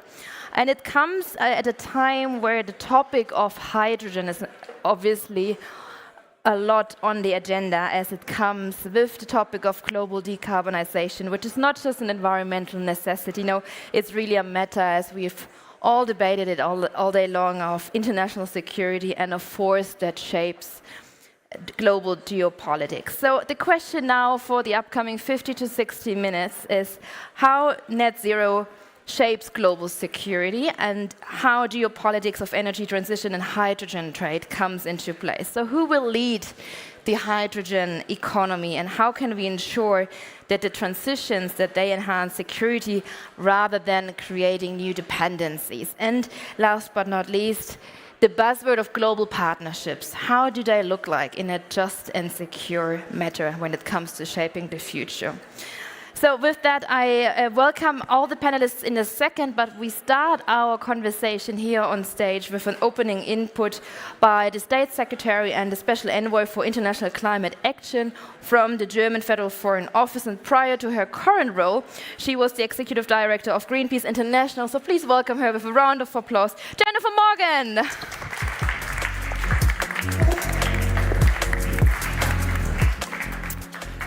Good evening, everyone, colleagues, excellencies, friends. It's excellent to be here with you, and clearly we are here in Munich, and we are seeing what a time of geopolitical transformation we are experiencing right now, which is also intersecting with the climate crisis. And I think we need to be thinking those things together, because the shift in the global energy landscape, well, it's reshaping international power structures too. And I'm looking forward to our panelist discussion because I think this is a key element. First, it really obviously offers the chance to mitigate climate change as a fundamental threat of our time. Second, declining demand for oil and gas, well, it's going to put fossil fuel exporting countries under pressure with an increasing risk of instability. And I think in addition, the competition over technological leadership and critical raw materials, obviously that is intensifying and playing itself out in many different ways. New supply chains, new dependencies and alliances also, though, mean new opportunities and challenges for our energy supply and global stability. So the regional concentration of material sourcing or component production, it's led to rising concerns about the vulnerability of supply chains to changing geopolitical constellations, including increasing protectionism or regional conflicts. And I think a key piece is that the access to essential technologies can actually decrease reliance on finite resources and alter global power dynamics. However, strategies like decoupling or friendshoring pose risks of global fragmentation, higher technology costs, and a slower energy transition, especially in developing countries. So in that brave net zero world that we're working towards, Germany, as most countries within the European Union, well, we will remain obviously an energy importer. Germany's strategic interest is in a sustainable, a secure, stable, and diversity supply of optimally, yes, green hydrogen, which is necessary to decarbonize our industry and keep our economy competitive. I think we're all looking forward to the upcoming European Clean Industrial Deal, which I think will also really address the connection between competitiveness and decarbonization, and also should assist in accelerating the changes needed to move green hydrogen more quickly, also with our partners. And I think that gives the opportunity for a new paradigm continued. I'll say a few words about partnerships in a minute with partner countries. Growing the European and clean tech sector, obviously it's in our economic and strategic interest as well. We want to participate in the value generated in these technologies and in the markets of the future. Market forces are driving green tech and energy transition today. We all know the IEA numbers, 85% of new power plants are renewable. They're projecting, obviously, a peak oil in the next few years. And I think that's not likely to change. I think the piece, though, is, yes, renewables are growing fast, but they're not growing fast enough. They're not being deployed at the scale and in the places, particularly where energy access is key, that we need. We need to be driving down the cost of capital and moving forward. And there, it's absolutely essential that international cooperation and the partnerships are going to be very key, and I would see absolutely critical in navigating through this new energy landscape and implementing the global energy transition. These partnerships, Germany has over 40 energy and climate partnerships. Well, they have to really reach tangible domestic benefits to legitimize the efforts, and that is in Germany, but also countries who we are working with. And I think we have been working hard to form new kinds of partnerships, new paradigms of partnerships, one where we're speaking of social, ecological transformation, where there is local value created in the countries which have these resources. I think one of the very interesting things is that fossil resources, they are also quite abundant in various places, but renewable resources are much more broadly established. And I think finding, building on what we've started on these partnerships with countries like Colombia, with countries like the incoming COP presidency, Brazil, is very important. So I think that's, against all of this backdrop, the Foreign Office, we've developed the concept of decarbonization diplomacy with 3 central aims: leveraging decarbonization and sustainable development by means of green hydrogen, supporting the international hydrogen market ramp-up, and accompanying this process from a geopolitical perspective, like in today's side event. And I think it's important to have a good, solid conversation about hydrogen. We still have a ways to go, but I think we are in a tremendous moment in history, if you think about what we are trying to do. And I think this, the H2 Diplo initiative that is implemented by GIZ, it really shows how international cooperation can reconcile climate ambitions, mutual energy security interests, and a just transition in partner countries. So that contributes to our climate foreign policy, which we lead out of the Foreign Office. I'm very appreciative that we can have this discussion here today on the future of partnerships here at the MSC and at the BMW Pavilion. Herbert Quandt, thank you very much for that.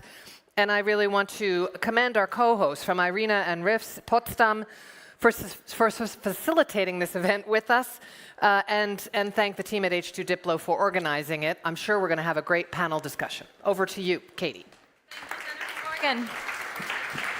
Jennifer Morgan, thank you so much, and she will be, of course, part of our panel in a moment. For further content setting, I welcome now the Director, Innovation and Technology Center at the International Renewable Agency. Please give him also a round of applause, Mr. Roland Rösch.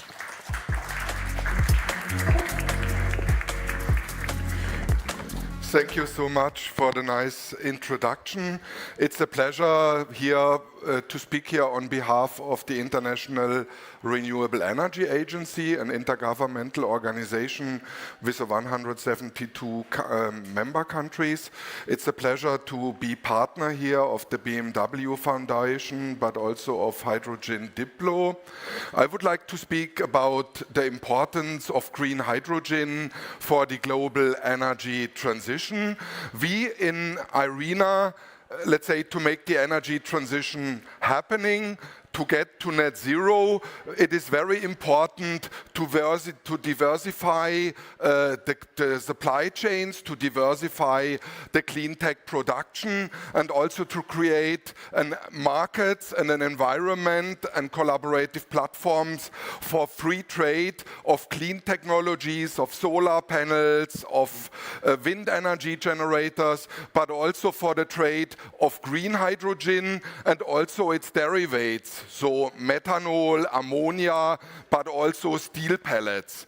And you see already here, there is a lot ongoing, let's say, to trade, and what we need for the decarbonization of the energy economies. We need about 115 million tons of green hydrogen by 2050 that should be traded. And with our partners from the World Trade Organization, we have looked into how the green hydrogen trade could look like. And on this slide, you see there is different hubs looking at the availability of fresh water, of space, of availability of renewable resources, access to infrastructure. There is a busy schedule of countries that will import and countries that will export green hydrogen. We see currently that 60 countries have objectives of exporting or importing green hydrogen, and it is important to make those markets happen, to decarbonize specifically the end-use sectors where you have no other choice as using green hydrogen, in the steel sector, in aviation, in shipping, but also in the chemical sector.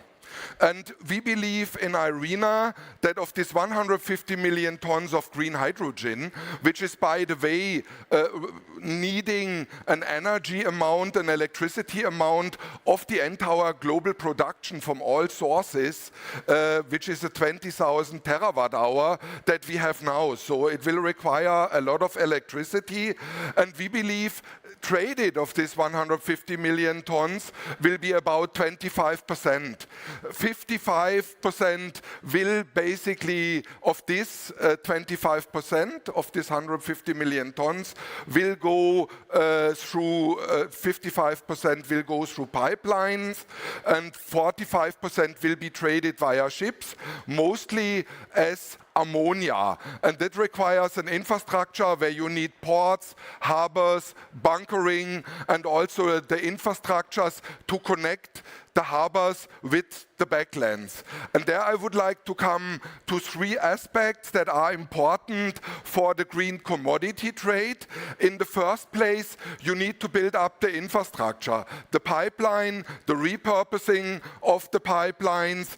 You need to build up the ports and the harbors, but also it is important to build up socially the skills. You need special workforces, and the good message is here in terms of socioeconomic. The green hydrogen trade will create jobs on a level of 7-digit numbers of new job, very specialized job that we have to foresee. And also important is to make those markets happen. We need the certification, the origination, so the certification of the origins. Where is this green hydrogen coming from? And then you can trade and we can create those markets. This is the key thing. What does this mean for the political discussion? We clearly have to see that hydrogen is part of a bigger picture and needs a comprehensive planning to connect the hydrogen trade with the needs in the end-use sector, with building up the infrastructure and the skills. It is also important, and this is what we see happening now, there is a lot of diplomacy going on in the world in connecting importing and exporting country. A strong emphasis is on the critical materials. that are needed for the green hydrogen trade, and also, let's say, reducing the unnecessary consumption and do the green hydrogen trade in a very energy efficient way. And this will create a setup that will also create a shift in geopolitical structures that needs a certain discussion and needs to be foreseen in the discussion. I would like to end my presentation here. Thank you for the attention, and thank you very much for having the opportunity to speak here. Thank you so much. Thank you. Thank you very much, and of course for pinpointing already to some of the questions. Ladies and gentlemen, we have a Q&A session at the end of our panel as well. So if there are already questions burning on your chest, please keep them ready. We have the microphone for you as well, just as a note at the beginning. Now we are coming to our panel when it comes to, of course, hydrogen trade, the green energy transition. How can nations balance and dance this balance of economic cooperation, competition, and energy security? And for that, I welcome my panel here on stage. Jennifer Morgan, Rainer Kitzo, Katharina Reiche, and Yadia Salazar-Mecha. Join me on stage, and then we sit down and have a quick introduction. Please.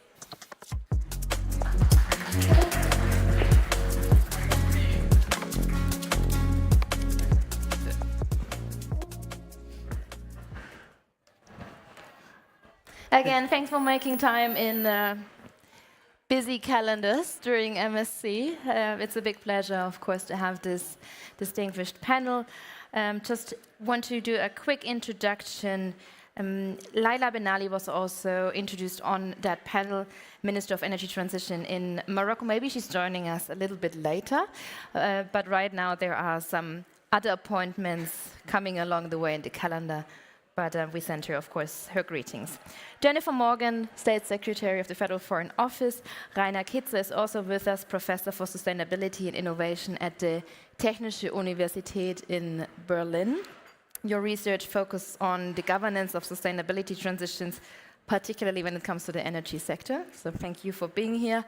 Katharina Reiche is with us, CEO of West Energie, and currently the head of 10,000 employees at the energy service provider West Energie, which is the largest subsidiary of the energy company E.ON. But you're also the chairwoman of the National Hydrogen Council in Germany, and prior to her current position, she served as a member of the German Bundestag with various governmental positions, including being Parliamentary State Secretary at the Federal Ministry for the Environment, Nature Conservation and Nuclear Safety. Thank you for being here.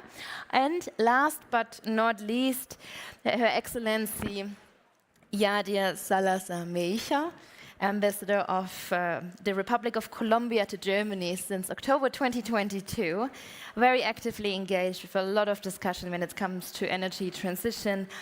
You have a distinguished career in Colombia's public sector. You held key roles in the Vice President's Office, the Diplomatic Service, the Ministry of Industry, Trade, Tourism, and now you're the Ambassador of Colombia in Germany. Muchas gracias for being here. Wonderful.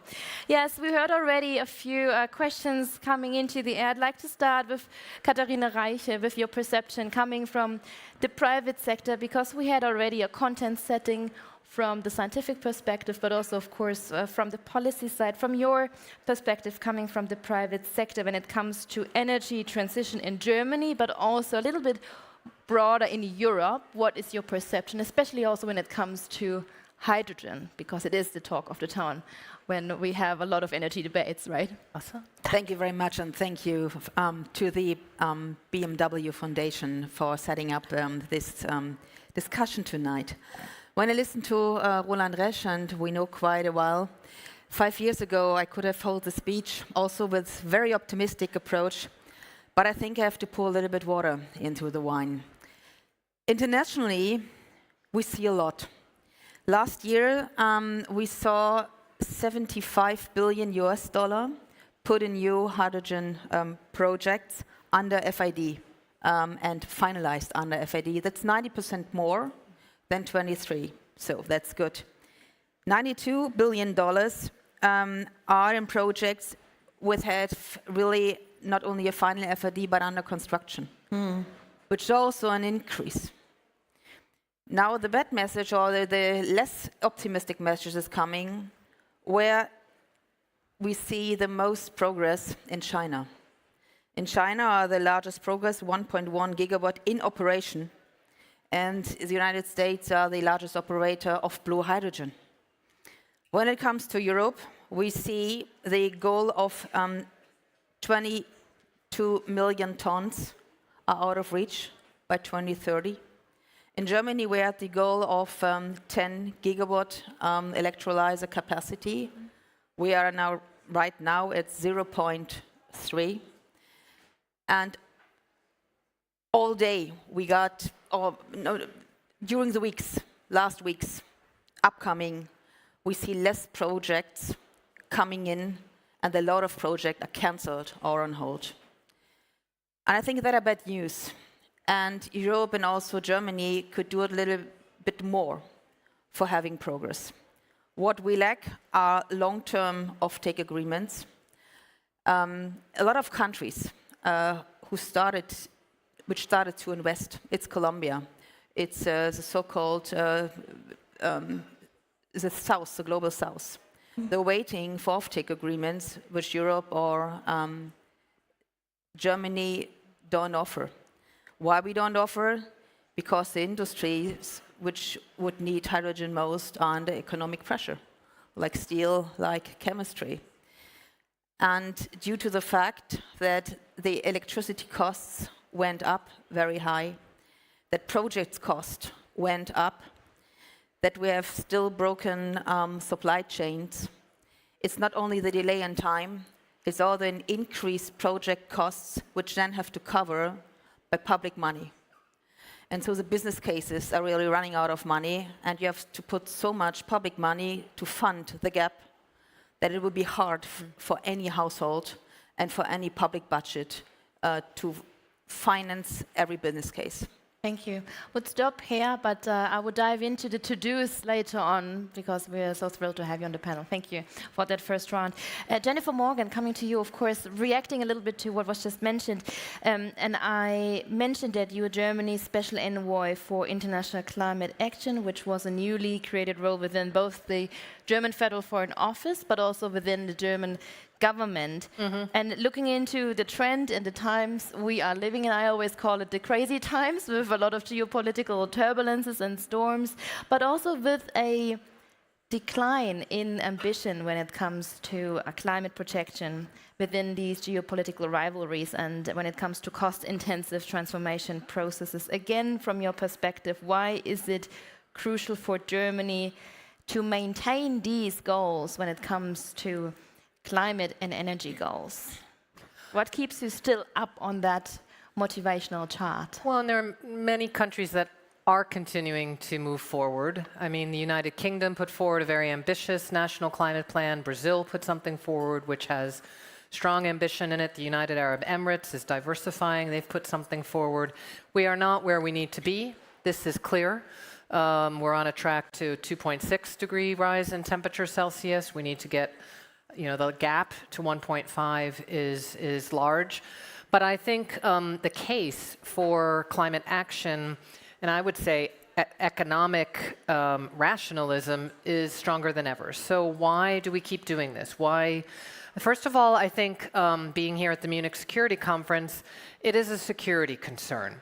Climate change is a security challenge. We released a report just 2 days ago, or actually a consortium of scientists, a national interdisciplinary climate risk assessment by our intelligence community, our defense think tank, and our intelligence agency finds that climate is one of 5 top security challenges for Germany. So if you are looking not just in the horizon, but today, the many different levels of the costs of inaction on climate are extremely high, whether it be the impacts that are happening themselves and what that means to agricultural areas, to if you just look at the costs that Munich Re puts out there on the events, but also in terms of the security risks that are there. So that is, sitting here as the Federal Foreign Office, obviously the security challenge is essential. The second, and then I'll just, if I may comment briefly on Katharina Reich's important comments, I think is around the economics. So, you know, it's quite clear if you look at the costs of inaction and the costs of the impacts, if you look at the drive that is happening to clean energy around the world, that renewable energy is the cheapest form moving forward. We see 85%, as I said, of new power plants being renewables, but it's not happening at the pace and scale that's needed. The financing isn't always there, right? And there are hurdles that are present. And so that's why I think as a country like Germany, which is a high-tech engineering country, I think we continue to see great opportunities for German industry, not only in Germany but also abroad. But also we're very much looking towards what President von der Leyen has been putting forward. Because I think we are now in a moment, there's lots of uncertainties, but we have a new European Commission. We have a competitiveness compass that has been issued, preparing the groundwork for a clean industrial deal. It's clear that it needs to move faster. It's clear that there needs to be less bureaucracy on it. It's clear that although the prices have come back down since they went sky high after the Russian war of aggression, and I think it's quite extraordinary what our citizens in Germany pulled off during that time period, there's still a lot to do. My final thought is, I mean, this is a long-term game. It's short and long at the same time. So we need to have global emissions by 2030. That's in our security interests and our national interests to avoid those costs. But we're also trying to build a new infrastructure. We're working to build a whole new way. I mean, I visited steel companies, and it's just extraordinary. And so I think we need to go and learn from the barriers that are happening, but then respond quickly. And I don't get depressed by it. I think it's a learning moment that now with a new commission coming in, we have elections here soon, we need to get that stability and move forward, listen to industry, listen to scientists to figure out, okay, in this mega transformation that we are trying to do in a very short time period, because of the climate crisis and the competitiveness concerns, how do we do that better? Okay, thank you for that first start. I'd like to come to a key point that you also mentioned when it comes to working together. You both mentioned partnerships, and that's where I would love to start with you, Her Excellency. South-South, North-South partnerships, especially when we look into different hotspots, and EU, China, US, they all compete in bolstering economic ties, in developing reliable energy and critical supply chains with partner countries worldwide. And that's why I'm coming and looking to you, to the Latin American perspective. So maybe you can give us an outlook of how does Colombia navigate, in fact, through these competing interests of global powers when they all ring Colombia for partnerships? How is Colombia responding to these phone calls and to these calls for working together? Yeah, thank you very much. First of all, I want to recall some words that Jennifer was saying at the beginning. We need to balance, of course, our decarbonization goals with the reality that Colombia is highly dependent on fossil fuels. And as you mentioned in your intervention, this is a critical topic, and today much more than before, because it's a reality, and we are looking into the decarbonization goals they go together with the big assets that Colombia owns in biodiversity and water. But also we need to see that this economy that is heavily rely on hydrocarbons has big challenges in attracting now, as Katharina Reich was mentioning, energy investments, because we need to ensure capital flows to maintain economic stability, social transformation, because Colombia needs that. This belongs to our sustainable peace. And then to make sure that extractive industry is as well connected to this, not only in a sustainable way, but in a social sustainable paradigm for the peace of Colombia. So we see a lot of, with concern, a growing geopolitical competition for the critical minerals that are needed for the just energy and economic transitions. And that's why we need these partnerships, because this goes into many, many areas, meaning technological transfer. So that's something that we are looking into. First of all, investments. But investments, then they are getting much, much slower, particularly in the hydrogen economy, as you said. There's no off-take contracts there. That hasn't stopped us, but we are really concerned. And we look into Germany, and that's why we have this very strong energy and environmental partnership with Germany, because we need knowledge. We need transfer of knowledge in all these green technologies that we don't have and that we need for the transition. And I think it was Irena mentioning as well infrastructure. There's huge investments that we need to do as well to make sure we are now an exporter of fossil fuels. So we're one of the main exporters of coal. We need to change that. We have oil as well, but then we know how to export fossil fuels. But then we need an appropriate infrastructure to learn how to do it with clean energies, with hydrogen, and we need to train the people. We see that as an opportunity as well. That's why we haven't waited until the offtakes agreements come. So Ecopetrol, the Colombian national oil and gas company, has decided to invest in an own project at the refinery of Cartagena, where we have gray hydrogen. And it started already. It's the largest electrolysis capacity in Latin America, 800 tons green hydrogen a year. I think 22 megawatt. You can correct me. But it's allowing Colombia to capture then to reduce emissions of 7,000 or 8,000 tons of CO2. And we will, of course, wait for the offtake agreements. But for the moment, this is economically and environmentally and socially very accurate and appropriate for the strategy of Colombia and of Ecopetrol, and that's why we are moving forward this very big project, and we invite, of course, all German investors to look into that and to continue partnering with us in the energy, renewables, and hydrogen economy. Thank you for outlining the vision, of course, of Colombia's transition, what it means to have a just energy transition, and diving into the word of just will be coming up in the next round, promise, because that is something that we should all dive in. Rainer, I saw a big smile on your face when Her Excellency mentioned the big numbers. We were just discussing the conversion between megawatts and tons, and we weren't 100% sure. Oh, okay. That sounds reasonable.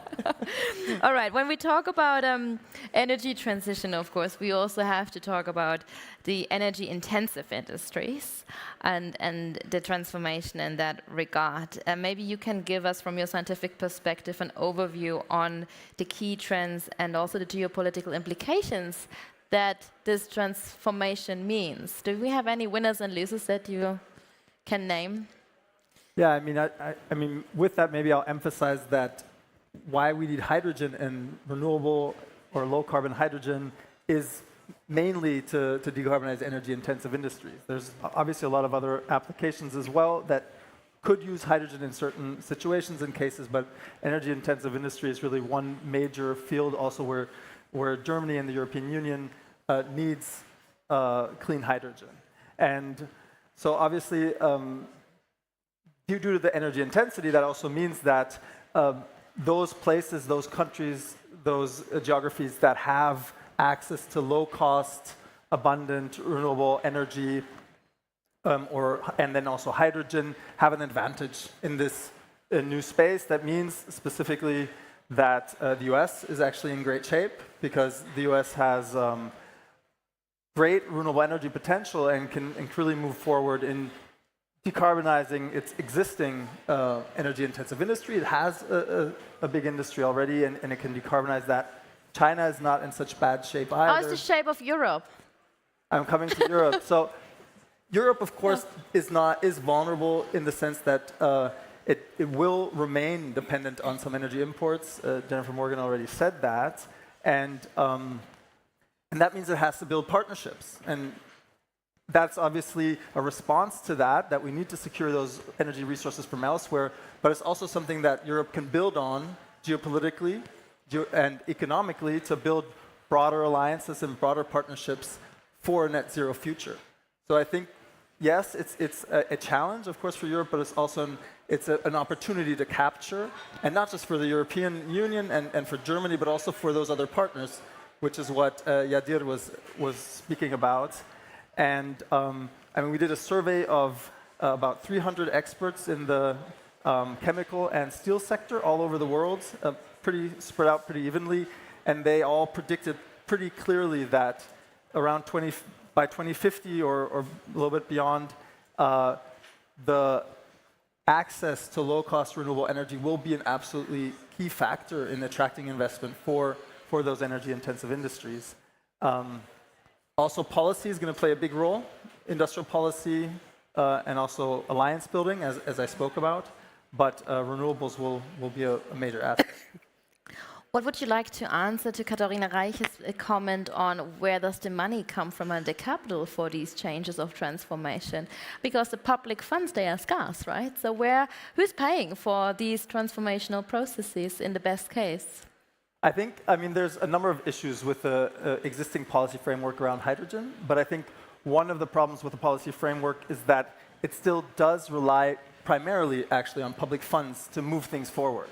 And what we need is a policy framework that really stimulates the last mile of demand, so meaning not necessarily the off-takers of hydrogen, but those products that are going to actually end up in the hands of the end consumer. So let's take cars that use steel, green steel, that is produced with green hydrogen. Or I had an example now that Heineken is investing in a, let's say, value chain approach where they're working with farmers who are going to use net zero fertilizers produced with green hydrogen. And since Heineken is part of this endeavor, it's really a very low cost for Heineken. It's maybe 1 or 2 cents per beer that they sell, and that's the way you can mobilize private finance. So what I'm really trying to say is we need policies that bring in the final end consumer to actually pay that premium. And that can't be any product, because we don't always have the end consumer able to pay that premium. But we need to find those products, like, for example, premium cars. We have the example of Heineken, and find ways to mobilize that investment. And that's actually similar to how we did it in renewable electricity, where we had the feed-in tariff who did precisely that.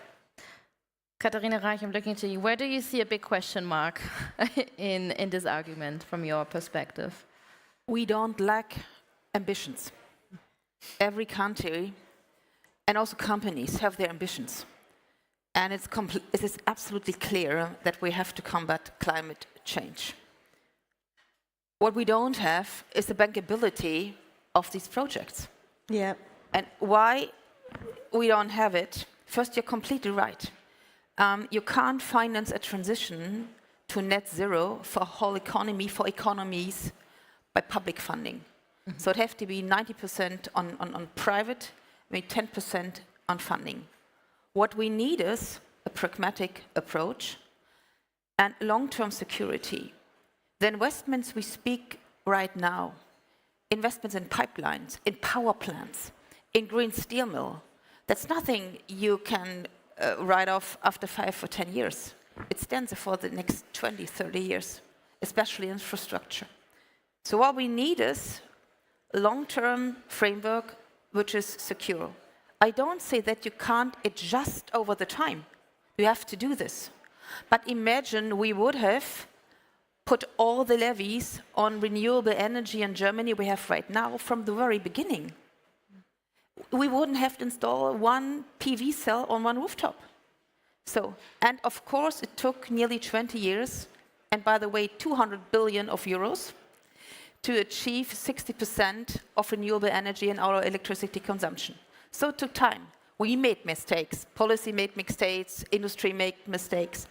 But we had, you mentioned it, a 20-year framework, the feed-in tariff.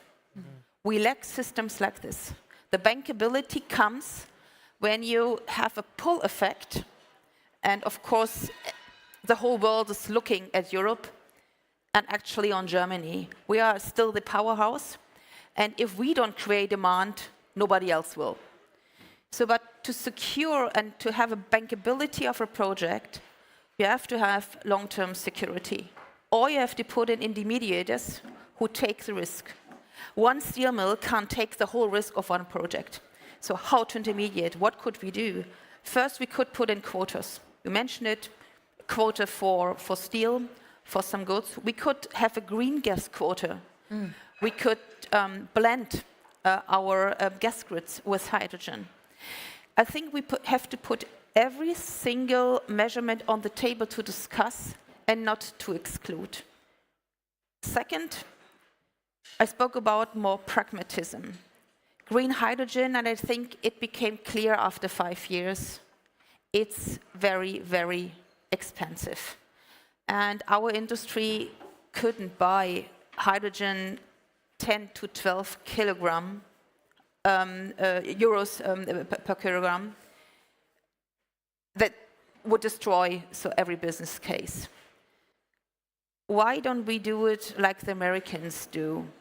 I know the IRA isn't that shiny as it's supposed to be. Chapter 45 took a while until it was published. But what they do is they put a low incentive on low decarbonization, and they put a higher incentive on green decarbonization.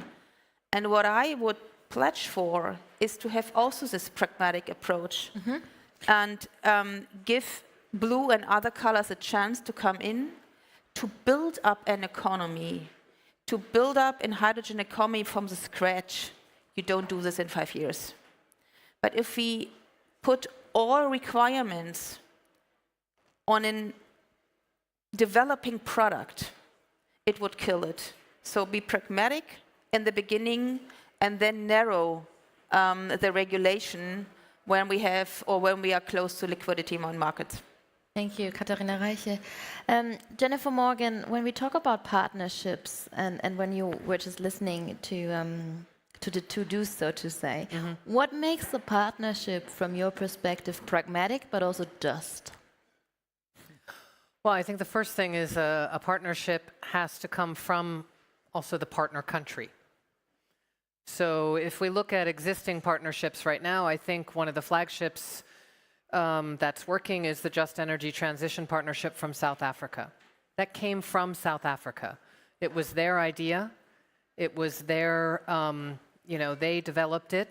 And then there was then a response that came from a number of contributor countries together. So that it has to be just in process, not only in substance. Procedural justice is very important, I think.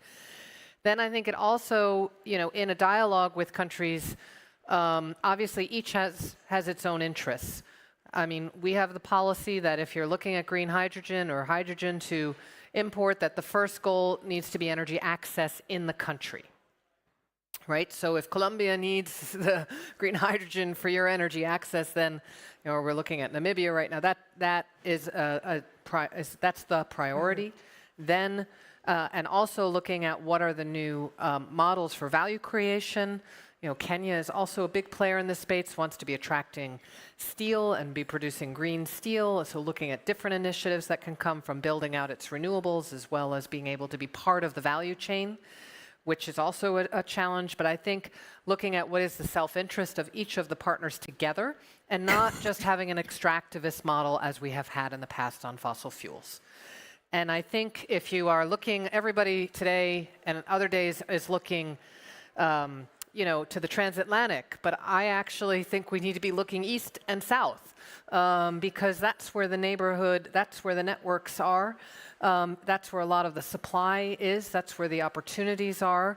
And I think finding those ways that we can be creating new partnerships in a world where BRICS and others, if I think back to the climate negotiations, there is a whole group of countries with whom Germany has partnerships that are not part of this big battle that's geopolitical, but are very interested in their own development, obviously, and are seeing the benefits that come from building out, I would say, renewables, green hydrogen being part of that potential process.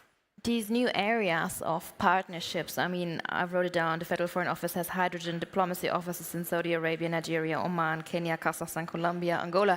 So going south, going east, is that the reason why you spread out into these regions? Because you want to fill the gaps in these areas? I think we spread out because we have a large demand. And also because we see the benefits of working with, we've learned to diversify, and that's very important as well. And I think also you see in a climate foreign policy the combination of economic development with climate coming together, and that's priority for those partner countries as well as the opportunity to be able to be building new alliances, which are important not only for climate action, but also for a values-based, interest-based foreign policy. Mm-hmm. Her Excellency, coming back again to the word just in the word and title of Just Partnerships when it comes to partnerships and hydrogen, how is Colombia, again zooming in, managing it to foster trade, to also strengthen their own competitiveness without being dependent, and also to strengthen local development? Is this part of this just? Maybe you can zoom in with us what it really means on a local level in Colombia. Yeah, it's part of everything you have mentioned here. It's very complicated, and you need to make sure that before, for example, we know we are working with Germany because Germany has a big demand of energy, and we can supply that demand. Colombia now, for example, 10% of the energy you consume in Colombia is solar energy. When we don't have the Niño and Niña phenomenon, then we are running in an energy matrix that is pretty clean, 70% and all this. So we can, but then we need to look into our own necessities, as you have mentioned, and then those communities, let's say La Guajira, that's one of the places in the world, and that can be confirmed by Irina, where you have the best wind and solar capacities and the steady, it's a perfect place to have renewable energies. But if you look into La Guajira, these people do not have access to water. And if you look at that region as well, there we used to, or we export then let's say coal. And what is the benefit for those regions? They suffer of hunger, so no benefits. So we are not going to replicate the fossil fuel model for hydrogen or renewables energy exporting model that is not bringing anything to the communities. But within the communities as well, we see a big opportunity for investments as well. There you need to have economies with the communities that they can take care as well of their own energy necessities, create their reindustrialization policy, and connect there and make a market, because it's the same with the hydrogen economy. We need to make a market. What we see is that you were mentioning that, Katarina. We need long-term, and Colombia is working on that. That's just as well, not internally, but internationally, a long-term energy sovereignty for our country. So meaning that we need to connect the cooperation, the transfer of technology, the partnerships, the offtake contracts, etc., with national sustainability, with national biodiversity, and with industrial policies. That's extremely important for us. There is nothing that is going to happen as well in the Global South if we don't speak with the Global North about industrial policies. And this is in the energy sector very, very, very important. So we see our own just energy transition insight, and we have energy communities, our own policies, but this is also connected to the international just energy transition, where technology is available, where we can create green jobs together, etc. Before I open up the floor to your questions, I'd like to come in from a different angle again. Rainer, we talk, of course, about energy transition, different partnerships, but we haven't yet spoken about security concerns when it comes to infrastructure. Infrastructure that is needed was mentioned by Mr. Rösch, but the critical infrastructure at risk is, of course, also a topic when we need to debate about the energy transition. So how would you say, do we need to monitor these trends when it comes to security concerns for large-scale infrastructure projects? How do we need to monitor such trends, and how do you, how will it be influenced then by the debate of scaling up big-scale projects? You know, what are the to-dos of thinking of when it comes to critical infrastructure as well? Hydrogen infrastructure, energy infrastructure? Yeah. Well, I mean, I think that one of the challenges in critical infrastructure is for hydrogen, let's say in the North Sea, for example, with offshore wind, etc., is that right now Germany or the European Union it's gonna be challenging for us to build out that infrastructure all by ourselves, because with the pace and the scale that we would need to do that, it's going to be difficult to do that all by ourselves. So that kind of raises a similar question that we've had in the digital sector, where Huawei is one of the most important suppliers, but it's a big question whether we want to introduce that those components into that infrastructure. And I think the same question arises for Europe around that energy infrastructure. And it's basically a trade-off, I think. It's going to be a trade-off between speed and sort of turning over that infrastructure partly to partners that maybe could pose a security risk if they have access to the data, access to those platforms, the converter platforms in the North Sea. Also for traditional security issues, but it's a discussion that's actually not really happening yet. Why is it not happening? Because we see the attacks in the Baltic Sea, for example. So it's not a risk that is coming out of the air, I would say. It is a risk. So why are we not talking about it? I'm not sure. I actually wrote up a proposal for that question, and I'm trying to get it funded. So we'll see if we can stimulate that discussion a little bit. Because I think one of the challenges is that we don't really know much about it yet. I mean, this is something you can tease out. I mean, there's people in the defense ministry that are aware of these problems. They're talking to some of the stakeholders in the sector, but I don't think there's that much information and data out there. So that's one of the reasons we want to work on that. And then I think that's a broader challenge that Germany and Europe has, is that often these decisions on these questions, let's take the example of the port in Hamburg, where a Chinese investor wanted to take over a significant part of that.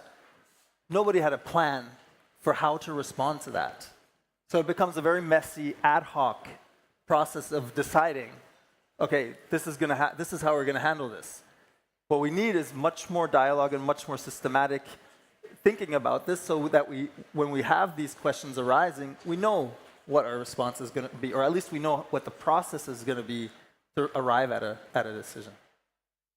Do I see your nodding? I mean, you might mistrust industries, but we are not completely dumb.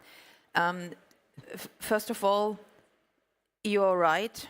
I think some of our enemies did a lot on detecting submarine infrastructure, and we haven't been aware that we don't only face cyber attacks, but also physical attacks.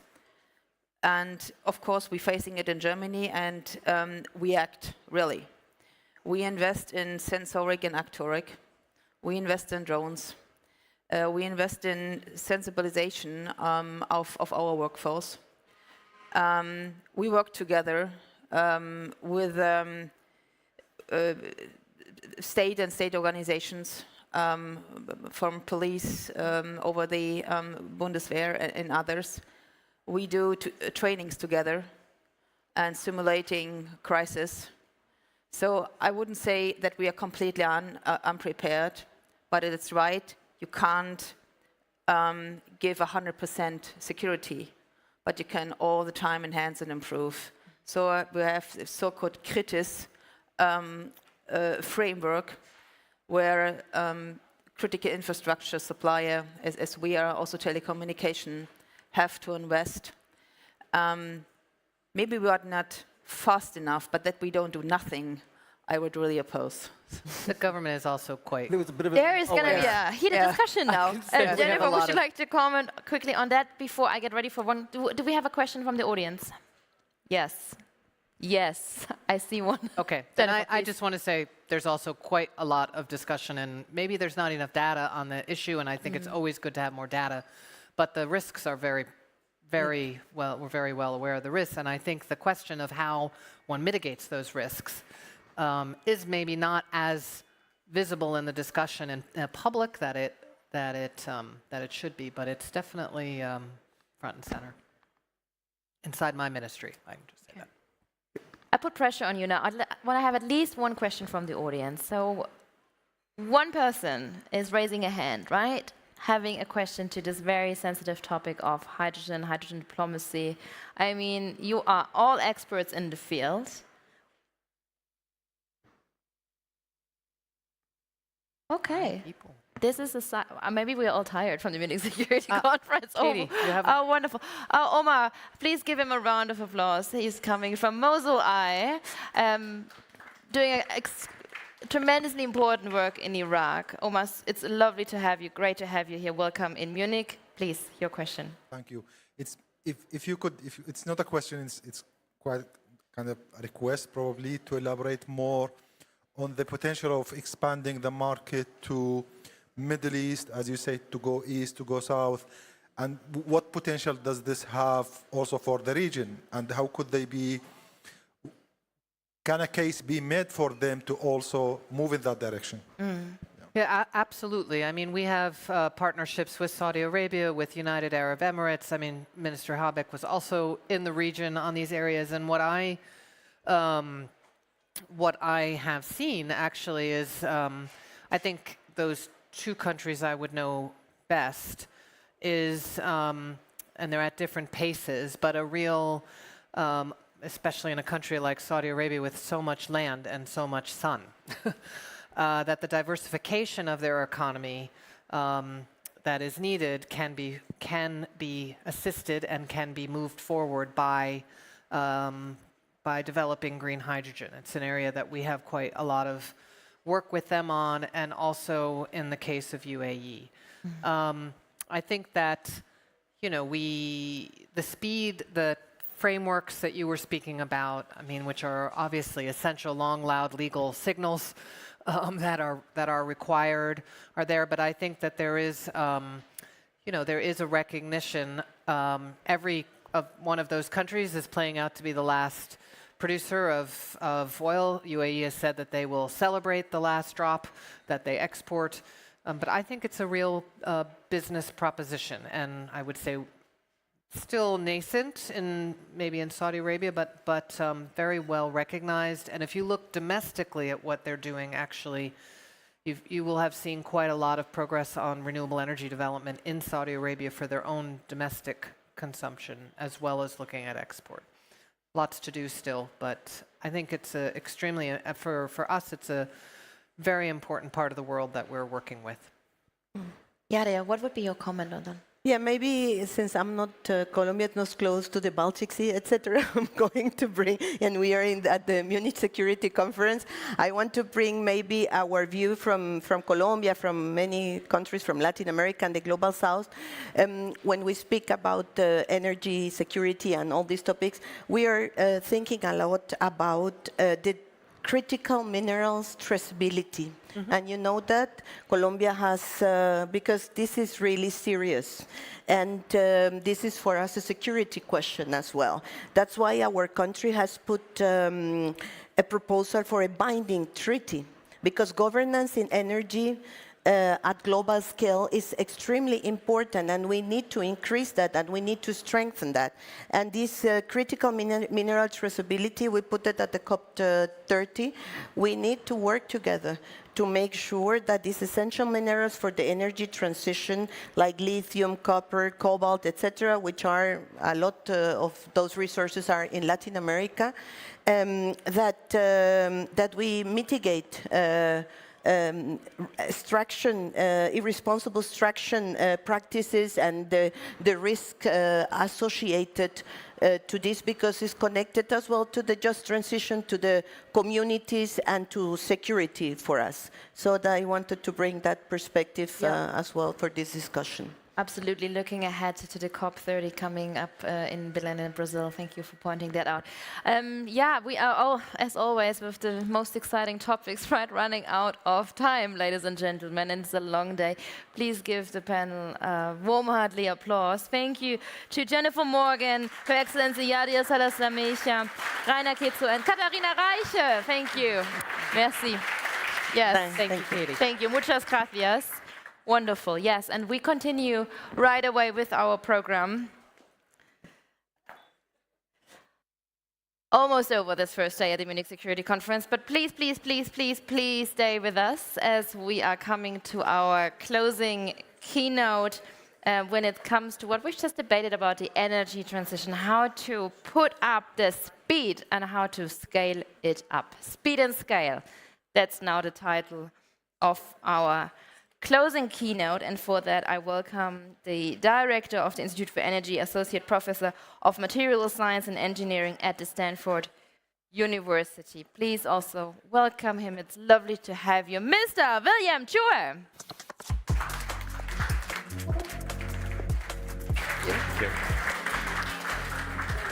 All right, good evening, everyone. I realize I'm standing between you and a wonderful dinner, so I will be quick. I'm speaking to you today as an academic as well as an entrepreneur. And I want to share with you some of the perspectives we have at Stanford University. As some of you know, Stanford launched the first school in 70 years, the School of Sustainability, a little bit more than 2 years ago. And it has been a great, but also a challenging journey of learning what sustainability means. So I was very excited walking into this pavilion to see the word prosperity on it. And the way we define sustainability is really to sustain prosperity over the scale of centuries. That is the mission of the new School of Sustainability at Stanford. We heard extensively about the energy transition today. I agree with everything being made, but I just want to re-emphasize those 4 important pillars: economic competitiveness, reliability, security, and of course, sustainability. Having those 4 things come together simultaneously is an incredible challenge, but it is also a huge opportunity, an approximately a $10 trillion per year economic opportunity. To unlock that capital flow, economic competitiveness is really key, and I will speak to a little bit about this in the next few minutes. Since January 20th, I've been traveling the world. I've been to Korea, Taiwan, Middle East, to learn about the latest perspectives and where we're going. And these 4 pillars really resonate with all the partners we have met. One of the words we hear quite frequently is all of the above. So I want to dissect that a bit. Often when we hear all of the above, we're thinking of all of the above in the solutions space. I would like to take you in a slightly direction into all of the above in timescales. So the title of my short remark here is on speed and scale. I want to focus on time scale. So we think about the energy transition as happening on 3 major time scales. Today, this is really about what do we build today? What can we energize today? What still in the ground can we put in today? What solution do we have that is commercially proven and can be deployed? Then we have the around the corner time scale, which is really about how do we start the learning curves of that first of a kind project to the nth of a kind. And the key question in our mind is where to invest. And then finally, and this is the one that academics like myself are most excited about, is the multi-decadal timescale. And then there the question is really what to innovate. To us, the coming together of these 3 timescales in terms of what to build, where to invest, and what to innovate will create the total set of solutions that will be needed for the energy transition to be completed. Now I want to share with you a couple of mindsets that we have been honing in at Stanford University in thinking about how to carry out this multi-decadal energy transition with speed and scale. And I want to make 3 big points. The first big point is the need for intersector collaboration. There are many sectors involved in the energy transition. The electricity sector is a major one. The mobility sector is another one. Industry, of course, the built environment, and many others.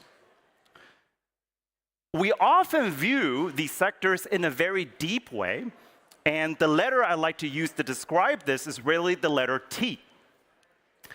As academics, we have deep disciplinary understanding and expertise in each one of these sectors, in all the technological solutions. But what is also needed beyond that depth is the breadth, and that's the wide part of the T. And when I say intersector partnership, I'm referring to the close collaboration that is needed, for example, between electricity and mobility, between electricity and industry. Let me give one very explicit example, green hydrogen. I know this has already been discussed multiple times today. This is an area where the intersector coupling between electricity and industry is absolutely critical. Let me share with you one analysis that came out of Stanford just a couple months ago that highlighted the enormous amount of electricity that is needed to produce hydrogen via green electricity. Specifically, we project by the year 2050, the amount of electricity required for green hydrogen will exceed the size of today's electricity grid. So this highlights the bottleneck, of course, naturally sits within the scaling and the learning within green hydrogen, but also the companion scaling of the electricity system. And this intersector coupling could not be more important. And there are many other examples, and we're now trying to promote not only dialogue, but also explicit partnership to answer those 3 questions I mentioned: what to build, where to invest, and what to innovate in the context of operating between the sectors. The second major point I want to make here is solution roadmap. One of the reasons in talking to all of our colleagues in the investment community, and we have many in the room, there is a wide range of solutions on the horizon. On one hand, this is very exciting because we have many options that we can pursue. On the other hand, the number of options also makes the roadmap unclear. So another major mindset that we have at Stanford is to think about how we navigate those solution roadmaps, specifically what is to come. One of the best roadmaps that we have seen in the history of technology is Moore's Law, that guided the entire industry to move in delivering Moore's Law. Now, we don't have a very good idea what that will look like for the energy transition, but we have to work on it. Let me give you a few examples. For example, when we think about solar and wind, what will be necessary to make that a near clean firm power? The answer is pretty straightforward. We need storage. But within storage, there are dozens of solutions available, all at different levels of readiness today, all having some uncertainties in the economics. So I think collectively, we should be thinking, discussing, brainstorming, debating those roadmaps to give more clarity on where the solutions are going, not just in the next quarter or the next 4 years, but in the next 1 to 2 decades. We believe that will really help decrease the uncertainty, increase the investment confidence in this area, and therefore unlocking those capital, especially when we think about that intermediate timescale of the next decade or so on how do we go from the first of the kind to the end of the kind. The final point I want to make here in terms of mindset, and this is a message to our academic friends here, is to leverage the deep science and engineering capabilities we have and present deep and thoughtful and science-based analysis to our policymakers. I could not emphasize this more as a critical role of universities globally. There are many contentious topics, but at the end, we believe science will prevail, providing the right answer here. Let me give one example. I know this is a hot-button topic here in Germany, nuclear power. We confront similar challenges in the United States. In my state of California, we were debating whether or not to shut down or keep the lights on at Diablo Canyon nuclear power plant. And with our colleagues at MIT, we performed an analysis to show the benefits economically. How much money would it cost or save the ratepayers? We calculated and analyzed the greenhouse emission for those two options. And we concluded if we extended the license to operate for Diablo Canyon for just 10 years, it would save the ratepayers about $2.6 billion US dollars. If we extend by 20 years, it would save the ratepayer by about $20 billion. And likewise, if we extend it, it would lead to a decrease of 15% in the state's greenhouse gas emissions. We presented these options to our policymakers, and they acted swiftly according to these science-based analysis.